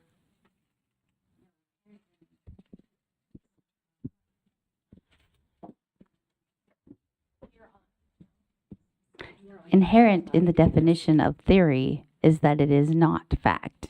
So Well, if and- you're already using the word theory, you don't have to say some people believe this. And while I understand that, the way it's articulated, the assignment has to be completed, assuming the theory is fact.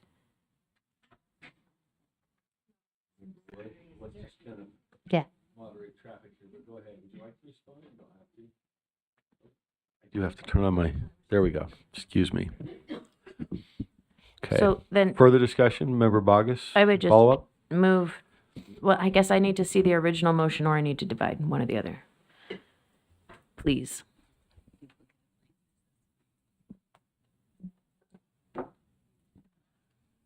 That's the original motion. That's what came out of committee. It's just not. So it's adding on a section here. Some in education believe. And I mean, there's more components to that, but. There was a redlining. Oh, there we go. Oh, there we That go. Yeah, helps. it's like, where did they go?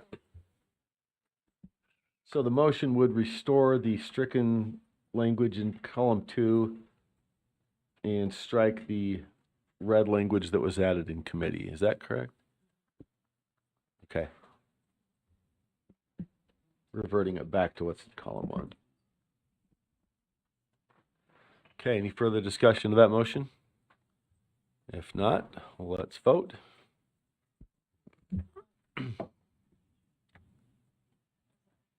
That's true.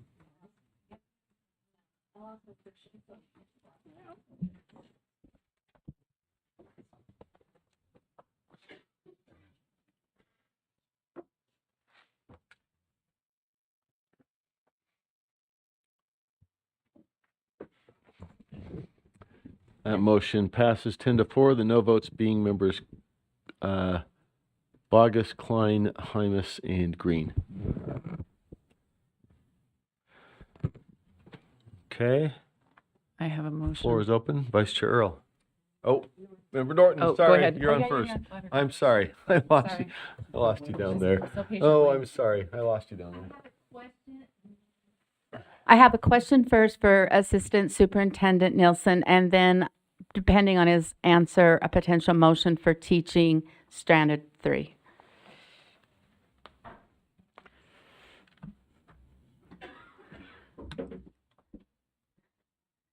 Okay, as I listened to the hours of entertaining information that I was listening to with this standards and assessment, there was something that was mentioned that did not coincide with the education that I had received. And so that's why I'm asking you, because you are our resident expert in assessment. And that was the terminology surrounding the word summative assessment. And I'm just wondering if you would give us your expert opinion on how would you define summative assessment? Respond. Darren Nielsen, Assistant Superintendent of Student Learning for the Utah State Board of Education. I can say that in Standard 2 and Standard 3 of Teaching as a Profession, where there's a definition of formative assessments and summative assessments, those two definitions are consistent with the professional learning we provide to paid educators, and the same definitions. It's consistent with the definitions they would receive in their education preparation programs. So the definition of summative assessment here is a measurement of student learning at the conclusion of a defined instructional period. So that could be a period of a week, 6 weeks, a term. It could be what the State Board of Education authorizes, and that is the end of course or end of grade summative assessments. The purpose of those assessments typically is to examine a student's progress compared to an established standard, just like the standards that you're debating and approving through this process, whereas formative assessment is designed to provide more timely and actionable information to both the learner and the teacher to make timely decisions on a day-to-day or moment-by-moment process through the learning process. Great, thank you. So I'd like Chair to make a motion in Teaching 1, Standard 3. Oh, come on, computer. I'm noticing in several places that the language was amended to read. It took out the original language that says summative assessment is a measurement of student learning at a conclusion of a defined instructional period. And instead, the language was substituted to say summative assessment informs educator instruction. And it also, it says that a couple of places. And so I would like to remove and send this back to the original language of the writing committee, which identifies summative as that at the conclusion of a defined instructional period. Second. Back to you, Chair Norton. Anything further in support of the motion? No, that's... Any other comment, discussion No, I do, about? actually. I just wanted to say, I think coming from State Board of Education, we ought to keep with the traditional, or the definitions that are used in the education profession. Do we have one that shows what that would look like and where it's been changed and how it would revert? Well, I'm looking on my screen, and it's Page 218 if you're following in your 218. amended Okay. document. I'm just saying amend Or Teaching as 239. Profession 1, progress, and then Standard 3. It's 218, not at the bottom of the page, but up at the top, like if you're scanning. Does that make sense? Because it says 239 on here, but that's because it's out of order with the rest of the documents. But page 218.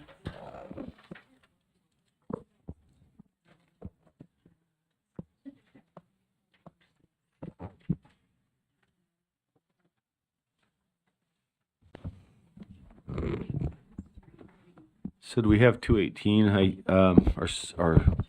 On the draft using today, I have 218. On the full draft, I don't know where it's at. So as revised, it says, identify summative assessment, how it evaluates student learning and informs educator instruction.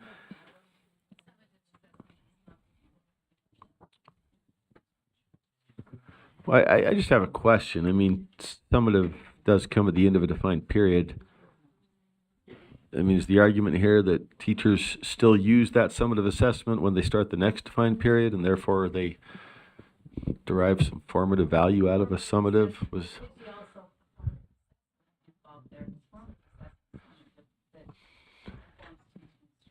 Right. I'm just curious the thought process that went into the amendment. I could see, I'm out of my depth here, but I could see the argument that teachers use that summative assessment as they prepare for the next period, right? And so make a formative use out of the summative assessment. Is that the purpose of all this? I'm just trying to get to what was the intent of the committee. I don't know if somebody wants to. Okay, well, I can speak to it just a little bit. That the intent is that end of year assessment should help inform the next year where students are. But as you're moving into that, but you do get that late though, right? So that's the other. Yeah, but they would still use that as an information piece, right? So yeah.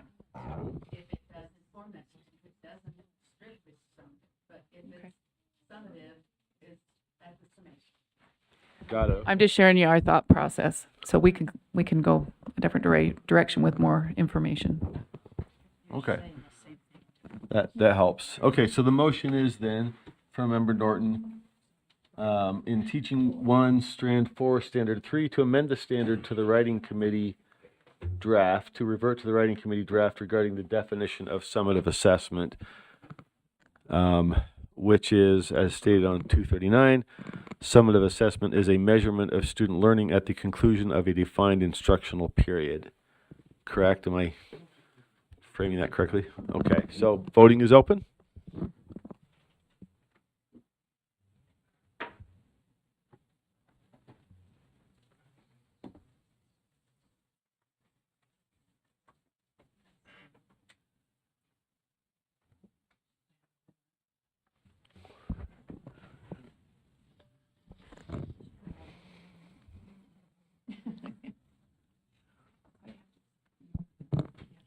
All right, that passes 8-6. The no votes being members Klein, Straight, Carey, Hymus, Green, and Bogus.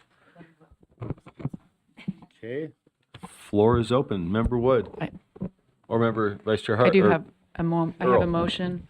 At the end of, now I've moved my document here. Sorry, just a second. On page, this has to do with Gardner's theory of multiple intelligences. I want to add a point on there. It is, that's why. Do you want to make a comment on that? Yeah, so that, this is the motion, if we're going to keep this in here with Gardner specifically, to add let me tell you where I'm adding it. My apologies. It's under standard 2. Okay, strand 2, standard 2 in this section of education. And I appreciate Board Member Klein's addition of investigate instructional methods that have proven successful over time and are backed by empirical evidence and sound research because, let me give my amendment. And then I'll explain it. So it would be adding, understand the difference between learning styles, and multiple intelligences, and how presenting information in different ways can help students retain information. And if I get a second, I'll speak to that. Second. Okay, Gardner is maybe a little outdated here. And when I've done a little research on this because just with the learning styles okay, let's see if I can articulate this. So when he put his theory out, or his hypothesis, or whatever you want to call it, he was suggesting that you went in many different directions. That learning was just not, we kind of had two-dimensional back in the 80s. It was like this or this type of a style. And he broadened that out. So he created a greater thought process that it could be much more than that, adding the arts in and other things. But often it's misused in education, and there's quite a bit of research behind it that there can be a misapplication of it to be narrowing and saying kids only learn in certain styles, instead of realizing that kids learn in many different styles, even if they have one that they maybe lean towards or whatever, the best way of learning is when you apply it to many different methods. So and like I said, there's quite a bit of research around that. So anyway, what I'm saying is that we need to look at, I appreciate Board Member Klein's addition here because it says go back to the evidence, is it proved effective, and then adding this in to make sure we're drawing attention to some of the complications with this particular theory. That's a long explanation. Okay, I think that was seconded, right? Yeah. Comment? Member Bogus, question?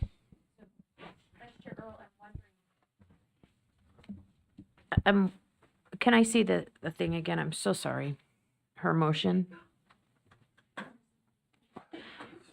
I'm wondering if it would make more sense. For me, it would make more sense if it said, understand the difference between learning style and intelligence. And maybe I'm misunderstanding. Oh, sorry. No, maybe I'm misunderstanding your intent.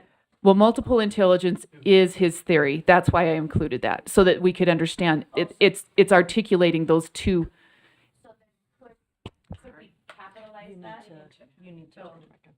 Should that be capitalized? And I'm not trying to be semantic, but to me, that wasn't clear.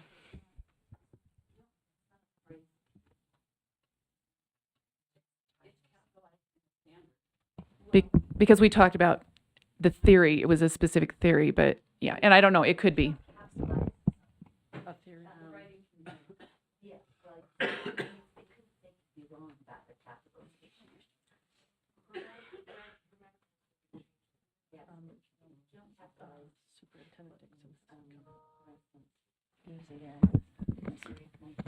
Superintendent Dixon, did Yes, you are want you to? ready? Oh, and I was Yeah, probably you whispering betcha. into a Sorry. mic. I apologize.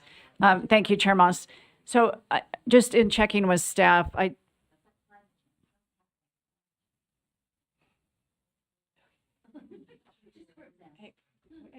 I just didn't want to, interrupt any fierce discussion. Going back to two things. One, the intended audience. So we're talking about high school kiddos, basically. So we have to remember that. And then two, what is the overarching concept you're trying to teach? And that is that not everybody learns in the same way. So I think when you get to, again, age level, what's age appropriate, and what's the overarching concept, it's just there are different learning styles that appeal to different kiddos. So teaching just in one way is not really effective teaching and not conducive to learning. So I think that, again, inserting my opinion here, I think the more general you can leave it around that concept of just helping high school students engaged in these courses understand that kids learn in different ways and keep it very simplistic and away from a theorist or a particular model, the better off you are. And I guess I know that leaves room for interpretation, but going back to, that's really what they're trying to get at, is just helping our high school students learn that teachers need to teach in a variety of ways because students learn in a variety of ways. So whatever captures that. Chair. Who's on? Member Wood? No, you are. Excuse me. And I think that's why I like how presenting information in different ways can help students retain information. It's a nod to universal design for learning. It's a nod to teachers not standing and lecturing. It's a nod to not just paper and pencil. So I think that they should be not capitalized so that it stays broad. And I think that we should definitely include the second piece. The problem I have is if a teacher starts going down the learning styles road and the multiple intelligences road, it's very easy to turn into time wasters, such as what is your preferred style of learning and what is your and take this test, and now we know, and then students take and do that to their students, and it's so pointless. So the whole point is that when a teacher is designing student experiences for the classroom, there needs to be multiple ways to engage in the material, period. So what I'm thinking aloud is, do we need to even mention the first part for the latter part?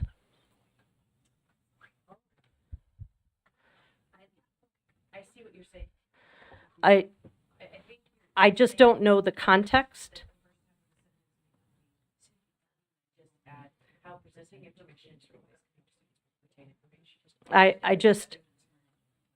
Students learn in different ways. Multiple modes of learning is one of the primary concerns when creating lessons. I don't even want to go down that road, because a teacher Googles something, remembers something from their own experiences, and the next thing we know, we're yeah. So I am not quick enough on my feet to offer something, but I am concerned. So understand how different oh, yeah. One reason I am very reticent to mess with standards is because a group of people designed an entire meal, an entire menu. And when you change one, you may screw up the others.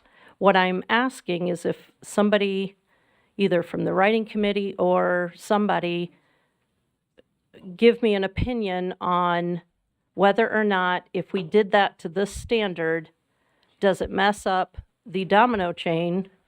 No? Thank you. Thanks, Talia. Okay, then, yeah.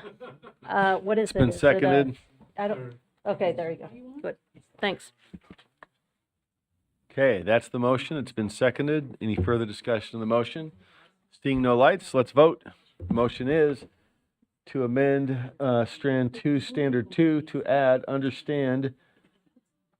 It's to strike, sorry, within the motion from Member Earl, it would strike the words the difference between learning styles and multiple intelligence and, so that the underlying Chair amendment Moss. would say understand how presenting information in different ways can help students retain information. Chair Moss, can I ask Yes. a point of And order, also, I guess? Deputy Norman after you, yeah. Either way. Okay, I just want to understand if we are treating this one as member or Vice Chair Hart's amendment to Vice Yes. Chair Earl's amendment, or if we adopted that into Vice Chair Earl's amendment without objection, and Well, I guess we can do it as a proposed friendly. It's been accepted by the maker. Is there any objection from the body? I just did. Oh, sorry. I heard no objection, therefore it's been accepted as a friendly. So the motion is, yes, Patty, sorry, Dr. Norman. We're trying.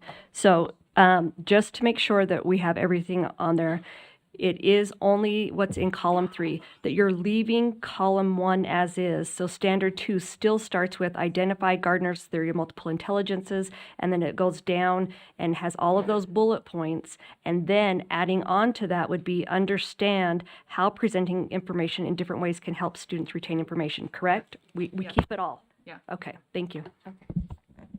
All right, so bringing it back, the motion from Vice Chair Earl with the friendly amendment is that after what's in the left column there in Strand 2, Standard 2, we would add understand how presenting information in different ways can help students retain information as a final bullet point.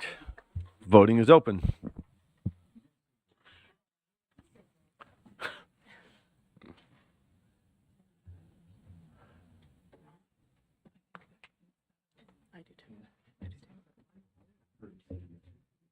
And let's see, we're missing 3.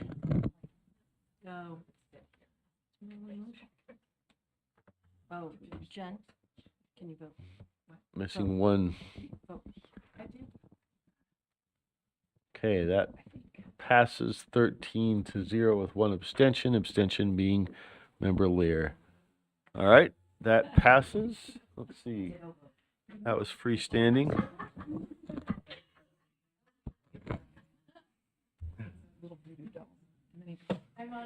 Touche.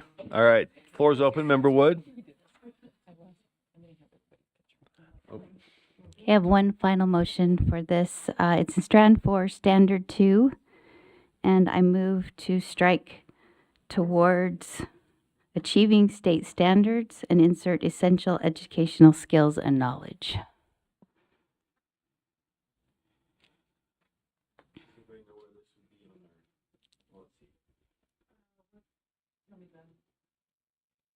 So this is the, oh, I need a second. Second. Thank you. This is the definition of progress, and it was forward movement toward a learning intention, and then it was changed to forward movement towards achieving state standards. And I believe that progress in learning goes beyond achieving state standards. I know in my own district, we have the Davis Essential Skills and Knowledge, which go over and above our state standards.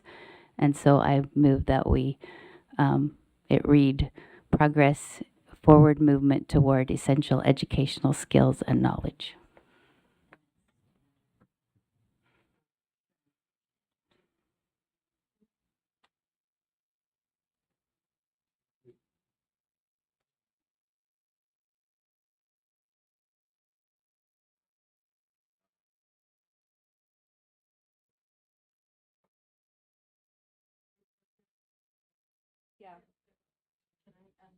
I'm going to ask a question. Can I, Yes, Mr. Hart. thank you. I'm wondering about how do you define educational skills and knowledge? And you don't have to answer that if you're not. I just, in the reason I was okay with state standards is because the teacher of this class can find those. How do they find what essential education skills and knowledge are? Well, in my mind, it was a basic definition of progress. I mean, where we're trying to teach teachers how to, what certain educational definitions mean. And I think progress goes beyond state standards. So I gotcha. Thank you.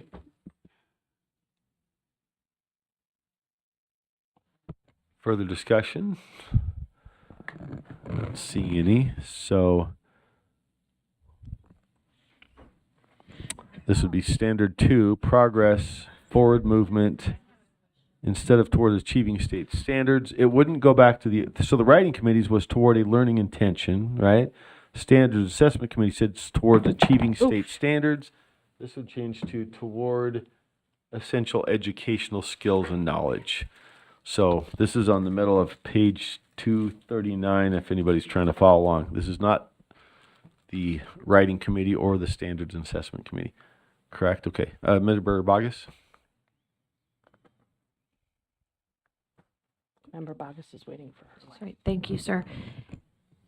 So I would speak against the motion just because, to me, a learning intention is defined. A state standard is defined. Who gets to define essential educational skills and knowledge? If it goes above and beyond, then it's ill-defined, and then I'm voting for something that's not defined, or it's defined by someone I've never met. And so I would argue that what came out of committee is more appropriate. Thank you.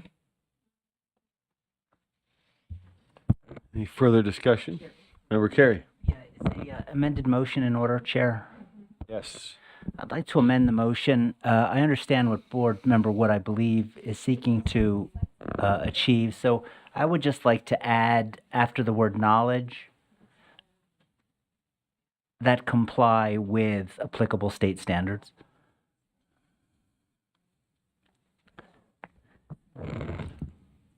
Is there a second? I'll second it. It's been seconded. Would you like to speak to the motion, Member Carey? Can I ask a question? He's going to speak to the He's going to, yeah. Feel free afterward, though. Let's bring it to you for a question. Yeah, I understand that, yeah, the state standards aren't the end all in terms of all the information that's out there that's, you know, good and desirable. So I think that should be included to the extent that it produces a better student. But I also am concerned that does that just open the floodgates to anything and everything in terms of it being, well, it's essential educational skills. And as Board Member Boga said, who defines that? But by adding the requirement that this additional, these educational skills and knowledge comply, I do think that puts a more direction on it. Thank you, Chair. Thank you. Member Reel, and then Vargas? Yeah, I thank you, Chair. I have a question that possibly, I believe it's Ashley Higgs is over this area, just about the definition of learning intention, if she could provide that. Because it's my understanding that the learning intention is based on state standards. Is Ashley here? I'm not sure. Talia? Ashley, do we have? Okay. Thank you, Ashley. Hi, Ashley Higgs, CTE Education Specialist. If you go up into Standard 1 of Strand 3, we defined learning intention as statements written by educators that define the day-to-day learning goals aligned to state standards. So when the committee went to write the definition for progress, that's why we aligned it to learning intentions, because it is defined as what the day-to-day is based off of state standards.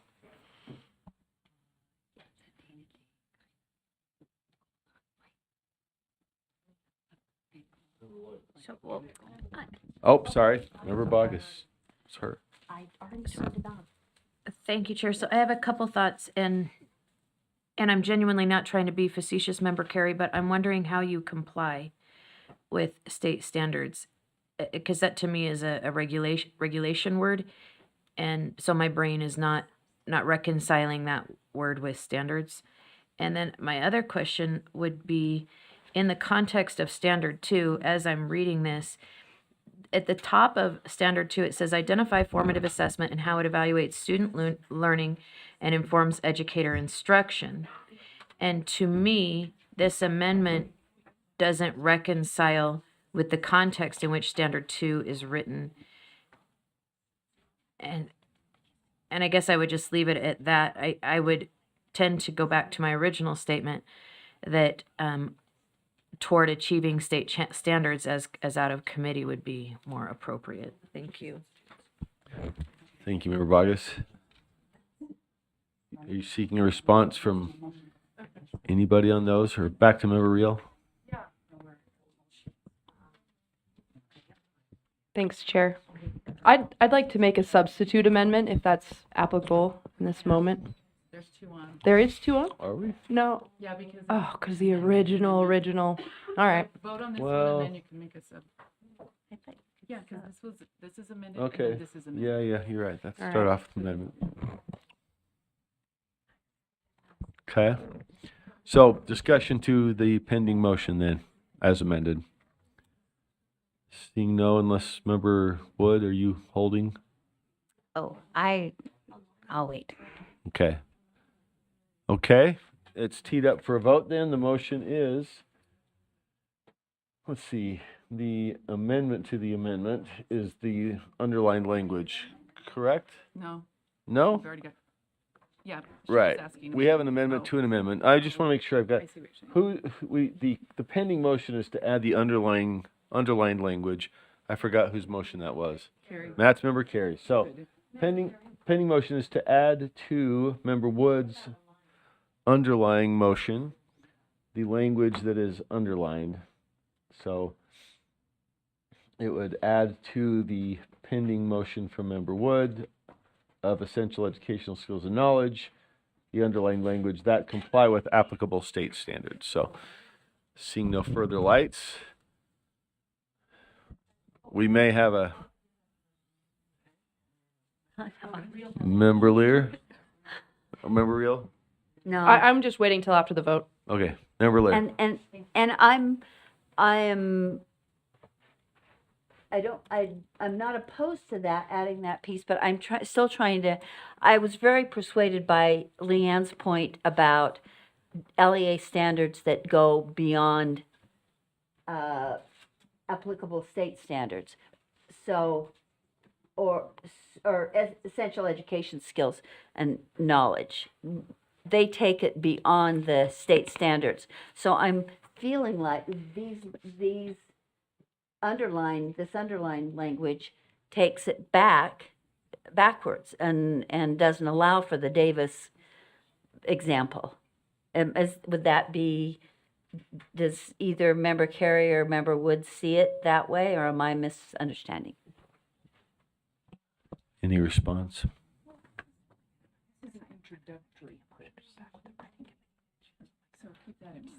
Okay. Further. Nobody has a response. Okay, that's all right. I'll just vote accordingly. All right. Okay. 12-step Anything program, right? further on this one, on member Carey's?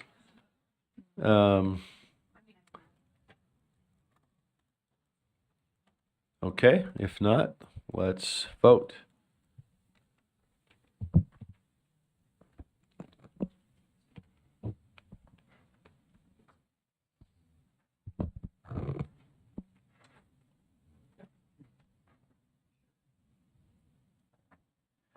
Okay, that motion fails. Vote of 9-5 with the yes votes, in this case being Vice Chair Earl, Member Carey, Member Hymas, Member Bogus, and Vice Chair Hart. So we have then the underlying motion from Member Wood, which was to, let's see, I'm sorry. Yes, thank you, Sybil. For under the definition of progress in Strand 4, gosh, where did this go? I had it here. All right, in Strand 4, to insert the words essential.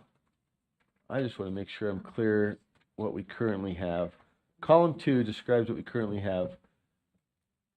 Towards achieving state standards, right? So it would move to strike towards achieving state standards and insert essential educational skills and knowledge. Any further discussion of that motion? Member Reel, Member Earl, or no, Yeah. Lear? Hers is just still on, I'm sure. I'd like to make a substitute amendment to Strand 4, Standard 2, to go back to what was originally presented from the writing committee, which is progress, forward movement towards a learning intention.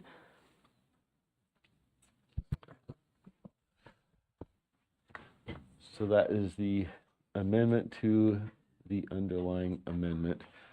And I can we speak did to get a second, right? Okay, back to you, Member Reel. Yeah, just after learning more about the definition of learning intention, I think that when we pulled that in the in standards and what Member Wood was trying to get to, I think that it was just becoming overcomplicated, and it sounds like all of us are still focused on what was originally written, which now learning what learning intention is defined as. So I think the writing committee got it right on that. Okay, other discussion to that?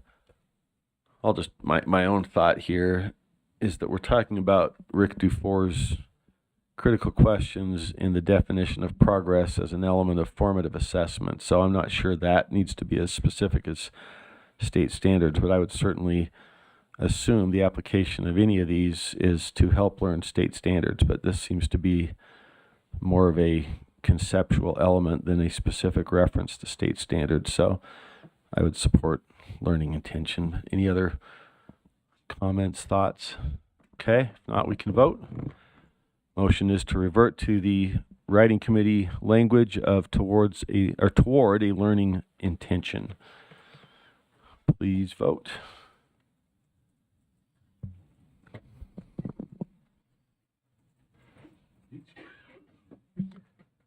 That passes 10-4, the no votes being members Bogus, Klein, Green, and Carey.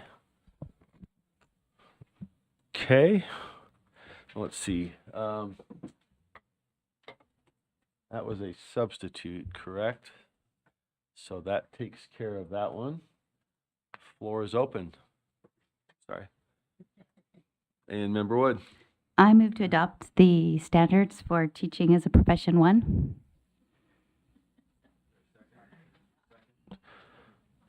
Discussion of the motion, Member Wood. Done? Okay.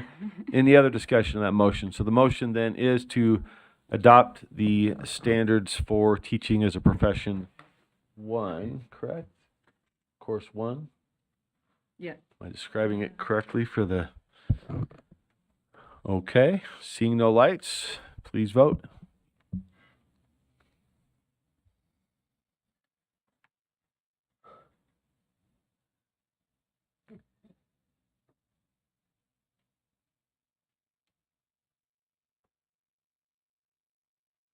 We're watching for one more, I believe.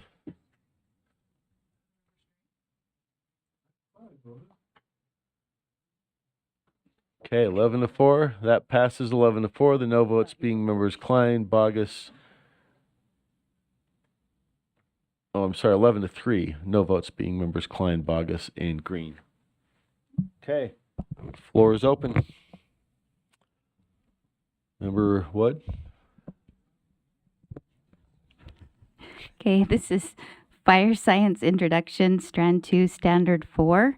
I move to substitute the following language. Discuss how firefighters hold a position of public trust.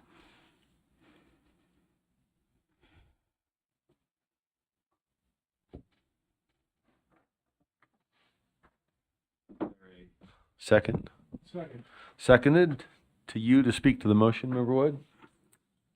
So the original language from the writing committee were public figures that came out of standards as civil servants, which civil servants have a myriad of definitions. But the intent of the standard was to talk about the position of trust where firefighters are allowed. They're one of the few that come into a home without a search warrant. They're there to save you.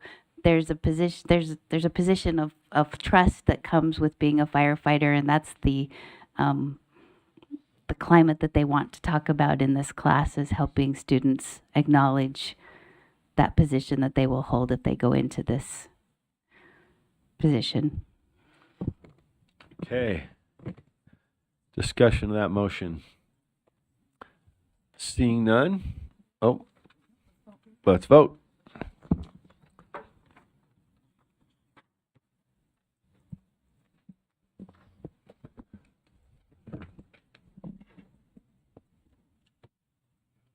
That passes. Oh, wait, did I get that wrong? There we go. That passes by a vote of 10 to 4. The no votes being members Hymas, Klein, Bogus, and Green.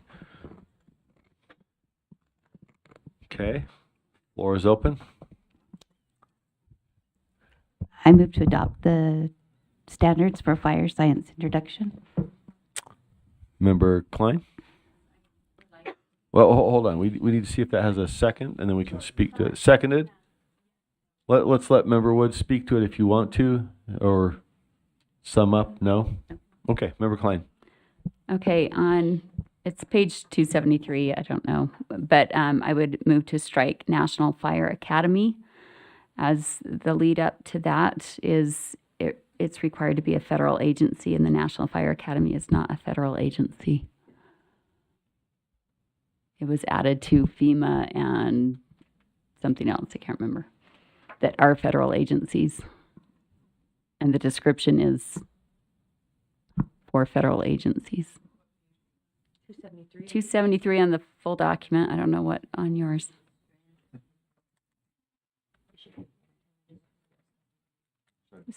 Three.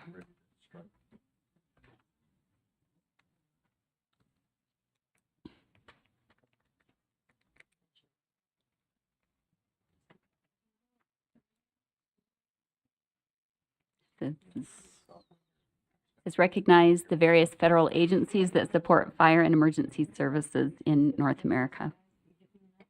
So federal agencies. 272, it's at the, 272. yeah, standard 3 starts on There we go. 272 and Okay, bleeds on goes to into 273. Various federal agencies, National Fire Academy. Okay, so you're saying that the National Fire Academy is not, in fact, a It's not a federal agency. federal.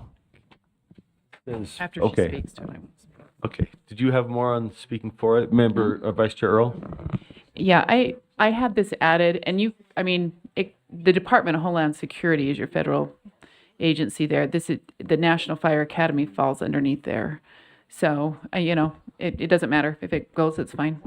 Or if it stays, it's fine too. All the others are federal agencies that lists Department of Homeland Security, FEMA, Bureau of Alcohol, Tobacco, and Firearms, Bureau of Land Management, Environmental Protection Association.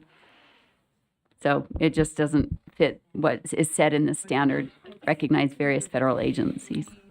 Okay. Any further discussion It's on that standard motion? 3. Strand 5, standard 3. Yeah. 272 Strand 5, in the standard 3. printed full copy. Okay. Anything further on that one? Seeing none, let's vote. Can we tee that one up for a vote? The motion is to strike National Fire Academy from Strand 3. maybe FEMA falls. Do you want the standard and strand? 5, standard 3. 3.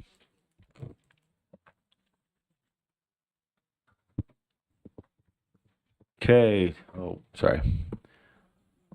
We'll wait for votes. Yeah, we are ready to roll. It's No worries. security. It's associated with that. That's why I put it in there. But if it's not, it's still, they would still talk about it. So, yeah. Right.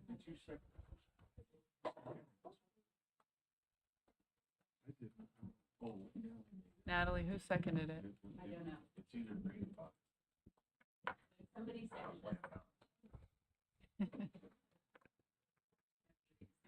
Did anybody second this motion to strike National Fire Academy? Member Greenwell. Yeah, can't recall if we had a second, so thank you. Okay. We are confirmed and voting is open.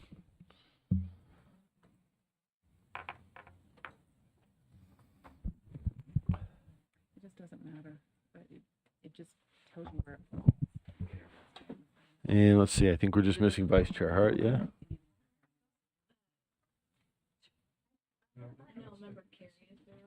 Oh, all right. Just playing the odds, like Member Hymas. I was playing the odds. Okay. The odds are. Compelling. All right. Let's see. We one more. No, that's it. Oh, that's it. Okay. All right. We just remember Carrie for a minute. Okay. 8-5. That passes. The noes being members Reel, Norton, Lear, Wood, and Straight. Okay. All right. Floor is open. We have a light from Member Klein. Well, actually, we have a motion. Oh, wait. Do we? Yeah, she amended the motion. Oh, correct. We had the motion to adopt. Was it a substitute motion, or was it just amended? Had you moved to adopt these underlying set course? What is that? And she amended. So she amended it. Okay. So what? I'm sorry. What course? I'm sorry. What's the general? Is it fire science introduction? Okay. So the motion was to adopt fire science introduction. It's been amended per Member Klein's motion. The floor is open on the underlying. If there's comment or argument discussion to the motion to adopt fire standards introduction. Member Klein. I would like to amend the motion to strike the 4 bullet points under standard. I think standard 3. It was previously standard 4. It reads, examine some of the reasons people resist change to safety improvements in the fire service. And then the 4 bullet points are closed-mindedness, loss of control, change not needed, tradition, it's always been done this way. So I would just eliminate those, keep the standard, but eliminate the bullet points.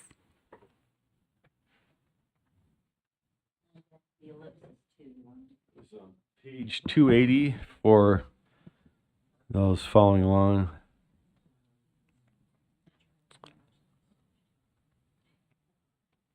Okay, was there a second to that motion? Is there a second? Yes. Oh, sorry, Talia. Am I off? That's the next one. Oh, is that the next one? Oh, thank you. Okay. Okay, I'll bring that next. All right. So we're back on fire safety introduction. Right? What am I saying? Right? Okay. So the motion is to adopt fire safety introduction as amended. Further discussion to that motion. Member Klein, was that no? Okay. Seeing none, we can vote on adopting then fire safety introduction as amended.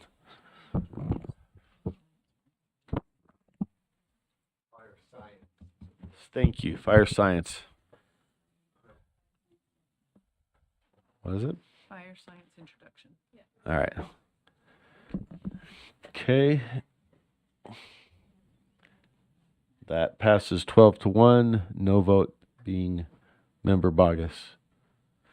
Okay, thank you. Back to you, Member Klein.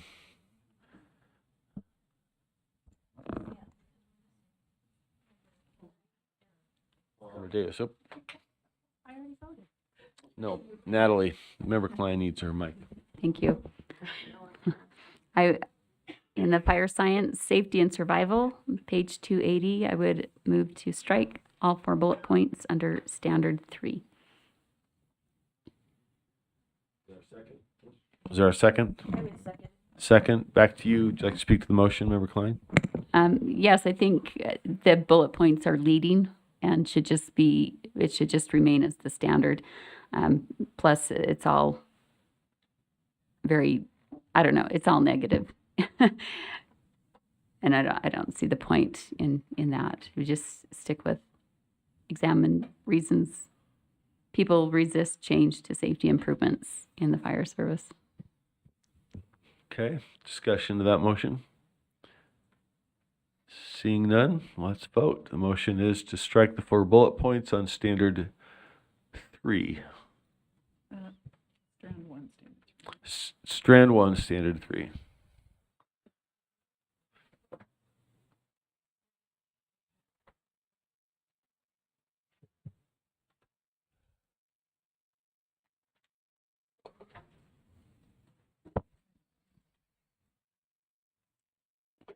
Let's see.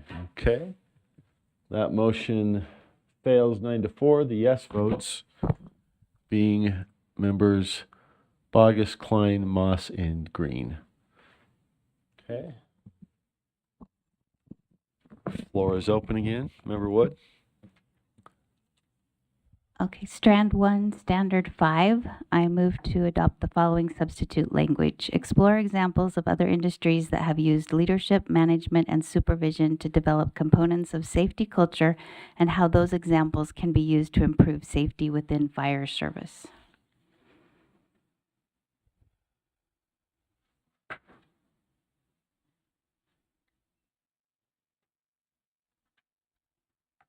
Is there a second? Speak to the motion. Yes, so the original motion coming out of the writing committee was a comparison between what's happening in other industries and how that can be used. But as it moved to standards and assessment, that comparison factor was removed. It just said explore examples of other industries. And so I'm just trying to take out the words that I think that were a concern in the initial with the advocating or that activist language, and just putting it back to let's look at these and compare the good things they've done and how we can use those in within fire safety and service. Okay, discussion to that motion. Seeing none, let's vote.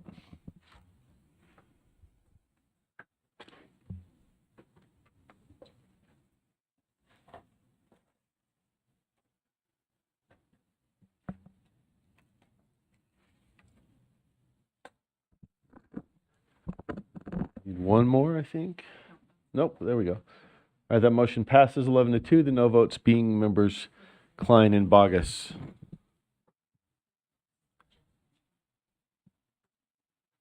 Okay, back to Member Wood.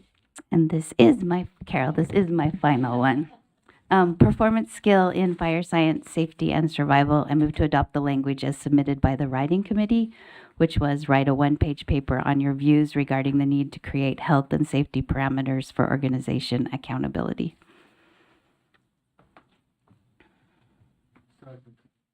Seconded. Would you like to speak to the motion? This just simplifies it. It puts it back to where they needed to focus on the health and safety parameters, not necessarily transparency and accountability in an organization. It puts the focus back on health and safety, which is the original intent. Which strand is this again, or standard?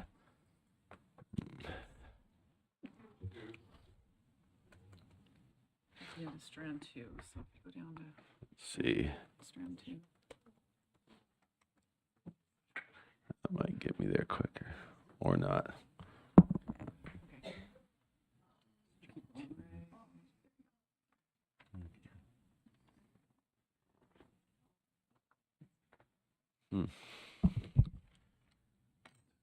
Any discussion of that motion?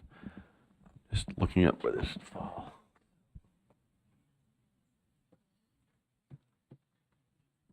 Okay, any further discussion? Seeing none, let's vote.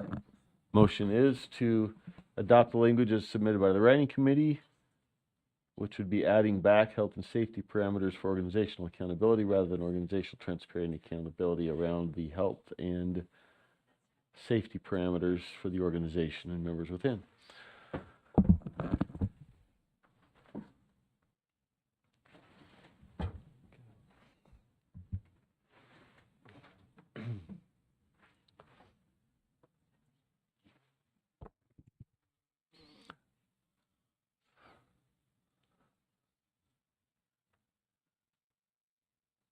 I think one more. One more?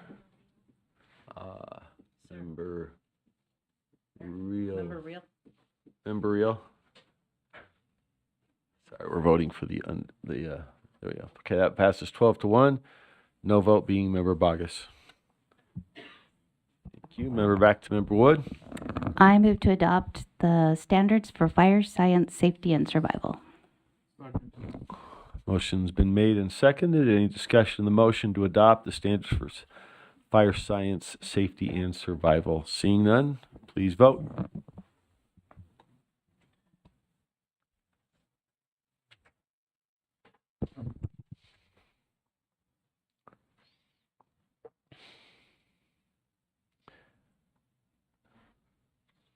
Need one more.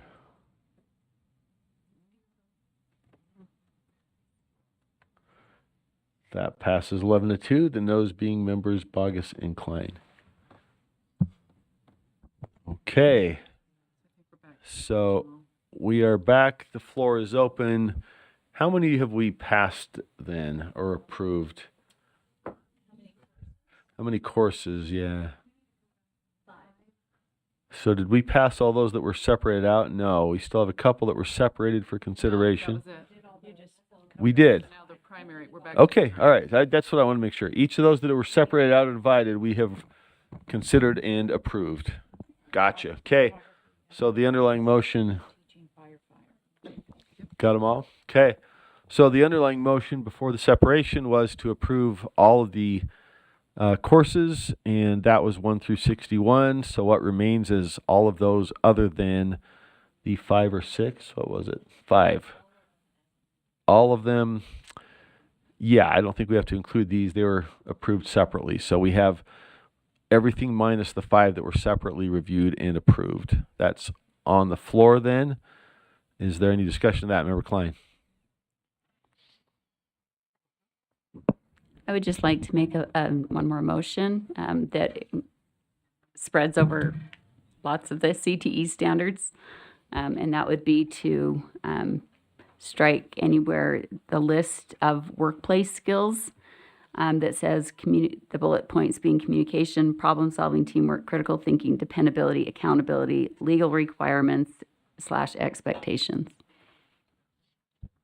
Okay, is there a second to that motion? I would second it to find out why. I don't Okay. Member Klein, would you like to speak to the motion? Sure, and I'd like to have a much longer explanation prepared for this, but this is the soft skills that is bringing objective measurements in or testing students on or measuring their soft skill abilities, which would be an inherently biased measurement depending on who's doing the measuring.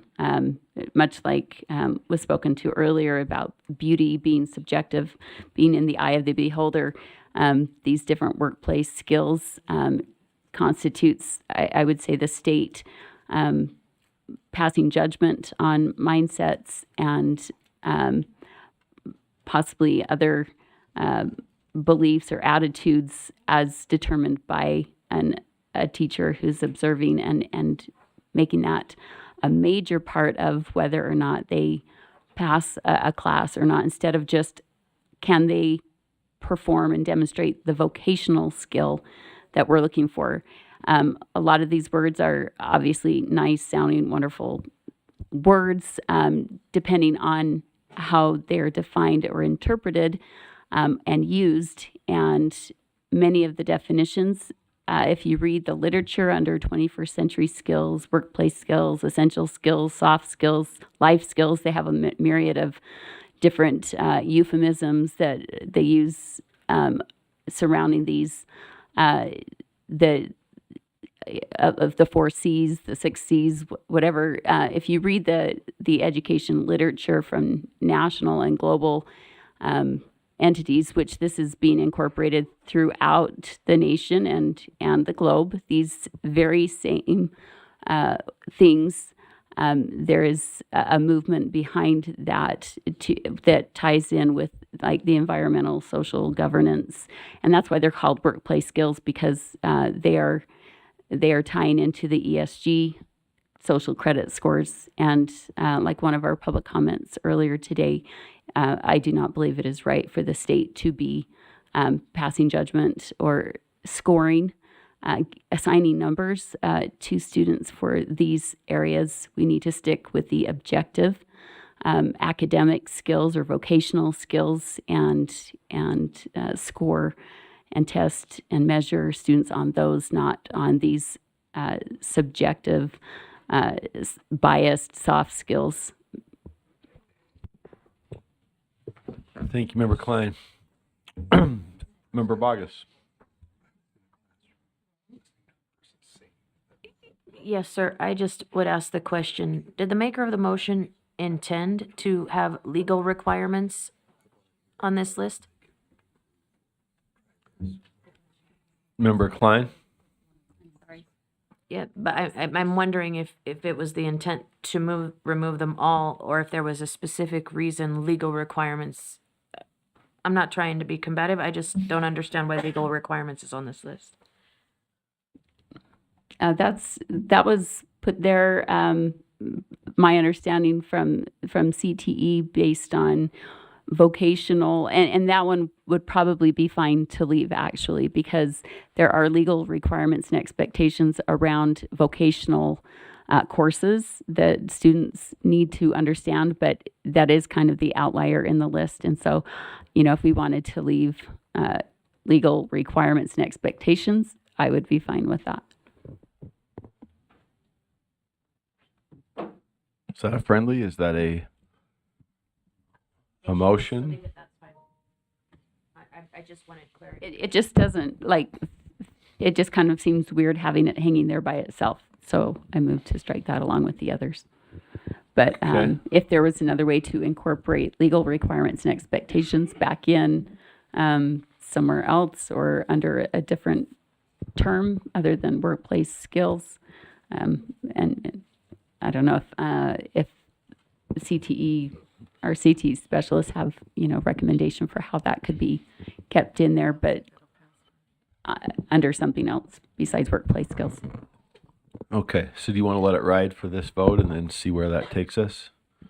If someone wants to amend to take it out, otherwise I'll just leave it in, Okay. unless CTE is here and can speak to that and say if they can put it somewhere else. Okay.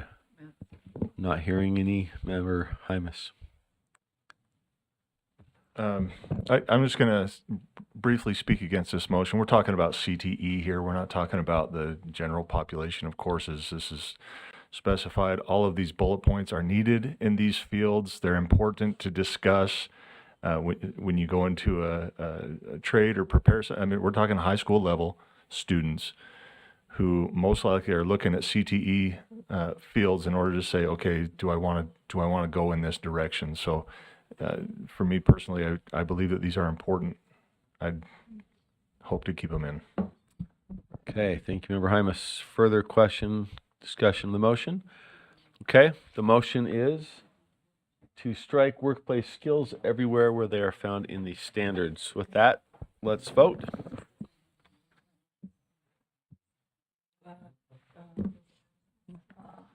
Motion is to strike them, right? Yeah. Oh, that's exactly what our employers want CTE graduates to have.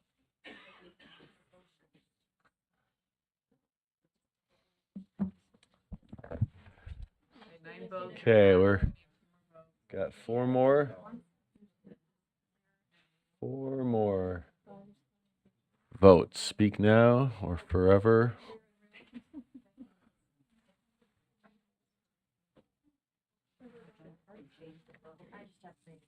All right, one more. This is exactly what career part of career. All right, 11-2, that fails. The yes votes being members Klein and Bogus. Okay, floor is back open. The motion underlying was to approve all of the remaining course standards that have not yet been voted upon. Any final discussion? Seeing none, let's open that for a vote.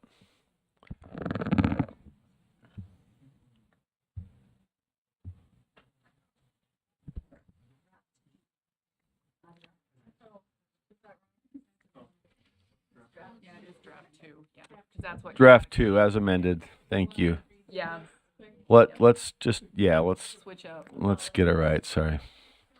That was me. I didn't announce it right either.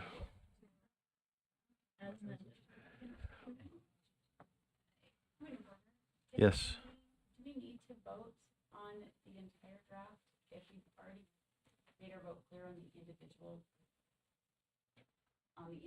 courses? Because it's the remaining. We divided to pull out 5 and debated and amended those, so it's those that are remaining, 56. So let's see. Yeah, let's say that. Other than those, yeah, remaining, maybe remaining is all we need. The remaining CTE course standards.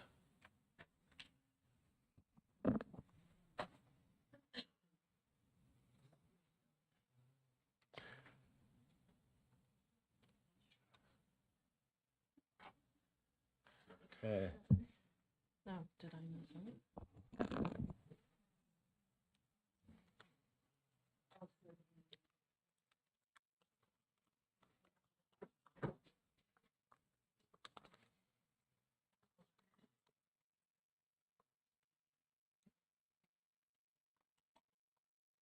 We need 2 more? Or 1 more? 1 more.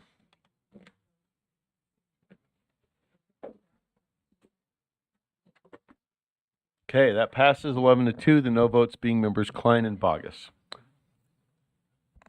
Okay.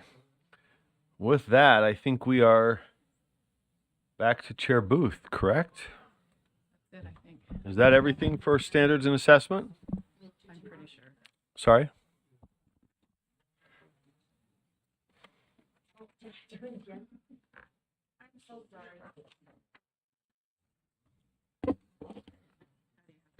Patty has a comment. Dr. Norman, I'm sorry.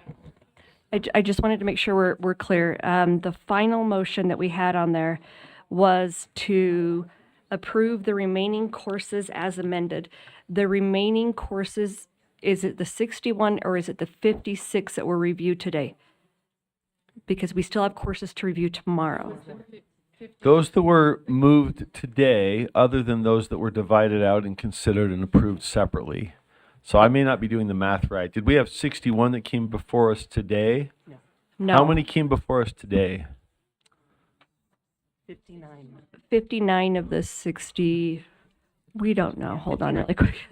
I can count on my fingers. I thought 61 came to the floor, 5 were divided and reviewed and Yeah, approved all separately. 61, all and that left 61 were in the 56. list. We do have some tomorrow, though.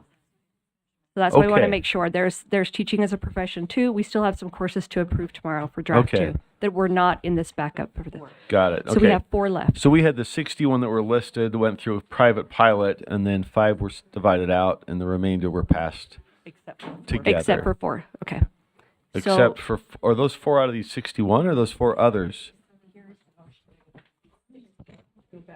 They weren't included. Yeah, I think there's 4 on top of the 61, right? I'm pretty sure they were. I'm hearing a yes and a no. Yeah, let me look. So it is that one. In the chair's agenda, I Is it got 61? 61, but does that include the 4 for tomorrow? Okay. This is, I'm hearing from Sybil, we got 61 that were on the docket today and 4 more tomorrow.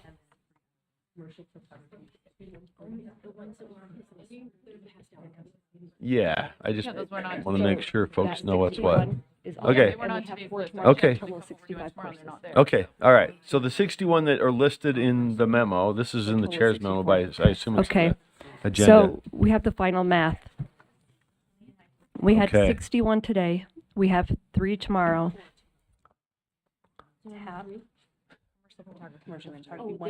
I'm counting commercial as one. You're right. 61 is the list. So sorry. Thank you. I apologize. Sorry. Okay, so 61, we have 4 tomorrow for a total of 65 courses. Thank okay, you. we got her. Good. All right, we're set. I think we passed it right. So we are, yes, we do need another quick break. We are up to general session and reports and requirements. So let's take a 5-minute break. Yeah.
No, mine's dead now. Thank you, Jenny. Do you need to borrow mine?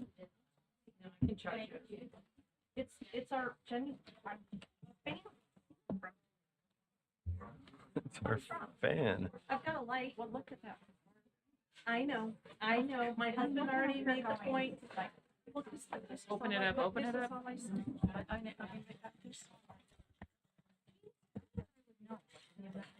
Right.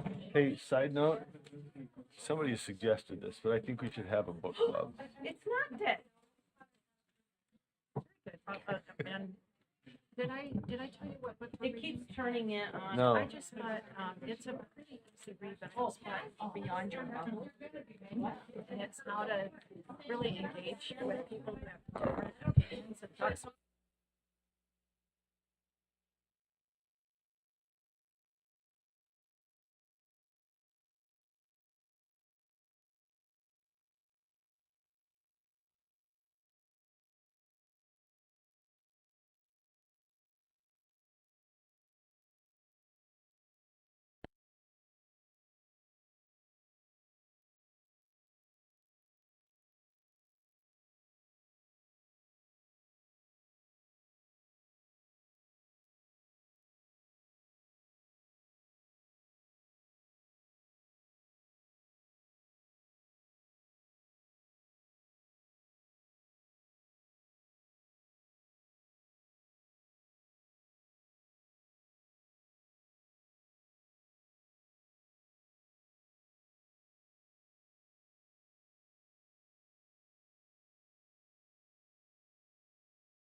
So even when you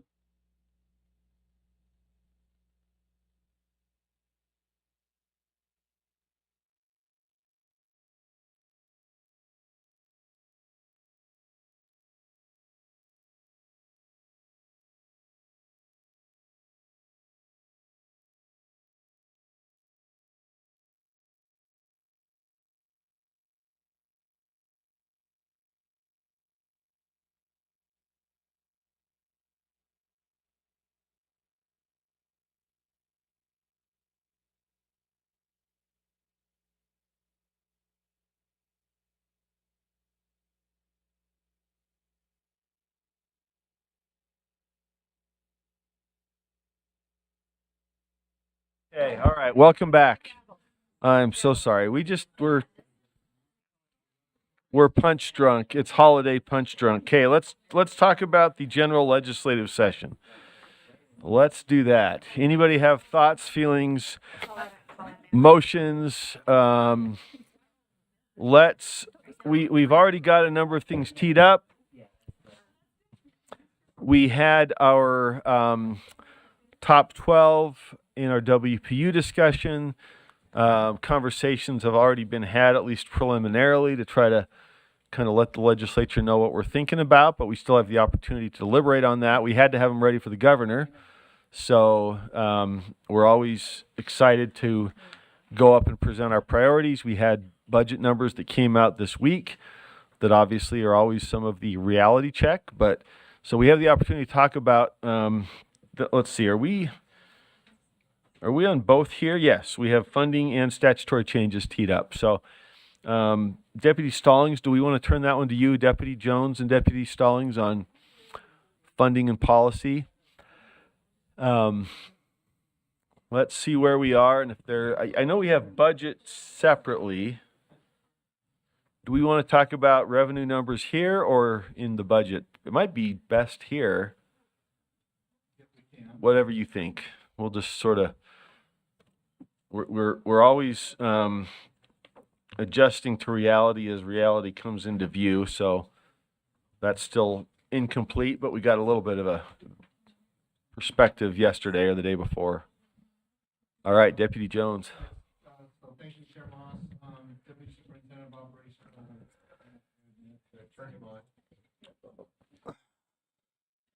Deputy Superintendent of Operations Scott Jones. On Tuesday, the Executive Appropriations Committee met their last meeting during the interim going into the legislative session. Typically, our process is just to give you indicators of what came out of EAC, just verbally.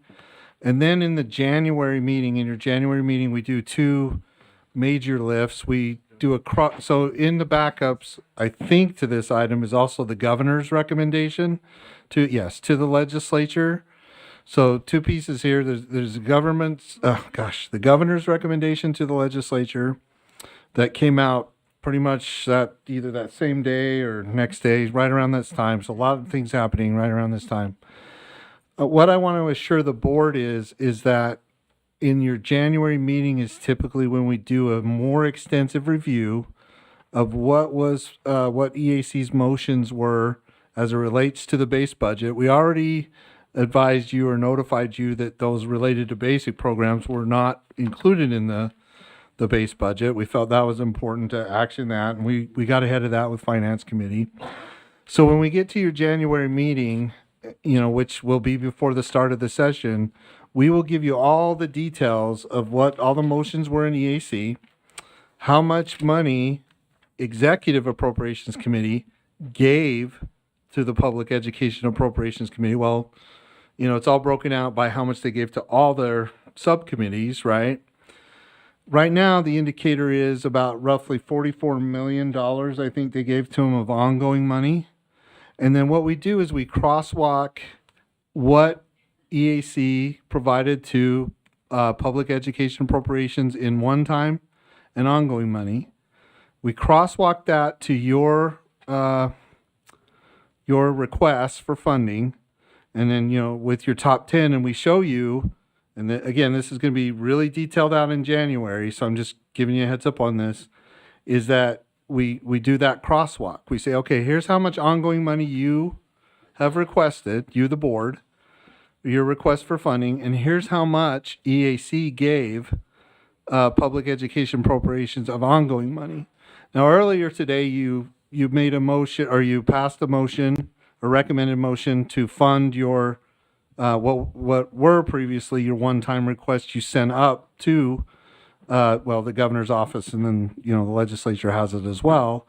So right now, as it stands, my understanding is you don't have any one-time requests left. So we'll look at that. But the intent there is by not because EAC was just 2 days ago, if we were to pile all this data and information on you now, it would be because we're not seeking any actions. We're not doing that. What we'll do is we'll give you enough lead time to read through, and it's a lot of information that's coming out of EAC. Between this meeting and your January meeting, we'll give you a lot, time to, and we'll guide you along on, here's all the motions, so here's the motion sheet. They're very creative in the sense that they use Christmas colors, like red, green, yellow sheet. So you'll see those, and we'll explain to you and walk you through those between now and then especially do a deeper dive in the January meeting. From a revenue standpoint, which will also be included, which we were going to definitely share with you leading into your January meeting, is the income tax estimates, receipts are down. There are indications of, call it what you will, a recession, contracting of the economy. There's all those types of indicators. We'll get more details in that so that when the gavel drops on the first day of the session, you will be as informed as much as possible on where things stand on that first day of the session, as far as how much money has been made available to public education, what the revenue estimates are. And then typically about the first or second week in February is when final, here's what the revenue estimates are, go with these. And we keep you updated in that process too. So Dale, Dale has the thing pushed up. We can post, or I'm sorry, sir, if you want, we can display it. I think what it is just a summary of what I just talked about. No, it's not in the board backups, but you could, either way. Yeah.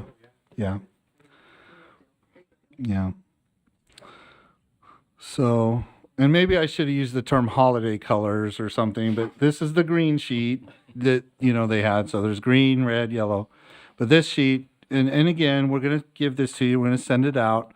Again, this was just given to us on Tuesday. So about less than 48 hours ago. So, and we'll just visually walk you through this now, but hard copies are coming and all those types of things. So we just want to make sure.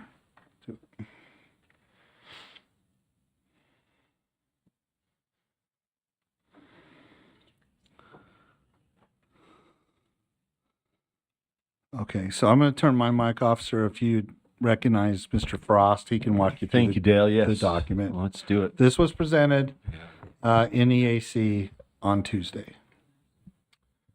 Okay. Dale Frost, Minimum School Program Administrator. Great to be with you, board members.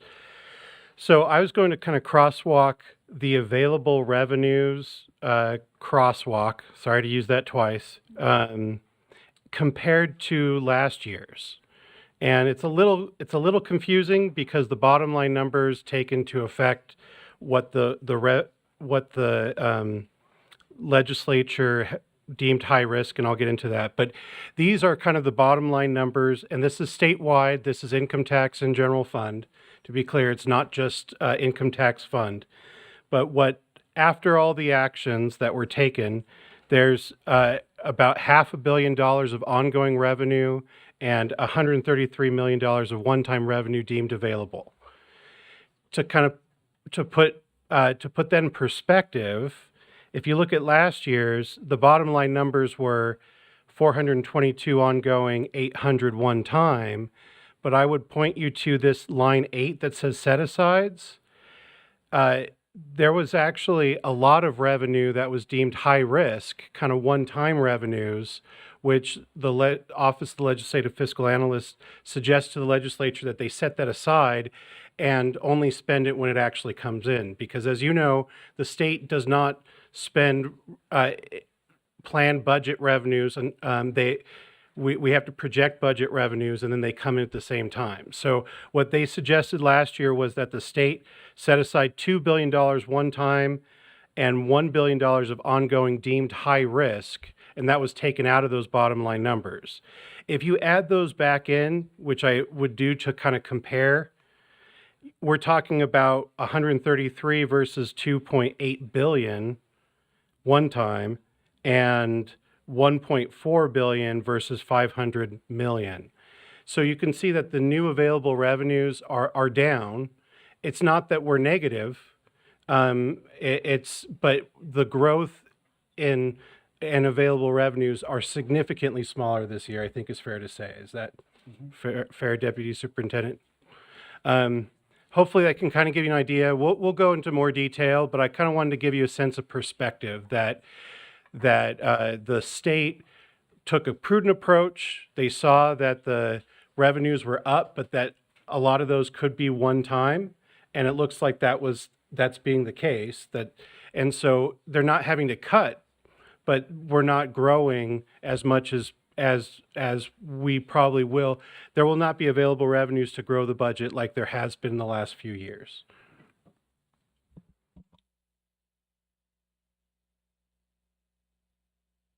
If I could go red. Okay, I'm red. So with that, the point that Dell made, do you also have how much EAC made the motion to give to PEA? Does that make sense? Oh, yes. Yes, okay. Right. So now, remember, we're just walking you through this here. So now we follow up, we email all this to you, right? But probably by tomorrow, latest Monday. Then we just ask you to, between now and your next meeting, review it, come to us with your questions, things like that. This has worked really well in the past. This process I'm trying to describe to you today, but maybe not doing too good of a job, is by giving you time to, if we were to take all of the documents that EAC made public on Tuesday and throw them all in the backup, that has tended to be too overwhelming. So we take this approach of, okay, let's walk you through, what we feel is the important parts. We're trying to get through quickly because we know time is of the essence here. But by doing so, it gives you a longer lead time. So when we get to your January meeting, we've given you as much. I know the holidays, Christmas, things are coming up, but we're here for you, 24/7. You call me, text me, whatever. We're going to answer your questions, okay? So when we do send all the EAC information out to you by email, please don't hesitate to review and then call us. We're building towards preparing you as much as possible, with all the information we think is out there that you would need to make informed decisions leading into and during the session. So if we could turn it back to Mr. Frost just real quickly, Dale. Show them, goes to what I was saying earlier. So you have the revenue numbers on the green sheet. This is what's called the yellow sheet. And so on the yellow sheet, they take what available revenue is statewide, they being EAC, and then say, okay, each one of the subcommittees, here's how much you get. That's on, the yellow sheet, or maybe it's on, oh, you want to do okay, do the yellow sheet first. I'm okay. sorry, I didn't. No, you go ahead. Go ahead. Yeah, go ahead. Deputy Superintendent, were you going to say that we're going to show the red sheet? Was that? Yeah. Okay. And Sorry. I think it makes sense to show the red first, because that feeds into the yellow. Yes. So this shows all of the budget changes adopted by EAC. You can see lines 13 through 16 are those related to public ed. And this memo that's included in the EAC agenda goes through all of those changes in detail. But very quickly, I will point out to you that net There was a net reduction in enrollment changes because we saw that enrollment's down. Then the WPU enhancement, that is an item that has to do with the inflation increase on that 2% that would pass if the constitutional amendment change is approved in the next election. But I wanted to point out this, that inflation right here, so that 3.8%, the WPU, they've already set aside $165,300,000 to increase the WPU value by 3.8%. That's the inflation increase in the WPU, as required by law. And then a more of a technical change to the public ed economic stabilization account. So those are the 4 changes that they made for public ed. And then those roll into these numbers here, which are the set-asides by subcommittee. So this is kind of the bottom line numbers that PEA chairs have to work with to allocate. I don't know what else you want to... And I'm red. So then this is where I'm saying this is where we'll do the crosswalk with what you've requested with what we know is available to PEA by way of the EAC motion. And that will be all prepared for you for January, but we'll build towards that with you to the fullest extent you want. As one eaches of the board members, we're going to be available to you and with you to make sure that in your January meeting, we can do the deeper dive on this. And then subsequently, we're all on the same page about how much revenue at that point there is available and how that compares to what your requests for funding are.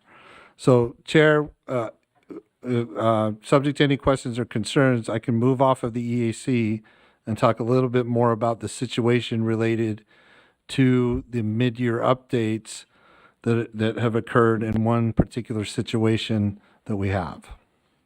Let's see if there are questions or comments. I have one. I was there and I was talking a little bit about this, but maybe just for broader benefit. You said the technical change to stabilization. Go ahead, sir. I'm sorry. So you mentioned on the red sheet, the technical change to economic stabilization. This is just a good example of trying to read these numbers. So right. In the one-time column, you'll see a PRENS 40,900,000, right?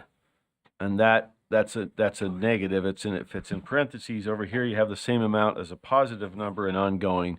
What do those numbers mean? Just for us to interpret this chart. And there's probably others if other people have questions, but stabilization fund itself is tough to figure out, but what do these numbers mean in that context? There's one negative, one positive, shifting, etc. Chair, may I answer that question? Please. So they speak to it more on page 4 of that memo. Is that memo in backup? I think it is, right? No. Is that going around? Okay. Yeah. So all this will be sent out to you. The challenge is that in the past usually it's just like we are now, EAC meets about 2 days before your December meeting. Right. In the past, we have put all of the data, all the sheets with the data into the backups. But then board members feel like, well, I haven't had a chance to see these because I'm reading off the packet that was printed and made available to me a week or 10 days ago. So, and if you want to change it, we can. But the process has been to do what we're doing now with you, and then when we get to your January meeting, all of this will be in the backups. But it also have been sent to you, like I said, on Friday and Monday, by This at least Friday by Monday. and Monday? Okay. Yes, sir. So this memo with the EAC, 'cause this is Yep. the one they ran out of, I think, right? It is. When you and I were Yep. there? Right. So we ran out of, so that's going out Friday or Monday, so we can Yes. start. Well, okay. this and the and the sheets, the all other- of it is okay. going out. So And- yeah. maybe, Dale, just one quick one as a highlighter, so we get this. What does that mean? Negative 40 million one time, positive number on 40 million ongoing coming out of the stabilization fund. Yeah. We'll draw your attention to the overhead or to that because that explains it well, but go ahead, Dale. You can read it word for word if you want. Well, yeah, I wasn't going to read it, but what statute requires is that 15% of new ongoing revenue be put into this account. And the way the accounting works on that is you're basically banking ongoing spending and reducing the one-time spending so that we can spend that ongoing spending in a downturn, if that makes sense, because you don't want to spend one-time revenues on like the WPU value increase. So that $40.9 million is basically that transfer to that account. And the way I think about it is banking ongoing spending, and it's a one-time transfer, and then that can be used in future dates.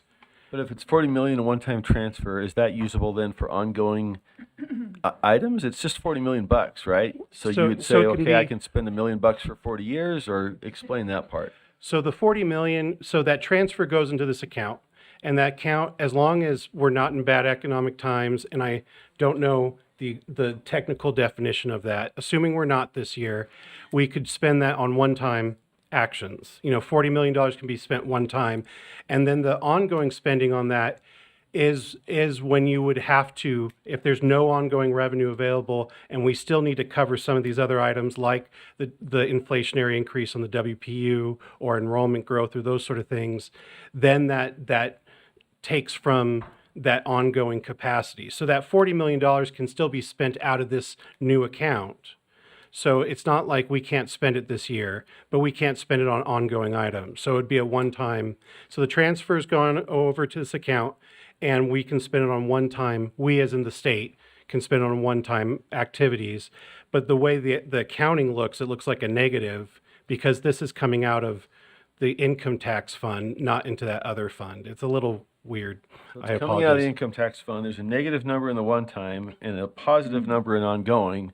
But the fact is, it's available for one-time spending Out of the other account. out of the other account. And Remind me the name of those accounts again. that's the Public Education Economic Stabilization account. Stabilization fund is where it goes into, and that can only be spent if it gets up to 11% of whatever, right? There's a formula that allows when you can start spitting that out. That's the cap Right. of what can go in there. We're not at the cap.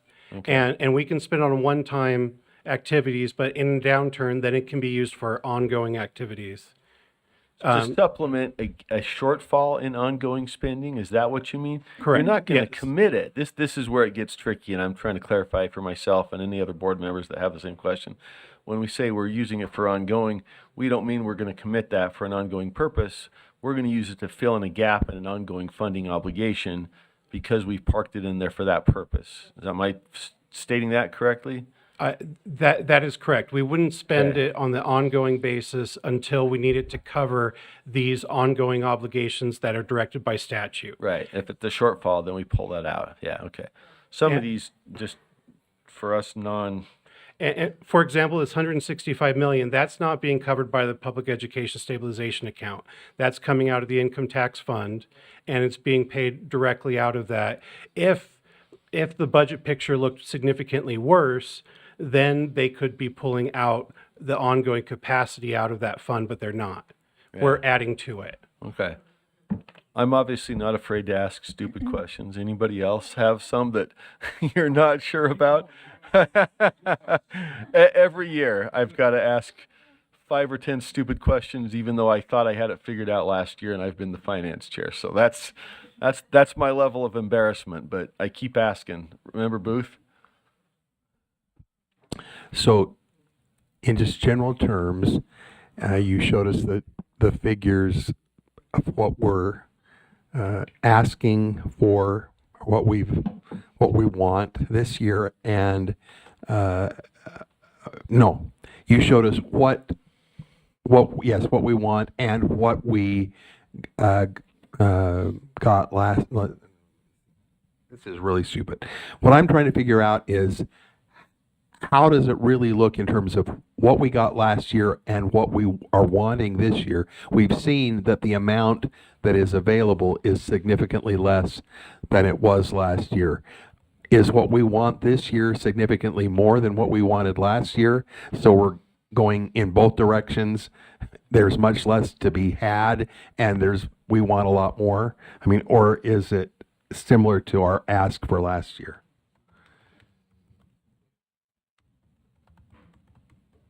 So, Chair, if I may answer, Member Booth, we haven't done that crosswalk yet to show your request versus the EAC actions. And so I really can't answer that off the top of my head. I know what you've passed as your priorities, but I don't want to try to do the math in my head to answer that. And so, but we'll provide that in January. Okay. Chair, if I may. We appreciate that question. It happens to me. So we appreciate that question because I can't emphasize enough that it's really, so in the past, we've tried to, within 48 hours, put that level of detail together because, but then what ends up happening is we did it in December, but then the board would request us to do it again in January because 3 or 4 weeks have passed, and January is, 2 weeks after your meetings, typically when the legislative session opens. So the process that we've taken is to just do just a general walkthrough here, but it will be the January meeting where we do a crosswalk between what the governor requested and what you requested, and then to board member Booth's question or thing to compare how much available revenue is there compared to how much you've asked for in your request for funding. So I hope that helps. How much did we end up asking for last year, or we how can much do did that. we get, and how much, how does that compare with what we're asking for this year? Because we know what we got last year now at this point, and yes, and then by January we'll know a little bit closer of what we may be able to access this coming year, just so we can start getting ourselves ready to settle in. Yep. And Chair, we can provide that level of detail in your January meeting. We just feel it's more of a value add to do it in that meeting than this one because you're closer to the session, and we send this out to you, and you can, as much as you want between now and your January meeting, read through these things, do all that, and it doesn't. In the past, we've got feedback that it feels like staff are throwing all this at you at once. Now we're spreading it out over and being more detailed in your January meeting. Thank you, Member Booth, and I appreciate that. I would suggest if there's to be strategic, creative thinking done, adaptive thinking, it's better to do that this month because once we get there, PEA hits the ground running pretty quick. So I think, we know that when we set our priority list, it's going to meet, like you said in the military, every plan dissolves upon contact with the enemy. This isn't the enemy, but revenue is sort of the enemy, right? It's reality. So, we did this over the summer. And so if we're now in a position where we got to rethink stuff, be creative, it would be great to start asking those questions during this month before we get there and sort of get that detail in January. So I'm just making the invitation to folks to look at this. And I think the earlier the better. You're right. It's tough to have this detailed discussion just 2 days after. We met with the governor earlier this week. We had EAC 2 days ago. It's pretty quick. But on the other hand, January becomes sometimes a bit too late to have some of those thoughts. So maybe if we start getting it, we can think about it. So that's just my take as we try to all put our best minds behind what we want to ask for and whether we want to bring adjustments to the January meeting. So other thoughts, questions? Okay. Like we say at the start of road trips with my family, speak now or forever hold your pee. Excuse me, but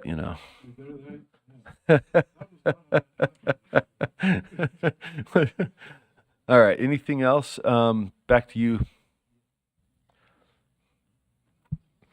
So tomorrow in Finance Committee, there will be a much, much more detailed information item related to what we call the mid-year updates. So basically, we went through the process, and kudos to the LEAs. They just year in and year out, they just do such an excellent job of getting the data right for what we call the October 1 counts. It's really time intensive. The quality control aspect of it is solid. We have such excellent staff in our data and statistics team. So then when we get that data, when the LEAs finalize and certify their October 1 counts, the gentleman to my right, led by Mr. Uri, with help from Mr. Baker, they do the process of what's called the mid-year updates based on those October 1 enrollment counts. This year has been a unique year in the sense of one particular school district that ended a contract with an educational services provider. And in so doing, the way the current code is interpreted is that we, or you, the board, with, us, your staff supporting, is that there's this term called hold harmless. And what that term or what that code was intended to do, and they're pulling, well, yeah, you can show the code if you want. I think that was the code, wasn't it? Or no, maybe not. Oh, no. Okay, no, you're good. Okay, so the code says, it uses this term called beyond their control. So one of the key motions that was made in EAC yesterday was to amend the code this year, okay, which would mean that that situation that occurred would be, we cannot hold that district harmless because they're going to amend the code and make the code effective this year. So if this is the code here for reference. So I'll just pause there and, just ask that you, look at or review those terms I said beyond their control. The perception is, or, the viewpoint is that when an LEA, and not to pick on this particular one, chooses to end a contract with an educational service provider, that is within their control. And, we'll develop this further. We let Board Member Hymas know what the situation is. Tooele is in his district. Leadership knew about this. And what I mean by this is that EAC made the motion they did. You'll see that in the packet that we email you to.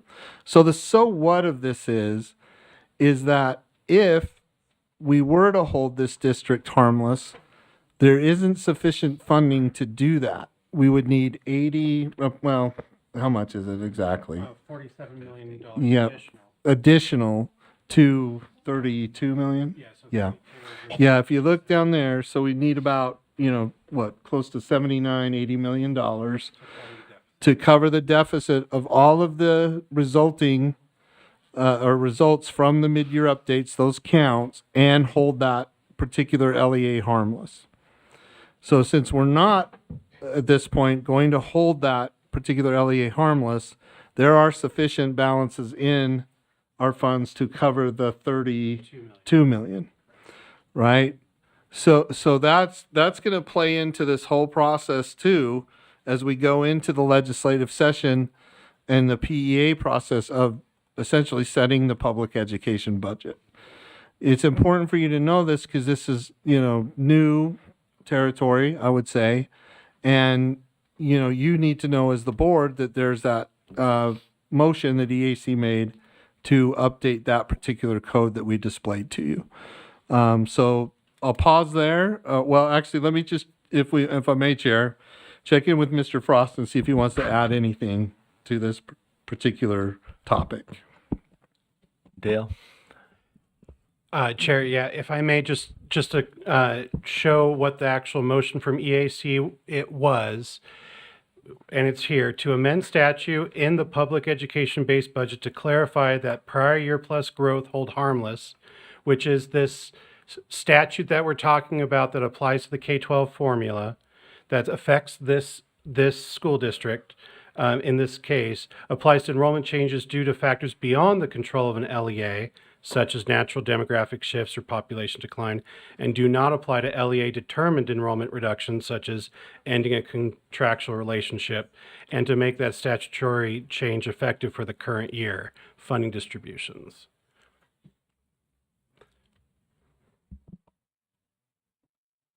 Member Hymas. Thank you. I want to also thank Scott for taking some time to visit with me the other day. I've been on the phone a little bit with the Tooele County School Board chair, just talking to them. Scott, I mean, I get, 50 million, that's big, right? One of the things that Tooele is, they recognize what's happening here. They see, they just looked back in the past and thought they'd be okay. It's in their budget now, and now they're probably gathering, I don't know, maybe even today, right? Maybe yesterday, maybe the day it happened, and said, okay, we got to start thinking. They're looking at this. If it's not 50 million, how do I, as a representative, and I can't speak for the board, but how do we, what can I do to help this school district stay afloat here? I don't imagine even the largest district saying, I know you budgeted for this, but we're taking 50 million. And I understand taking 50 million doesn't sound right, but you get my point here, right? Is there a number that we can at least go back, that I can reach out to somebody at the legislative level and say, hey, 10 million, it'll be tight, but that'll help. Right. Chair, if I may. So as Board Member Hymas has pointed out, there's been conversation. We engaged as early as we could when, myself and the superintendent met with Superintendent Ernst and the BA from Tooele, and we said, hey, this is coming. We also asked them to do analysis to help, it is basically a help us help you, right? It's highly unlikely that they're going to see $50 million, right? But what could they do and what would they need to do that? We need to hear that from them. So first and foremost, what's the minimum? What are you doing? Shaking the couch cushions, those types of things, to come up with, well, here's what we would need in order to keep this program, to not have to end this particular support to a particular school, what have you, the minimum amount they would need. Once we have that, then, the legislative session is a budget process setting session. There could be money that becomes available once those revenue things, one time in nature. So I wouldn't say that, hey, if the code changes, that's it, do it. But really what we do need to hear is like, okay, given that you've been told that, we're not going to hold you harmless, now do the analysis of what the second, third, fourth, fifth, sixth level effects of this. And, it's not funny at all. It's serious in the sense of help us help you to determine what it is we can do for you, or, depending on what you tell us you need, would really, Chair, determine how best to answer Board Member Hymas's question. Sorry, that took a long time, so I apologize. Yeah, thank you, Scott. And just for clarification, if there were an expense, it would be one time. Yeah. Right. Even though they're saying, hey, we split this over 2 years, we'll say we'll give you a one time. And then secondly, this rule or whatever passed before the EAC, this is clear to all schools going forward. There is no mud or no unclarity here. It's look, if you don't have it, you don't get paid for it. Yes, sir. Okay. Yeah, Chair, to answer Board Member Hymas' question, yes. And that's where we need to recognize our colleagues at the legislature, is that, they do want to make sure it's very clear going forward. And there is a lot of understanding and empathy for this situation. It's not that. It's just they do. By making the motion they did, it goes to exactly what Board Member Hymas is describing. Let's be very clear for decision-making purposes in the future. Okay, thank you. Member Reel, or is that Lear? And I was just hoping for a clarification maybe. As I'm hearing this, it seems like, some of us have opinions about the vendor that they breached the contract with, and it sounds like it was just a we're done type thing. But I won't get into that. But it seems like Tooele did that thinking based on the statute that existed that they'd be held harmless. And then suddenly the legislature's changing the rules of the game. Yeah. I mean, is there any, to me, that seems like something, if I were Tooele, I'd be exploring as recourse. I don't know. Chair, may I answer Yes. that question? Member Lear, you are correct about Tooele, that they're both their board, their business administrator, they were operating under statute as it's written. And that would mean that they would get the prior year funding, which they were planning on. And this issue really only came up when I was running the numbers for the mid-year update and saw these shortfalls and had to dig into it, and it unearthed the issue about this generating a shortfall. But you are correct that was the understanding for Tooele. And so, but the legislature can update. that. They I can know make they any can change do at any time. I wish I had had that conversation and saw that ahead of time, but I didn't foresee this. But just seems so, I mean, I'm just venting, but it just seems so unfair to, even though it's a lot of money, and maybe Tooele should have been had a little more foresight, or been concerned that maybe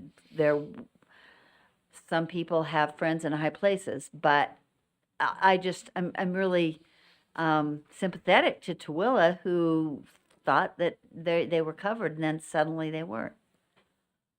So I don't know if there's anything we can do. That's nothing more than just an expression of sympathy, and they changed the rules in the middle of the game.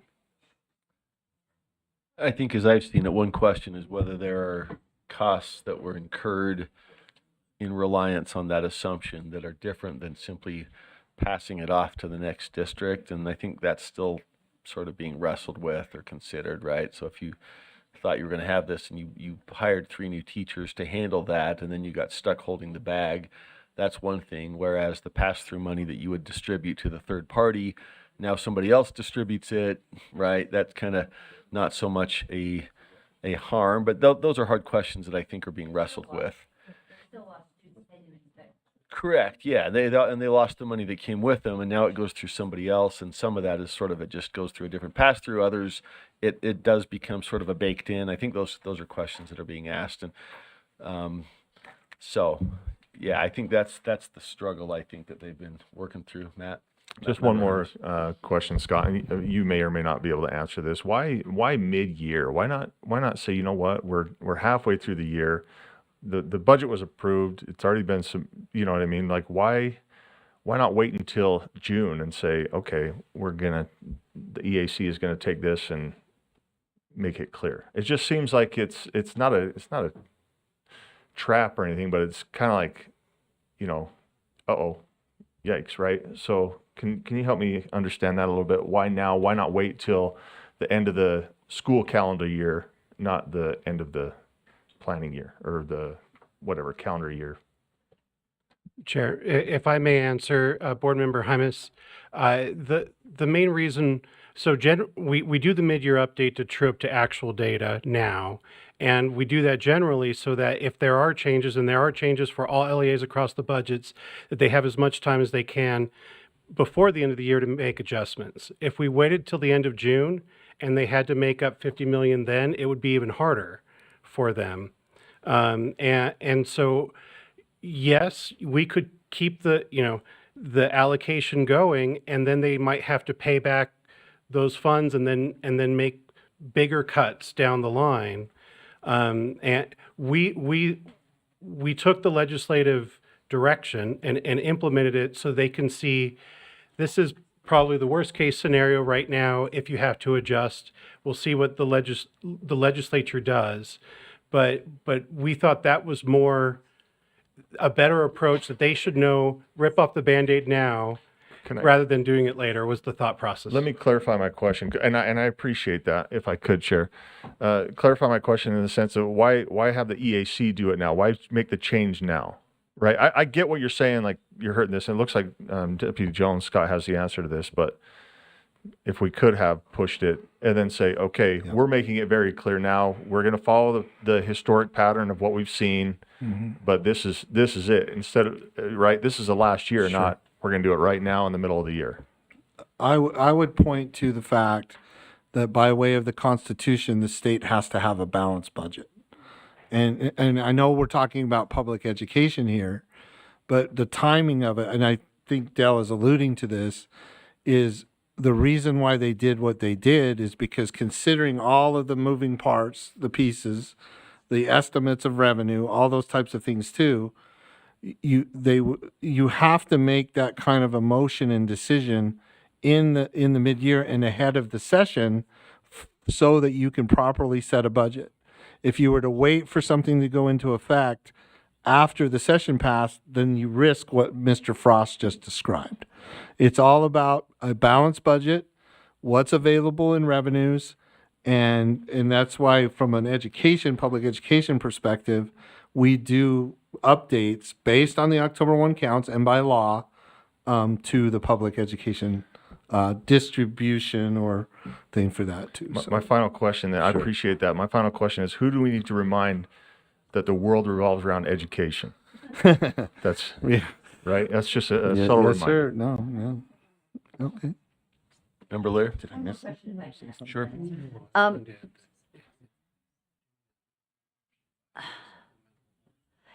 just wondering if there's, and this is me being my terrible self about money, but is there any way that there could be any kind of a loan to Tooele that we could mitigate the impossible hurdle of that much money for a single school district, and then allow them to kind of reimburse over time? Or, I mean, is that ever a possibility? Go ahead. I mean, we've done that with other entities, let's just point out. Yeah. Without interest. So I think anything, so Chair, if I may, I think anything is possible, right? I mean, we have to operate within the intent and direction of our legislature. I mean, laws are laws. I think that is certainly something we could look at. However, a lot depends on what I alluded to earlier. We really need to hear from Tooele on, okay, you know what you know, so now tell us what you can or can't do, where you can find money, where you can't, what's at stake here, right? We don't necessarily have that level of detail, so that we could look at the possibility of that. A loan, though, in the amount of $50 million I don't think is feasible. Maybe, right. So it really boils down to it. And, I can't say enough, and I'm going to say this now. Tooele is really good and great in a lot of areas, and especially with their business administrator and their superintendent. They're going to tell us, they're going to get to, to what right is. And we're all, we all want the same thing. But we really felt it was important to make sure you all knew what was going on, so that those types of alternatives can be looked at. I mean, Lark Reynolds is just outstanding. I mean, that guy, he takes care of that district, and so does that superintendent. And it's this situation is unfortunate, and it is what it is. But they will, I think, if anybody can solve this, they can. So. Okay, Vice Chair Earl. Yeah, I just being familiar with this topic, I would say that I do think engaging with the legislators on it, right? But in the end, I think even us putting forth our best effort, the legislators are going to probably make some decisions whether or not we agree with it or not. Is that a fair statement? I'm just saying, I think that there's some discussion out there that may, as much as we're discussing here, it may still have no impact on where they decide to go. They're having their own discussions. I'm not suggesting we don't engage, because clearly, Board Member Hymas, this is he's a representative of his area to try to help negotiate whatever he can't write to help this entity. But I think in the broader view, we may not have as much impact as, the legislature may decide, oh, this is a tight year, you know what I mean, for whatever reason, and then make their decisions, so. Right. And Chair, if I may, that Vice Chair Earl has added, that emphasis and even more clarity to it, so we appreciate that. You are a state board, right? So that implies that you're in the interest of the state, right? I know that all of you, each one of you represent districts within your districts, charter schools within your districts. That's part of this, the equation. I mean, Dell turned to me and said, look, based on, we agree, it's all about a balanced budget. There are just things we don't know. We don't know what the stresses are in the general fund. We don't know necessarily what's going to happen or not. What the voters will do or not with the constitutional amendment. Those, all these things play into the decision making on why they felt like they had to do that, and that being amend the code and put it into effect this year. Otherwise, it would have created we definitely have a gap here, a deficit, and so then there would have had to been a supplemental or something like that. But then I don't know where that would come from. I don't know, what that would do. Is that fair, Dale? Yeah. So great point that Vice Chair Earl made. In the end, the legislature is the code-making body. They're the ones that have to adhere to the Constitution to keep a balanced budget. So I trust the process. So. Sorry, I don't want to. Member Lear. I don't want to belabor this too much, but I feel like we are a state board of education, and we have anguished over charter schools closing, and what will it mean for the state? What will it mean for the students? What will it mean for that school? I would anguish no less over this school district. We don't want to see services cut to any of our students or have them close a high school. I'm exaggerating for effect. But I think it's not just Matt's responsibility, it's all of our responsibility. And I really hope we can be as creative as possible. Even if the legislature doesn't take our ideas or advice, we look for ways to help Tooele because they're our students.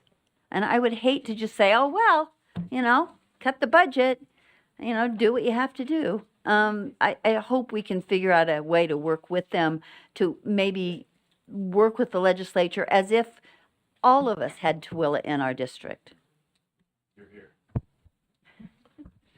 Can I say something for dramatic effect too? Please I'm- do. No, you had a significant shift last year. Tooele was aware of that. I just think you're right. We need to be cautious and helpful of our districts, but they were aware of the shift they took. Maybe not fully aware of the consequences, and that's the part that we need to help be thoughtful about. So.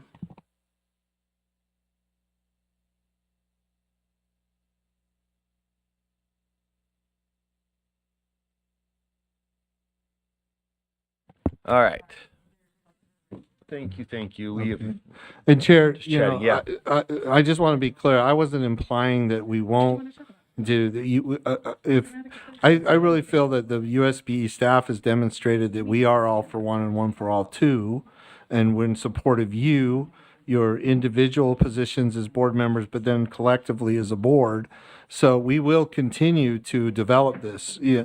Again, though, I really feel that we really need to hear from the superintendent and the business administrator on where can we help you? Is it a loan, a combination of things? And that will be coming. I guarantee it. So I don't think I have anything else in this particular category subject to any further questions and concerns, sir. I think we could go to Angie. That's right? everything for board requested legislative funding? Yeah, we had no action items. Right. We leave it as an action item in case you want to make something, Right. but we are not requesting any action. We are just trying to be transparent and keep you informed on this developing situation. Yep. Okay, thank you.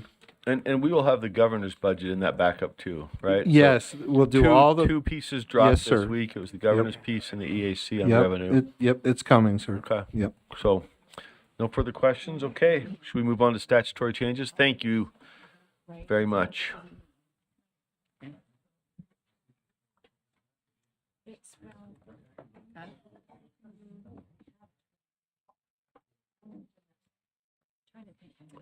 Deputy Stallings, welcome.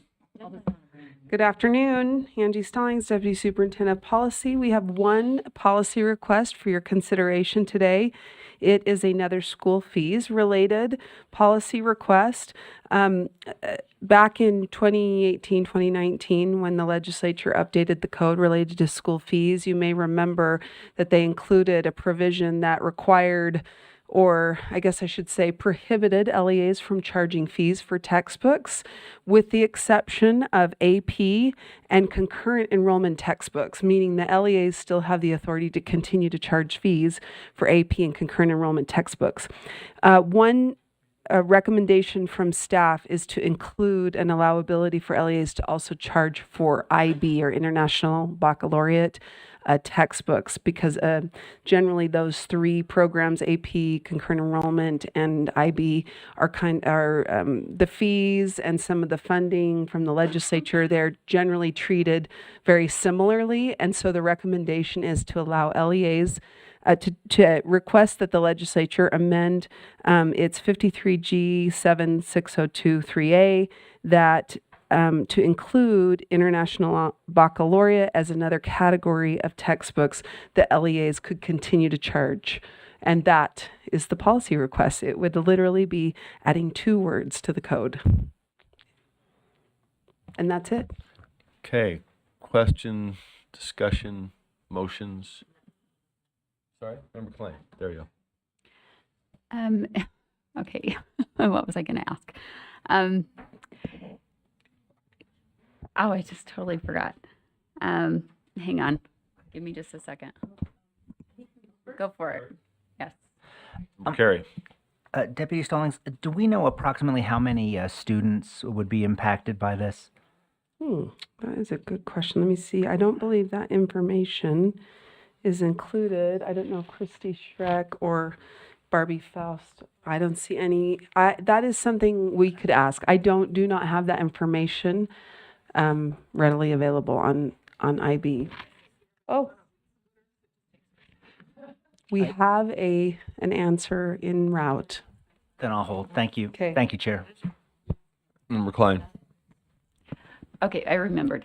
A couple months ago, or a few months back, we voted on removing the cap for spending from I think it was 7,000 for IB. Oh, right? Yes. How does that connect to this? Are we removing the cap so they can spend as much as they want now on IB, but we're also having the parents pay for the textbook, even though now there's no cap? Yes. So the funding that I'm recalling now, this last legislative session, there is a pot of money that funds IB and probably AP in one, and concurrent enrollment, I believe, is a separate pot. But under the AP and IB pot of funding, previously there was a cap of $100,000. So the remaining amount went to support AP programs. The $100,000 now, with the cap off, now allows those funds to be used, I believe, to support the IB programs in general. I don't know that those funds they could be used for textbooks currently, but in the same way that an AP, those AP funds generally have been used to offset fee waivers, pay for the cost of running the program, et cetera. I don't know that they've been used to pay for textbooks. However, that is a good question. So the question is, how does that work with, the change that we made last session to remove the cap on the 100,000 to allow more of the funding that we receive from the state to go to support IB? Will this essentially, by allowing LEAs to charge fees for the textbook, is it kind of like double dipping? Or anyway, essentially, was that recap your question? Were you asking her? Well, I was summarizing what you said because she wasn't here. Right. And then I gave my answer that she may have heard, but I wanted to make sure she didn't disagree with anything I said because she knows more than I do. It's double dipping? No, I did it's not no, say it okay. was. I think that was your question is what I was trying to say. I don't remember saying that. Oh, but, okay. But it's not double dipping. No, the way it's you- not. Okay. That just added more questions to me. Christy Schreck, early college specialist at USBE. I just walked in, so if I don't understand everything, feel free to repeat the question so that I can answer it correctly. But what I understand is that you are asking about if it's double dipping. This part of the fee waiver for the textbooks is just focused on the textbooks. The money that was set aside for IB in the past legislation focuses on the program, funding the program, as well as being able to fund test fees for students that are underrepresented. Just for students that are underrepresented. That sounds a little biased, racist. I don't know. What do you call that? That's the law. Special privilege, special privileges for some, but not for all. I thought, is that what equity is? Let's see how we I can. could read the code language if you'd like. Deputy Stallings, yeah, do you want to? Well, I can get the code citation where it references the word underrepresented so you can see what it actually says. And I believe that each LEA gets to designate. Maybe I'm wrong. I don't want to start saying something that I'm not sure what that looks like in their LEA.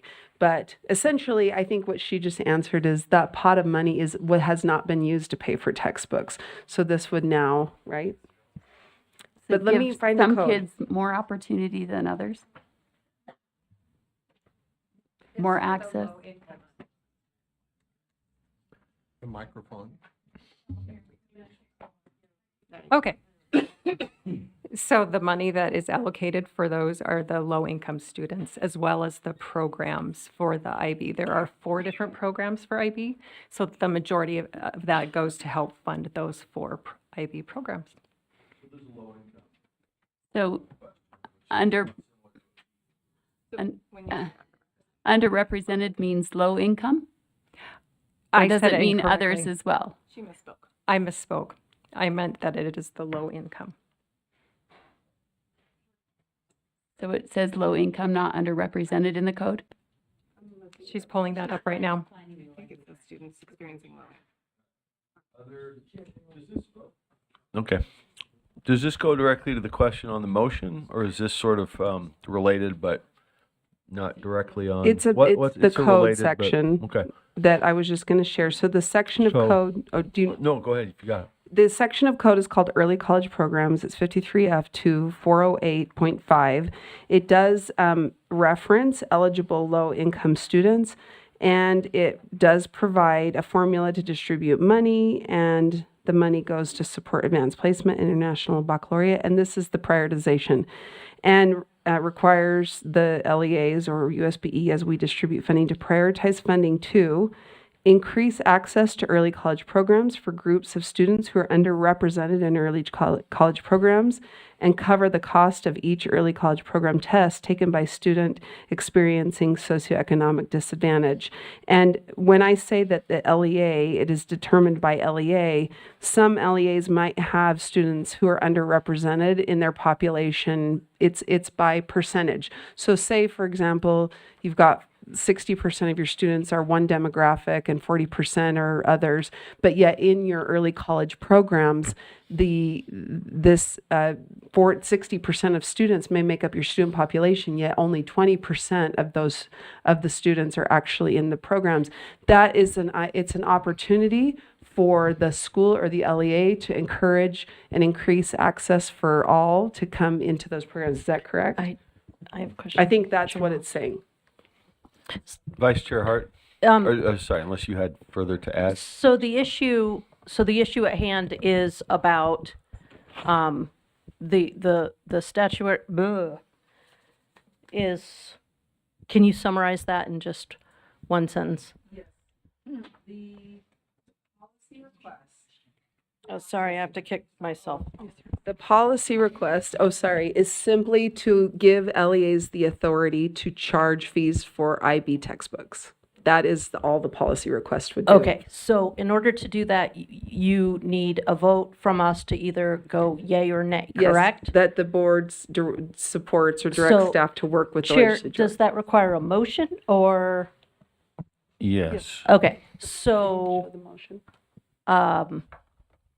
all right, well, someone make a motion then. Wait, I'm waiting You got the mic.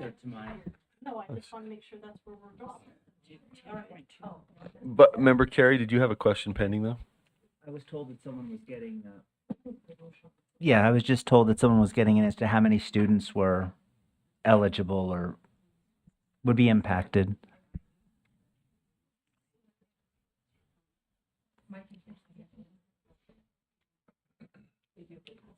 Well, the only one in Weaver County is at Ogden High.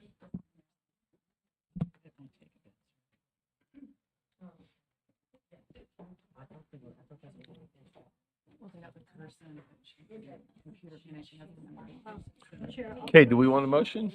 There you go. Do it. I move that the board direct staff to work with legislators on potential amendments to the Utah Code as proposed. Oh, wait, I have to read that other one. As proposed, colon. No, I'm not done.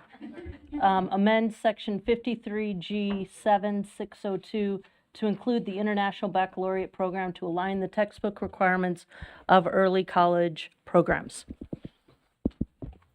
Is there a second? Seconded. You want to speak to the motion, Chair, Vice Chair Hart? I think that if we're going to have textbooks on, I think all textbooks should be treated equally.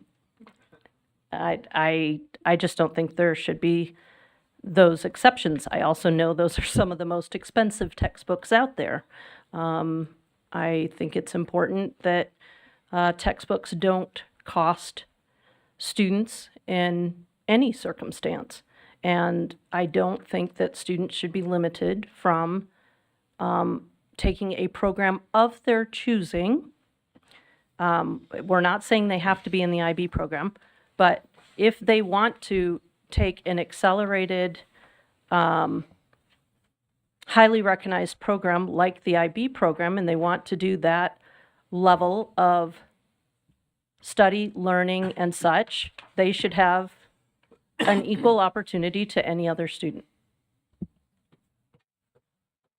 Okay, discussion on the motion. Member Reel, let's see, what's the list we got going here? Okay, Glenn Reelwood. Yeah. Okay, I'm not sure if, yeah, maybe you can come back to me. Member Reel. Yeah, thank you, Chair. I was recently in our Standards and Assessment Committee, we reviewed the data on our advanced placement tests, and related to concurrent enrollment, advanced placement, and IB programs, our students succeeded we had incredible success rates in those courses. And I think this opens up opportunities for all of the programs to be treated equally, AP, IB, and concurrent enrollment. But I'd also just like to say publicly that I support giving underrepresented and low-income students textbooks if necessary.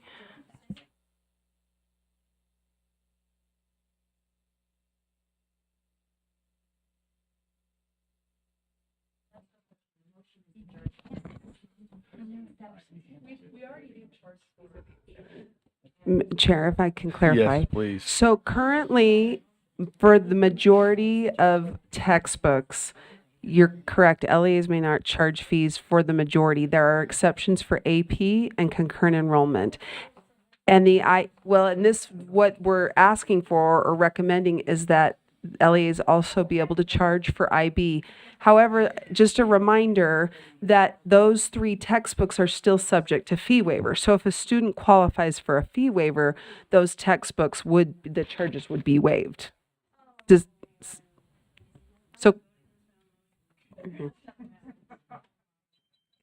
In fact, can I make it so we can't charge for? That's what I was getting to. For AP and CE as well?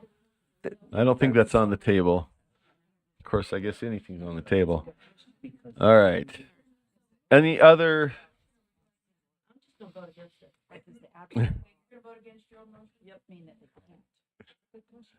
All right. Any other? Could you? You were so passionate the first time. I was agreeing with you, and now Yeah, and I spoke against my own motion, Yeah, so okay. sorry, guys. I thought IB was one of those But- that was excluded already, and I am wrong. Member Klein, Member Lear. Am I getting the right order here?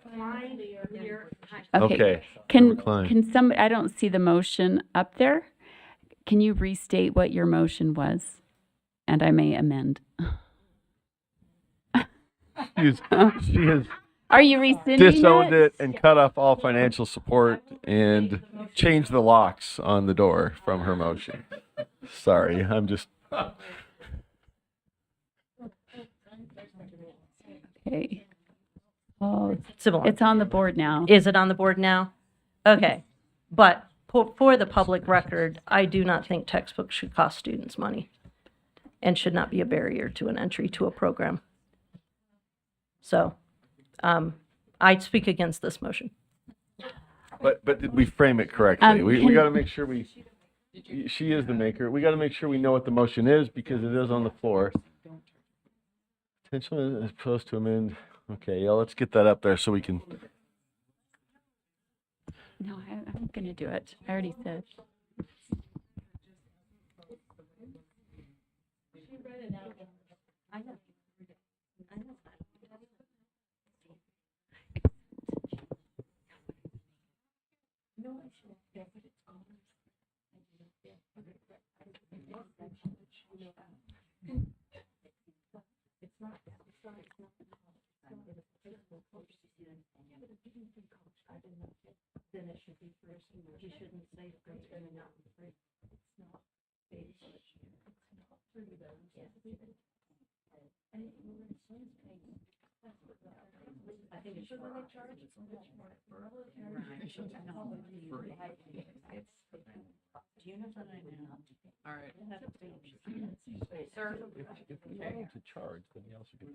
What are we waiting on? Not necessarily. I don't, if the program's full. Yeah, let's go ahead and. If the program. Well, there were some. Okay.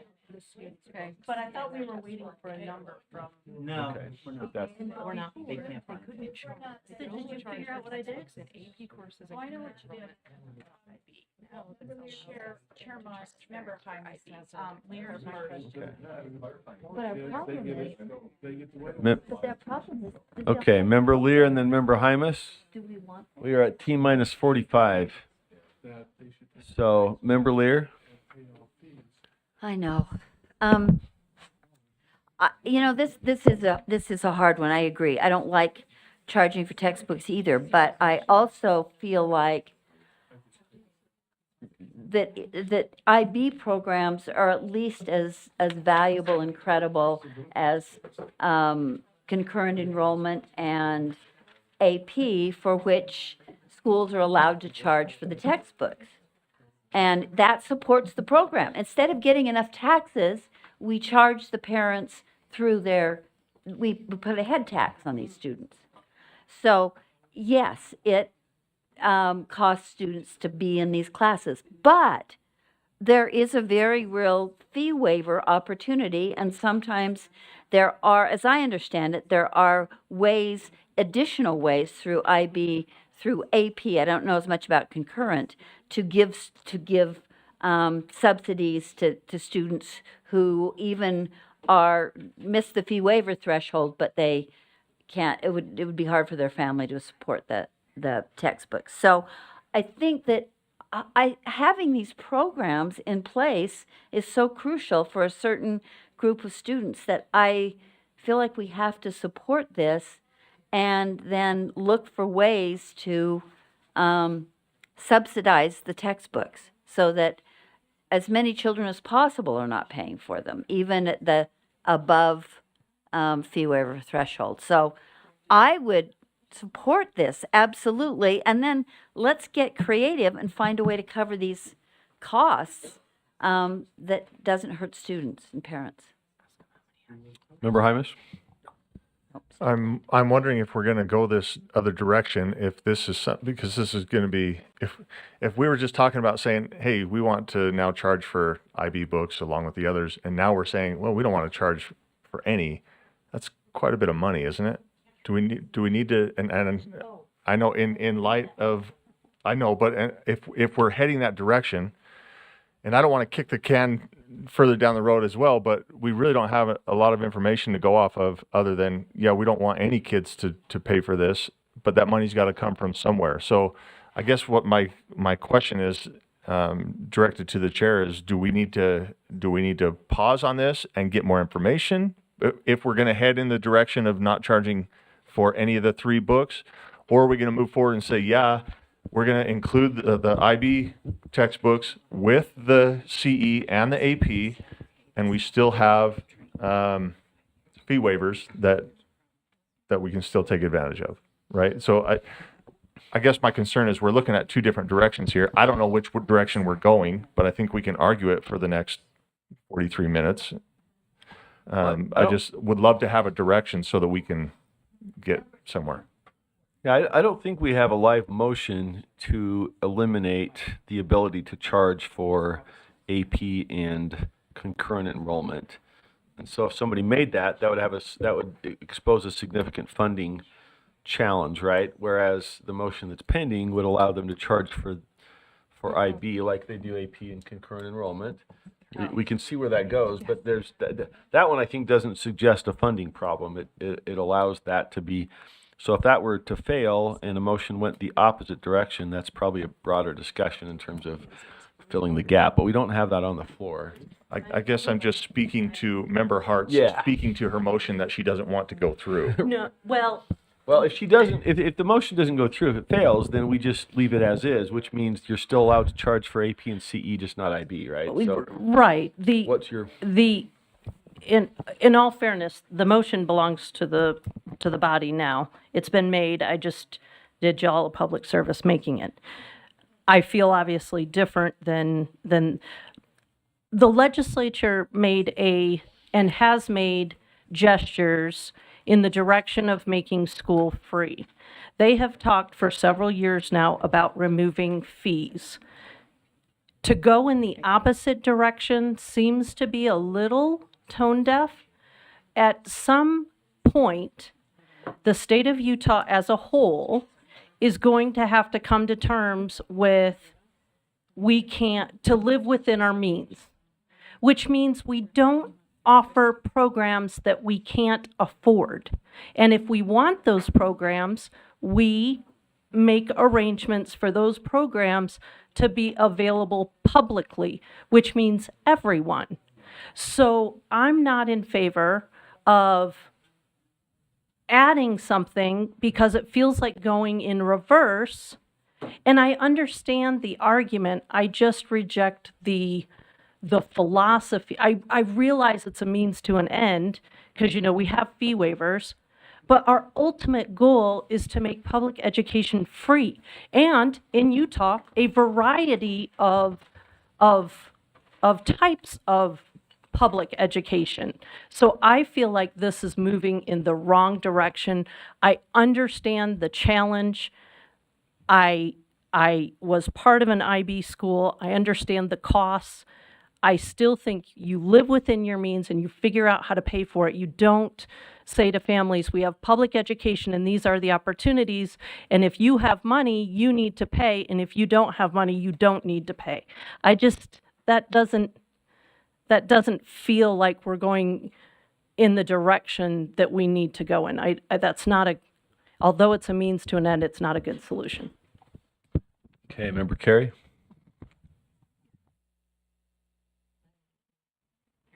Chair, I had requested information on the total number of IB students, and it's my understanding that now may be, we may have that number now. Great. Can we put it back over to you? Yes, thank you. The total number of students that are taking these courses at the high schools is $3,820.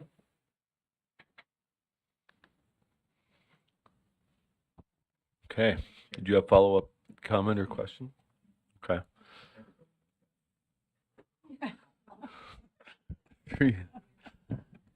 All right, 3,820.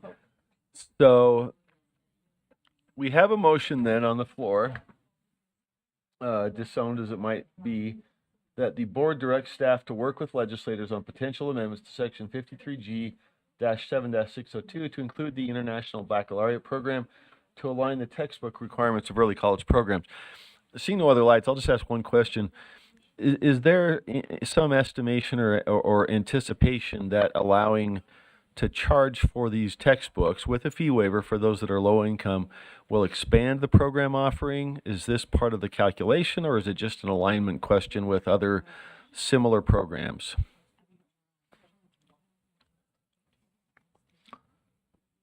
Oh, Thank you. It's basically an alignment program to align with all the other early college programs.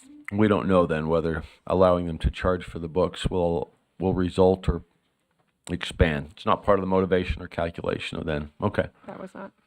Okay. Okay. Fair enough. All right. I think any further discussion to the motion? Seeing none, let's vote. Oh, sorry, Member Klein. It's okay. I just had one more question, kind of back to my other line of thinking. So if under the normal fee waiver process, economically disadvantaged students can get IB textbooks, then the underrepresented populations language in the code applies only to those of specific ethnicities or race?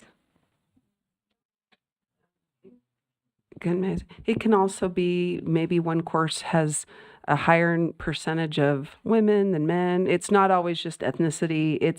It's representation of all demographics. So regardless of their economic status, they could get financial help. Christy, you could probably speak to this. A lot of this actually came from the board many years ago when there was a study done about student participation and access to early college courses. And they found that there were certain groups of students who, although they may have made up a certain percentage of the student population at the school, for some reason, they were not being encouraged to enroll in early college coursework. And so it's not always the same for every LEA. Like some LEAs may be very representative. There might be some courses where you see less women or men, or you might see less students of a certain ethnicity. And the idea was to open the doors for all students, to make it access available to all. That was my understanding. And the reason why they said underrepresented is because a student population at one school might be underrepresented, but that same student with the same demographics at another school or LEA may not have the same barriers. So it's really about encouraging and opening the doors to all students. Okay, follow up. The motion, we just got to get to a vote. It just sounds to me like it's not based on what students want to go in, but us trying to kind of set up a quota system by funding some groups of students and not others based on their disproportionate representational numbers in a particular program. So if we want, which doesn't sound like barriers, it sounds like us trying to kind of steer kids into certain things in order for us to say, look, we have equal representation in all these different groups. Is that right? I wouldn't say that, but I'm not also. But that's what I'm hearing, because if all students can participate, there are no barriers. It's just they maybe don't want to, and so they're not choosing it. And so the only way we can get them to do that is to steer them, which is different than having lack of access. Everybody has access. They just may not choose it, and we are trying to manipulate their choices, is what I'm hearing, and I think that's highly problematic. Any further final questions? If not, let's vote. I think the vote is open and live. The motion is I think we've already read it enough times to align the textbook requirements of early college programs. So, board members, please vote.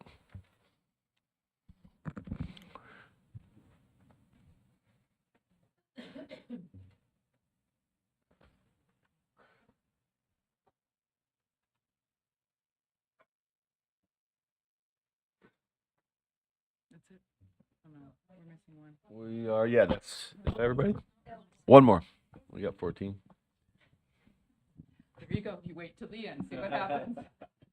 Okay, that motion passes 8-4 with one abstention. The no votes being Vice Chair Earl, Member Carey, Vice Chair Hart, Member Green, and Member Klein abstaining. Oops. Wait, what? Oh, you're right. 8-5. No votes being Vice Chair Earl, Member Carey, Vice Chair Hart, Member Green, and Member Wood, with Member Klein abstaining. Okay, that's the. I have one question. Let's see, on the matter of, and then Member Klein as well. Potential policy changes. So we had a question that came up a while ago out of USDBGO.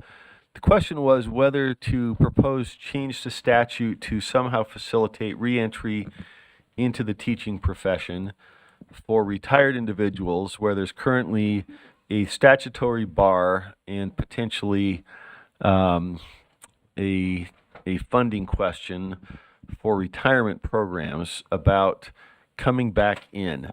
And we were asked to explore that. I'm curious, I have not heard of any legislative action on that front.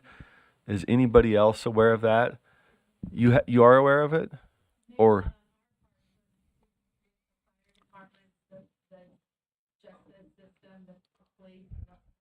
but not for teachers or educator. Okay. So my question, and I don't have anything concrete enough to maybe propose, but just to throw out, I know, we're talking every which way we can about our teacher shortage and retention, encouragement, recruitment, et cetera. There at least seems to be, from what we've heard, some number of teachers who would like to reenter, but they have a statutory bar. Could we just really quickly kind of get the lay of the land on that and see whether it's something we want to propose that staff work on for a potential recommendation? Vice Chair Hart, were you trying to speak to that? Well, yeah. So our own USBE staff could really use, the wisdom of experienced teachers. I'm wondering if it requires a motion to ask our staff to research the issue and bring us some ideas. I don't know if that requires a motion or if we need to vote on that, or if people are opposed. I guess we would want to put it into a motion to make sure the whole board wants to do that. So you want me to just? On what issue? On teachers returning after retirement. Could you maybe just 30-second about what the current barrier is to that, so that we frame the issue and maybe come back with some research? Yeah. So how's that work, Angie or Deputy Stallings? Sorry. Mute me. There we go. Oh, I will. There we go. No, I'm good now. I'm just pulling up the JLC priorities right now, because I did want to also share that this policy change would trigger a fiscal impact. So it is also a funding request.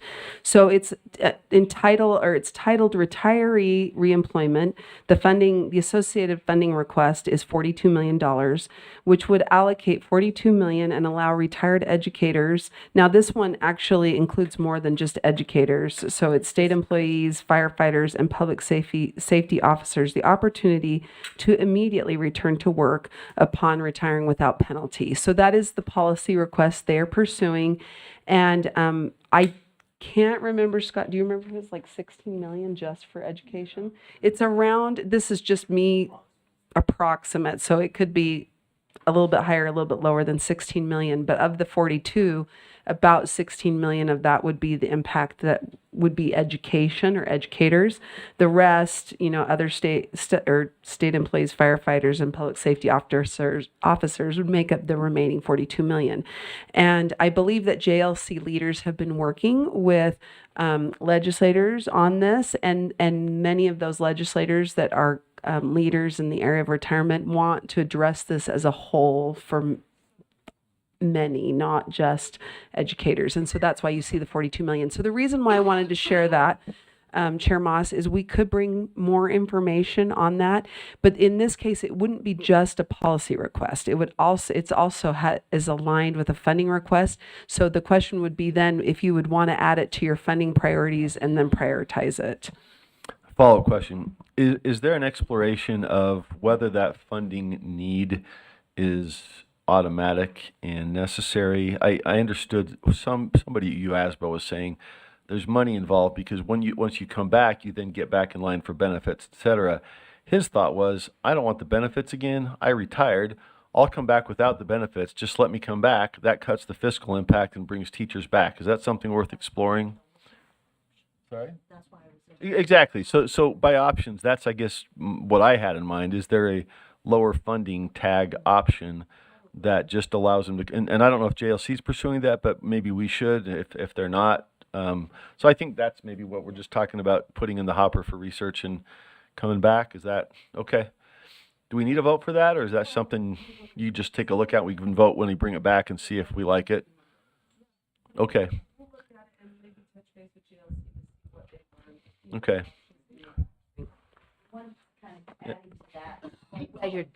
In addition, as you're looking, I had heard about this a while ago, and I heard the resistance was coming from URS, and I think from what I've heard, it's not necessarily real money, but it's just that they are so conservative that it's making it hard to break out of that mindset. So maybe in exploring this, you'll explore, if URS is going to fight us to the death, let's not waste our time. Unless it's worth it, then I know, I hear you. There's a cost of, but I mean, we're trying to be creative and get teachers in the classroom, right? So if we can work creatively on that, maybe we can. I'm also curious, and Scott knows this, about base funding and where that stands and whether we need to bring back a small district and charter base funding request. We didn't do that. So that's just something that maybe might be brought up in January, but I'm not asking for action. It's just something floating around out there. We're still in a situation where the solution hasn't been found for economies of scale. It's still kicking around. So that might be something that I might want to raise for discussion. I'm just putting a heads up out there. Anybody else? I didn't want to monopolize. Member Bogus and Klein. So, Chair, my question would be, I believe, for Superintendent Jones, but is there somewhere a grid or something, or could we create something to help us better understand the impact at different levels? Because the fiscal impact can be great. Questions that immediately came to my mind that I hear as arguments often are double dipping. That's the big one that I hear often. And so I'm wondering if there's somewhere just a grid that, like Chair Moss said, benefits with and without. Is there a double dipping element that we need to be concerned about? All of those things. And I'm not asking necessarily for the information, but if there's something there, or can we create something to help us better understand that? Thank you. Chair, as part of the process that, I believe we've been directed to do, the answer is yes, we can create. There are some useful resources out there that we'll look to combine to try to address all the different, what I would say are scenarios, right? If this, then this. If you take this group out, then this. Tier 1, Tier 2, all those types of things, we can try to get all in there, so. Sorry, yes. Wasn't this a bill in the last legislative cycle too? Didn't somebody already try this last year? I thought Representative Birkeland did too. Yeah, okay. But there's been a dialogue started. Okay, Yes. thank you. Yeah, okay, yeah. 5 or 7. Okay, well, let's bring it up. Okay, let's see, Member Klein? Yes, I would just like to make a motion that under the statutory request previously the previous recommendations, that we rescind number 12.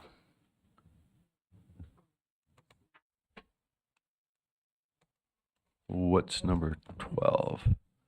You're talking about trying on to- our legislative funding priorities to On the rescind. statutory requests.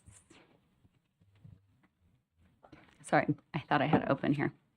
Let me get there, and I'll read it to you. So,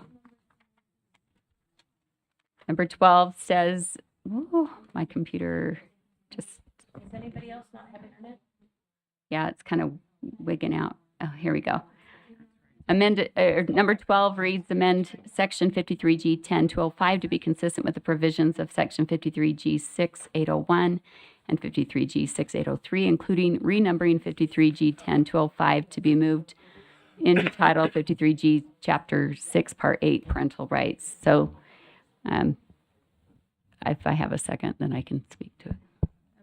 Is there a second? Second by Member Bogus. You want to speak to the motion? Okay, so this has to do with like R277700 that was just amended on the constitutional rights of students and parents to refrain from participating from any aspect of school that violates their religious belief or right of conscience. And so this was put forward by Member Wood in a previous meeting, and then after more dialogue, greater understanding was gained, and maybe she would like to speak to this as well. But I heard her speak at the Education Interim Committee, saying that she had changed her thoughts on this, and so I would just move that we rescind.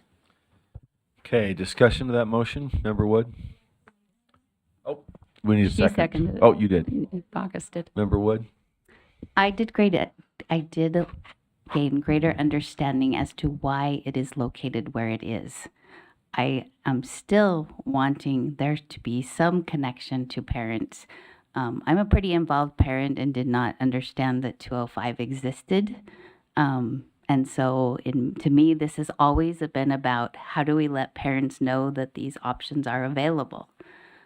So I'd like to make a substitute motion. This is It's in order. This is under that I would recommend that to the legislature that they amend 53. Oh, sorry. I lost my section here. 53G-6-802.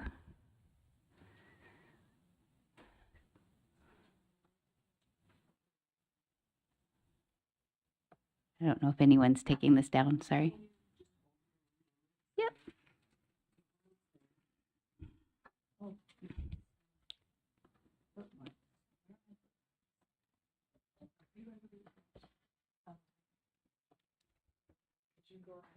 That's it.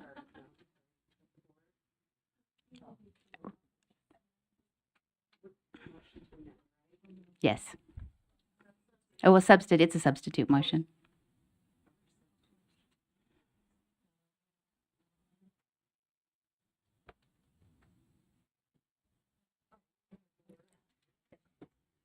Recommend to the legislature to amend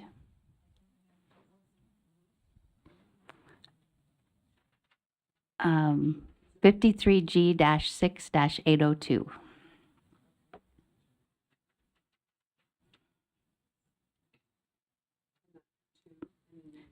Yes, to add in notification as to rights found in 53G-10-205.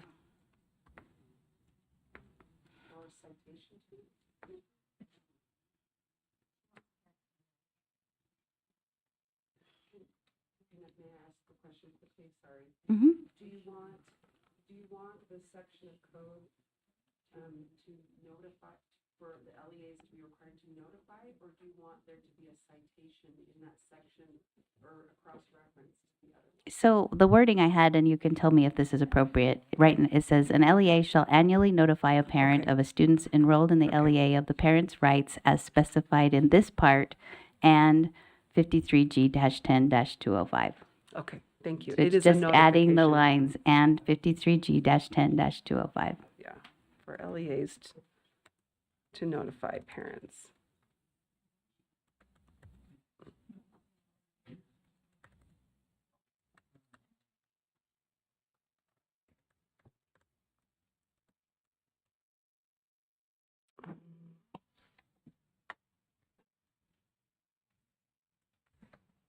Okay.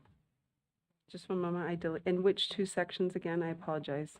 It's just in this part is what the current statute states. Okay. In this part, Uh-huh. and then adding in 53G-10-205. Okay.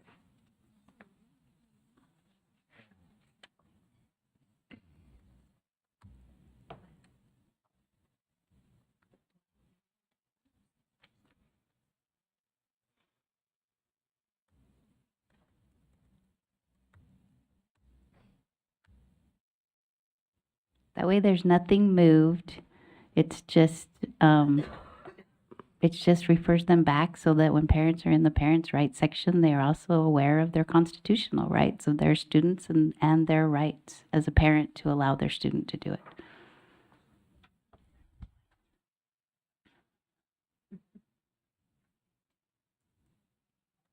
And would this be in lieu of current number 12? Yes.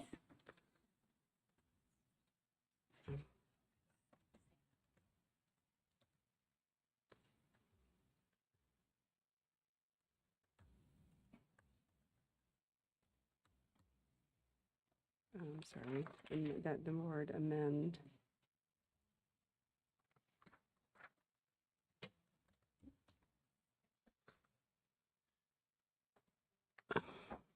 Sorry.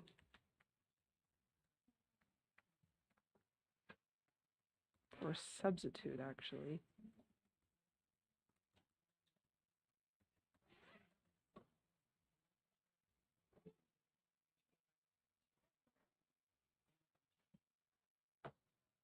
No, sorry, I'm almost done, I promise, sorry, to read.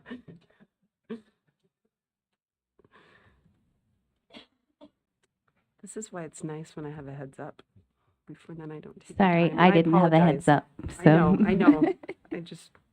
Then you have to stop. I apologize, that's all. Okay, does that work, Board Member Wood?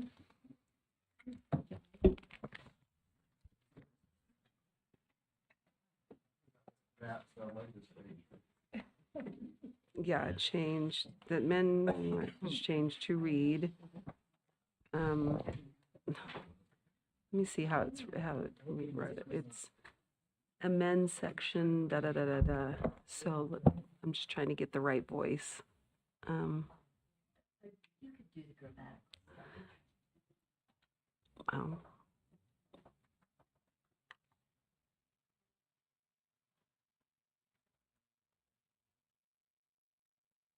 There we go. Because right now it starts out amend. And so now I'm just saying that the board amend the board's number 12 request for statutory change to read. And this is what number 12 would be amended to. What is in the quotations?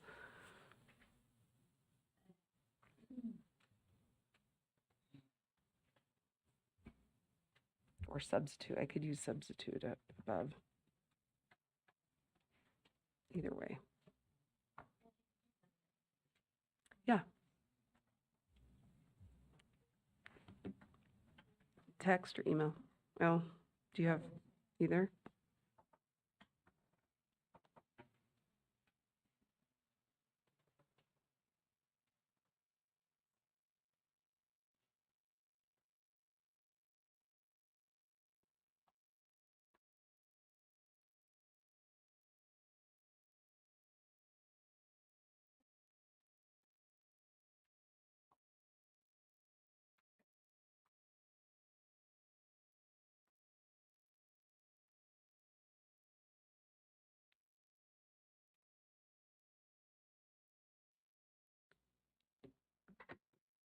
So can we put, I mean, because that's the language that I want. I don't want it bigger or broader. I just want that. I mean, basically it's adding in section 1, the 2 words and 53G. Does that clarify that that's all we're adding is and? I'd have to read, I apologize, I have not read 802. I don't have it memorized right now. Would you like me to take a look really quickly? Yeah, I mean, that's what it says. It could just say add 2 words in, and then we could put subsection, you know. Yeah. But I think in general, I'm getting what you're looking for. Okay, yeah, no big description. It's just basically whatever they're already doing, add in that code. Gotcha.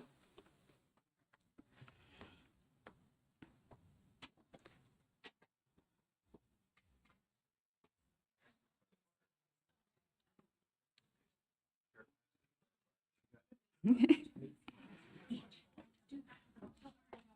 you want me to rewrite it, but now that you've explained it that way, board member Wood?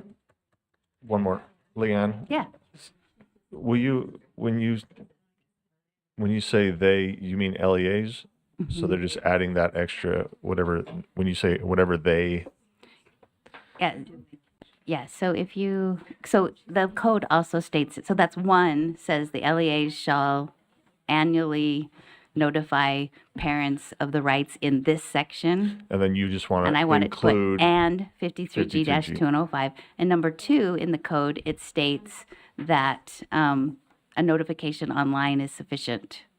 And so I don't want to, none of that So changes. you're saying you don't want the LEAs to change their website or their, however they're doing it, you just Nope, want to just say- add this portion to there. So, I mean, it Thank you, might Chair. be. Sorry, it's more informal, but. Sorry, it's easier. I just wanted to clarify. Thank Yeah. you. Okay.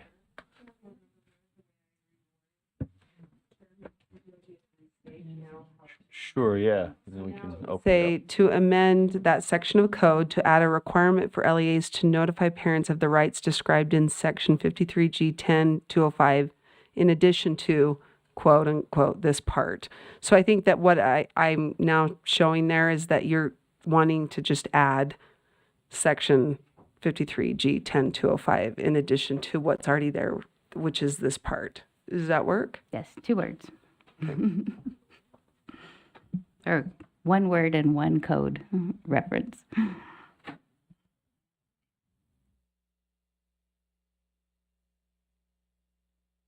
Excuse me. Is that teed up correctly? And did we have a second? I don't think we did because we didn't have it teed up, right? Okay, it's been seconded. Does that look right, Member Wood? So this is a substitute motion. Would you like to speak to it further? Okay. All right. Member Klein and Member Bogus. So I appreciate what she's trying to do here, but I am opposed to tying the 2 sections together because the one is the parental rights section and the other is constitutional rights. And those are, while maybe they might be similar, they're different. And if we reference the 53G10-205 in the parental rights code or section of code, then when districts will interpret it through the parental rights code, and many parts of the parental rights code are not actually about parental rights, but is about regulating parents and their rights, and sometimes, and in some cases, could be seen as abridging their constitutional rights. And so the 2 really should be standalone and not connected, so that the one doesn't get interpreted through the lens of the other, and vice versa. So I would be opposed to connecting these 2, although I would be, and I don't think it requires legislation to have parents notified. I think it would be great to have parents notified of either or section or both, but not in relation to each other. And I think that can be done without legislation. I think as a board, we can easily do something to that effect and require LEAs to send something out each year without it having to be in code. Member Bogus? Okay. I would just ask that we amend section, Superintendent Stallings has it. And I would like to, put quotations around the words constitutional protections in 53G-10-205. So that. Let me just make, go ahead. And with a second, I would like to speak to the motion. Superintendent Stallings, do you understand that? Let me just make sure we're in order here. I've lost track of the sequence. We have I'm a just substitute amending the motion substitute for, motion. so we had a motion, is it a motion, a substitute, and then the motion to amend? Is that where we are? Yeah, that's where we're at. All right, so we're good. Okay, sorry, go ahead. So the language I sent you, Superintendent Stallings, I just would like to put, yes, ma'am.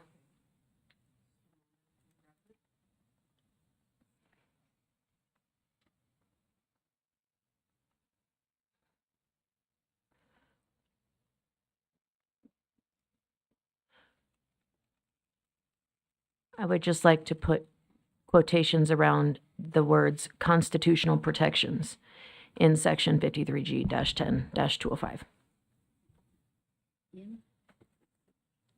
Yes.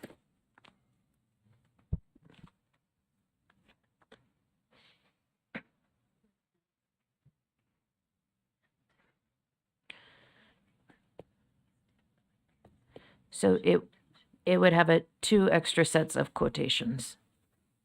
And if I'm moving too fast, then I apologize, ma'am.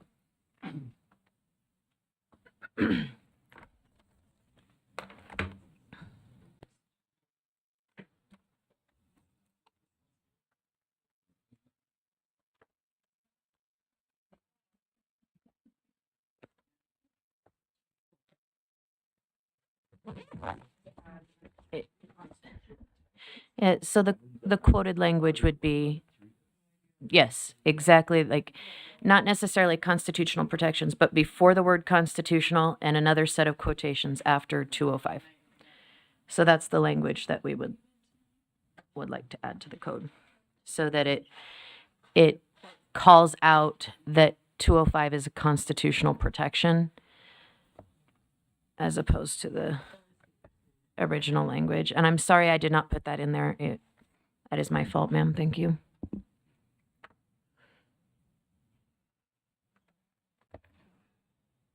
Yes.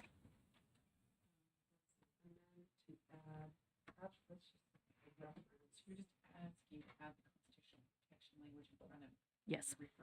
Yep.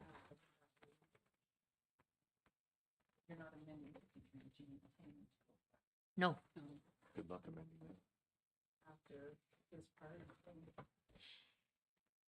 that. Isn't that right? Because it's this part and constitutional protections. You don't want that. So no, like It should be a separate line item.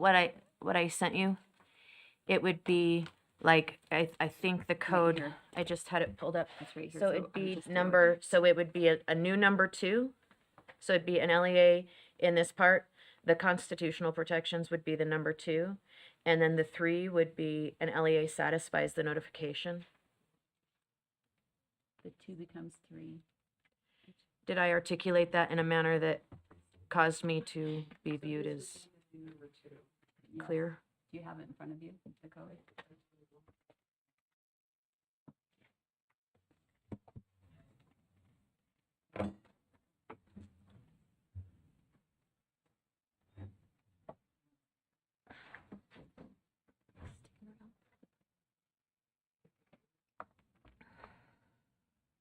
I'm just trying to do it in context. Would you like to go to the reports and requirements task force, report out and come back for this so I can draft it? I don't know. Well, we only got 5 minutes. I think we can hold that one till tomorrow. I would accept that without objection if with that we would need 2 votes. The friendly, this would be friendly? Okay. Yeah, thank you, ma'am. Any objection from the body? Not, that will be a friendly. Okay. Yes, Member Lear. If all important quotation marks will not be in the code. They may be the message we send, but not in the code. They don't put quotation marks around important things in the code. No, but the language is what I would like to shift out. Sure, but I guess I don't see what matters. We just don't want them, wouldn't want them replacing it. Is that what you're saying? Yeah. Yes, ma'am. I'm sorry. I apologize. Your mic is not on, but I'm happy to listen. So the subsection 1 says an LEA shall annually notify a parent of a student enrolled in the LEA of the parent's rights as specified in this part. So then we would be adding a new number 2. And number 2, the way you sent me the language I have is constitutional protections. But is what you may want it to be an LEA shall annually notify a parent of a student enrolled in the LEA of, and then we make a little a, the parent's rights as specified in this part, semicolon, and the constitutional protections in 53, blah, blah, blah. Is that how you want it to read? Ma'am, if that's how it reads, that would be fine with me. Okay, so it would be essentially. Assuming that is amenable to Member Wood as well. I just want them to be on 2 separate lines so that the constitutional protection is not conflated with a parental right. That would be my goal. Is that the same? Yeah, that makes sense to me. Yes. So. Member Straight. Thank you, ma'am. I appreciate your work on this, Yes. Superintendent Stallings. You're great. I'm so sorry I'm so slow. So it talks about the notification of parents. Is it clearly defined what notification means? What is that? Oh, please. If that's okay. Yeah. Number 3 in the code, which will be number 3 if this passes. It's number 2 right now. An LEA satisfies the notification requirement described in subsection 1 by posting the information on the LEA's website or through other means of electronic communication. Okay, that's pretty simple then. So it's not a letter, it's not an email, it's posted on the website. Right. So that would have to include 1 and 2 in it instead of just 1 as it's currently written. So Board Member the code. Klein, does it also list outside of right of conscience what those constitutional rights are? It's 2 lines. The whole code is 2 lines, Okay. and it doesn't list anything right now. So. Thank you. All right, further discussion to that motion. Seeing none, we have a motion to amend, that the motion be amended to read that the board amend statutory requirement number 12 to read, amend section 53G 6802 to renumber a portion of, sorry, Angie,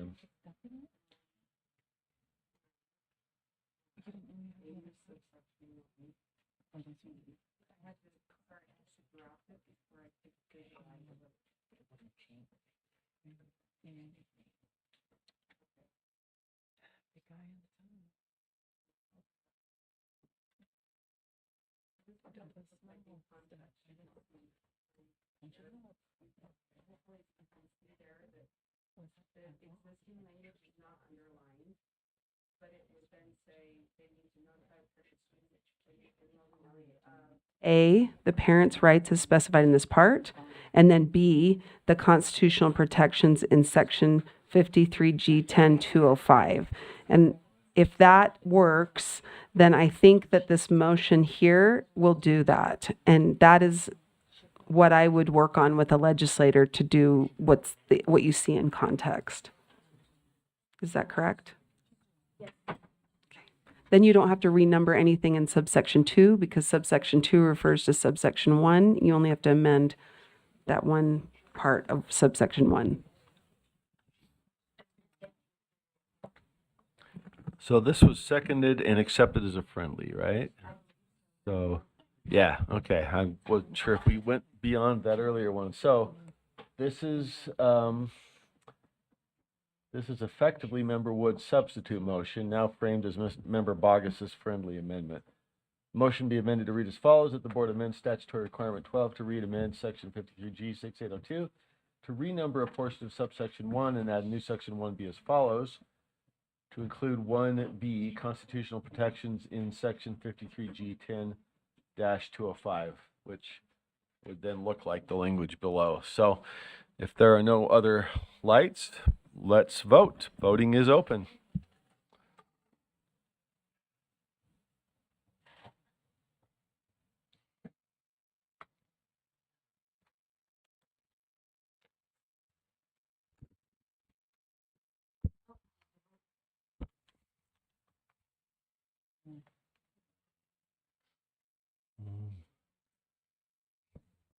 Two more.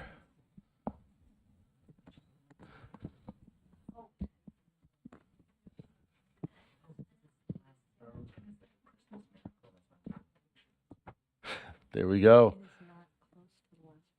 That passes 13 to, well, it has to be until tomorrow. 13-1, one no vote, being Member Klein.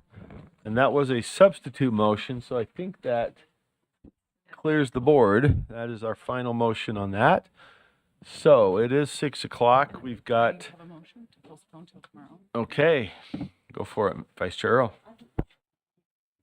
All right, I'm going to make a motion to postpone the rest of our agenda to tomorrow afternoon. We've cited it on the agenda tomorrow, so did I do that correctly? Joe? Okay. Do I have a second? I will second. All in favor, say aye. Any opposed? No. Okay, let's do a roll call, or tee it up. What do you want to do? Should we tee it up for the? We got, okay. Let's tee it up for a regular vote then. Can we put this up for the system? I know they haven't. Huh?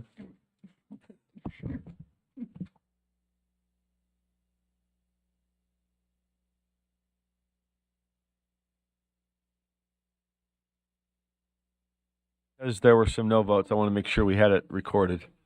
So it's open. The motion is to postpone the remaining items till tomorrow afternoon session.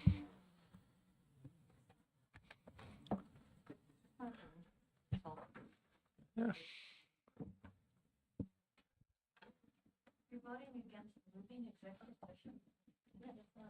We've got consent and some reports and requirements recommendations. The budget report.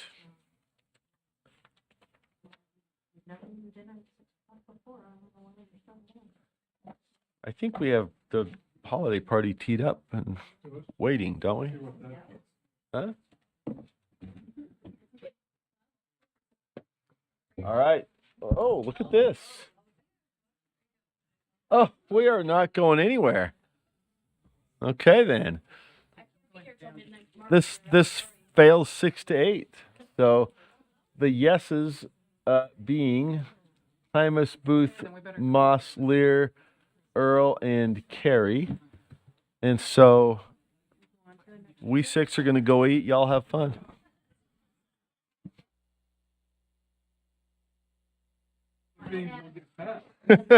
Yeah. All right, we are moving on. We are not adjourned. So Request to move to consent. yeah, we can go to consent. You bet. What we have left, folks, is some recommendations out of the Reports and Requirements Task Force, from training reduction, and a couple other consolidation items. We've got the monthly budget report, and we've got consent, and then executive session. So let us go to consent then. That's the proposal. Okay. Let us go to the consent calendar. Member Klein. I moved to pull the consent calendar, or the meeting minutes. Okay. Meeting minutes are pulled. I'll second it. All right. Any other motions? I have a move. Molly, Vice Chair Hart. Well, yes. do we have to vote on that one first, or you want me to make? It's just been pulled. Somebody needs to pull. Oh, somebody yeah, needs okay. to move on it at some point, All right. but it's pulled. Then from I the- move that we approve. I move that we, hold on, approve the monthly consent calendar minus the item that was pulled. Okay, any discussion of that motion? Member Carey? Do you have a question about something on the consent calendar? I just wanted to comment on the firearm safety. Yeah, I know this came up before the, oh, sorry, Chair. It's all right, go for it. Yes, please. I know this came up, and I know that the board, but when we receive a request from the legislature, we take that very seriously, and they had requested that we issue an RFP. And the board at the time, I think for valid reasons, said no. I just wanted to say, as I've attended the follow-up meetings on the firearm safety issues, that the staff was just exemplary in terms of their ability to pull the information, how that was presented, dealing with the multitude of issues that were presented. And I just wanted to thank the superintendent and her team for that. So thank you. Thank you, Chair. Okay, thank you, Member Carey. Okay, so the motion is to approve the consent calendar absent the minutes. Any further discussion to that motion? If not, let's vote.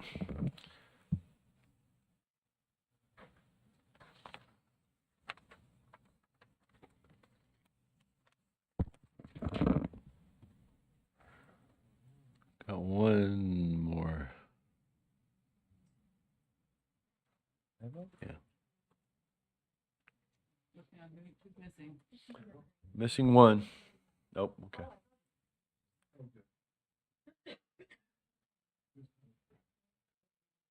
Okay, that passes 11-3 with the nays being members Bogus, Klein, and Green. The minutes were pulled. Is there a motion related to the minutes? Any discussion or other action? Vice Chair Hart? I move we approve the minutes of the November meeting. Seconded. Discussion of that motion? Seeing none, please vote.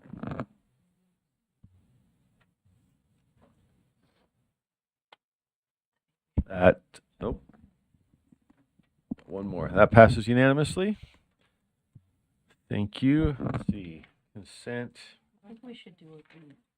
Does that cover consent?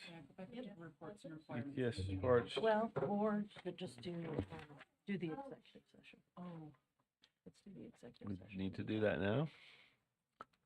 Okay. Well, I get, I'm sensing an appetite for part, but not all. I'm not sure how the full extent of your endurance Well, I think were. we could do the budget. I'll go down and check the executive. That's okay. Leave reports for tomorrow. That works for me. Okay. Let's take a look at, well, if we're going to do budget, if we're going to do executive, we should do budget first, unless you want to push that for tomorrow. All right. Can we do the budget report, and then we'll go into executive? Unless Deputy Jones thinks it'll be long with the mid-year updates. You kind of covered some of the mid-year stuff. Do you want That's what I thought. to? Okay, yeah. So why don't we- Deputy Jones? Chair, I can do the monthly budget report to standard. We don't, the MSP documentation is all, that's why I said earlier, we're going to do the deeper dive in Finance Committee. But you can see the bigger picture of how the MSP mid-year updates occur, along that pathway and all of the bigger results. So we've already covered that as much as we need to in this meeting, and subsequent to Finance Committee tomorrow. Okay. Oh, Comment, or go ahead. well, so do you want me to start with the budget report too? Okay, sir. Yes. Deputy Superintendent of Operations, Scott Jones. I can attest that the Utah State Board of Education is capable of meeting all of their obligations and commitments. Considering, though, what we brought to the board earlier regarding the situation with the mid-year updates in the one particular district and further actions and processes by the legislature. Subject to any questions about the monthly budget report or where we stand fiscally or financially, that concludes the monthly budget report agenda item, subject to moving to the discretionary report. Comments, questions from board members? Seeing none, we can move to the discretionary report. Sir, key takeaway, or Chair, key takeaway with the discretionary funds report is tomorrow. In Finance Committee, there will be proposals for use of those funds. Quite a bit, and I just want to point out, or just extend my appreciation to looking to spend money allowably in the interest of what the board intends. Subject to any further questions or concerns, the report is updated by project, and further action tomorrow with Finance Committee. Okay, thank you. Comments, questions? I don't see any. And the third item within the whole of the agenda item we already covered, sir, with the MSP mid-year updates. Gotcha. Okay. That concludes my report. Thank you very much, Deputy Jones. Okay. Are we able to go into executive?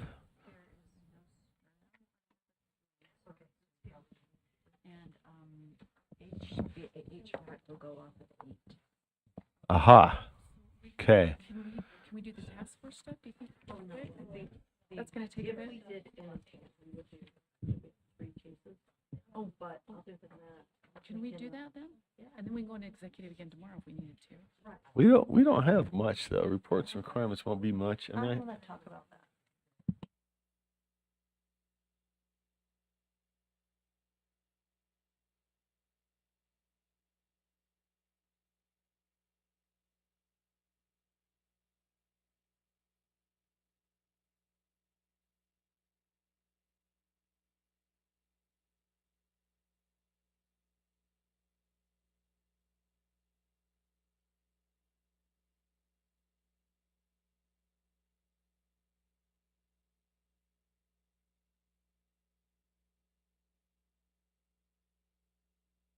Could get three.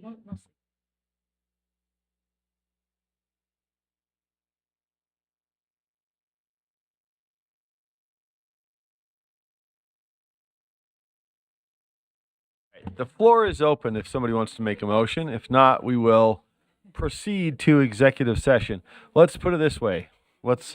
Executive session is the next item on the agenda. We have only 3 UPAC cases. So what's your pleasure? Who wants to tee up a motion to either go into executive or do something else? Member Wood has a I move hand that up. we go into executive session.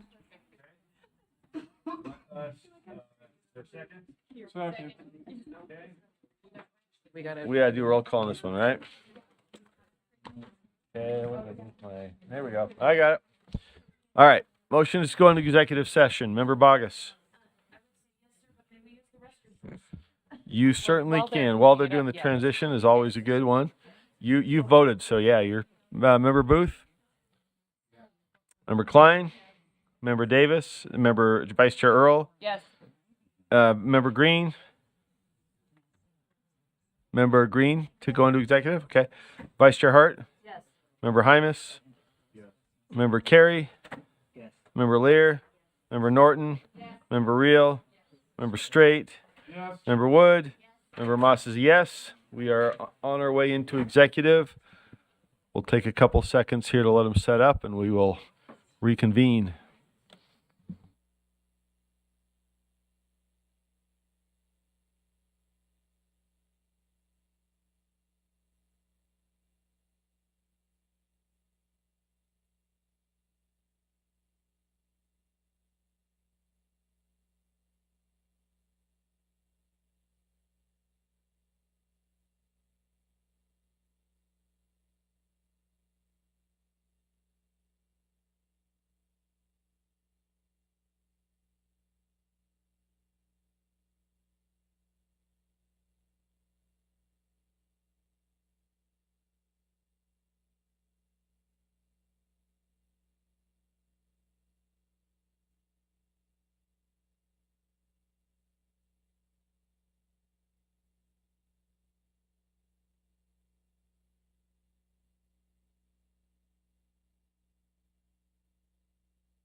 Yes, Member Norton.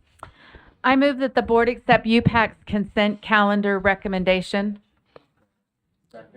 The motion's been made and seconded to accept the consent calendar. All in favor?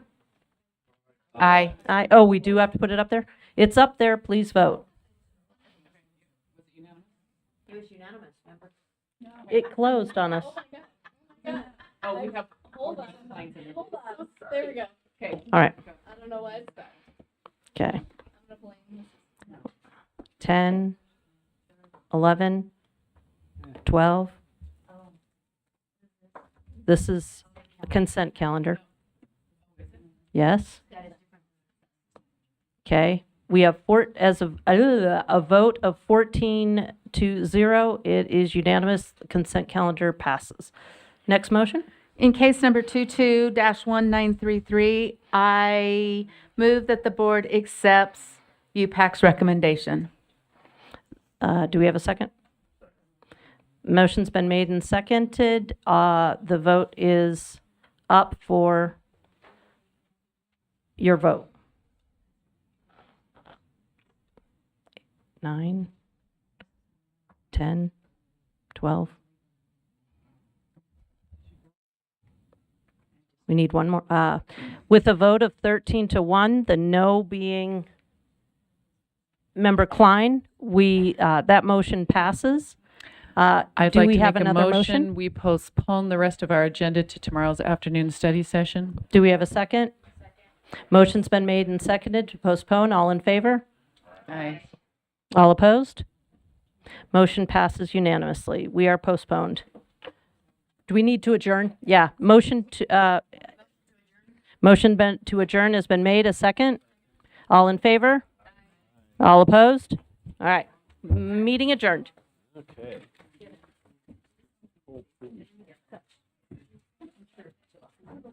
You know how much cold food I eat at a school?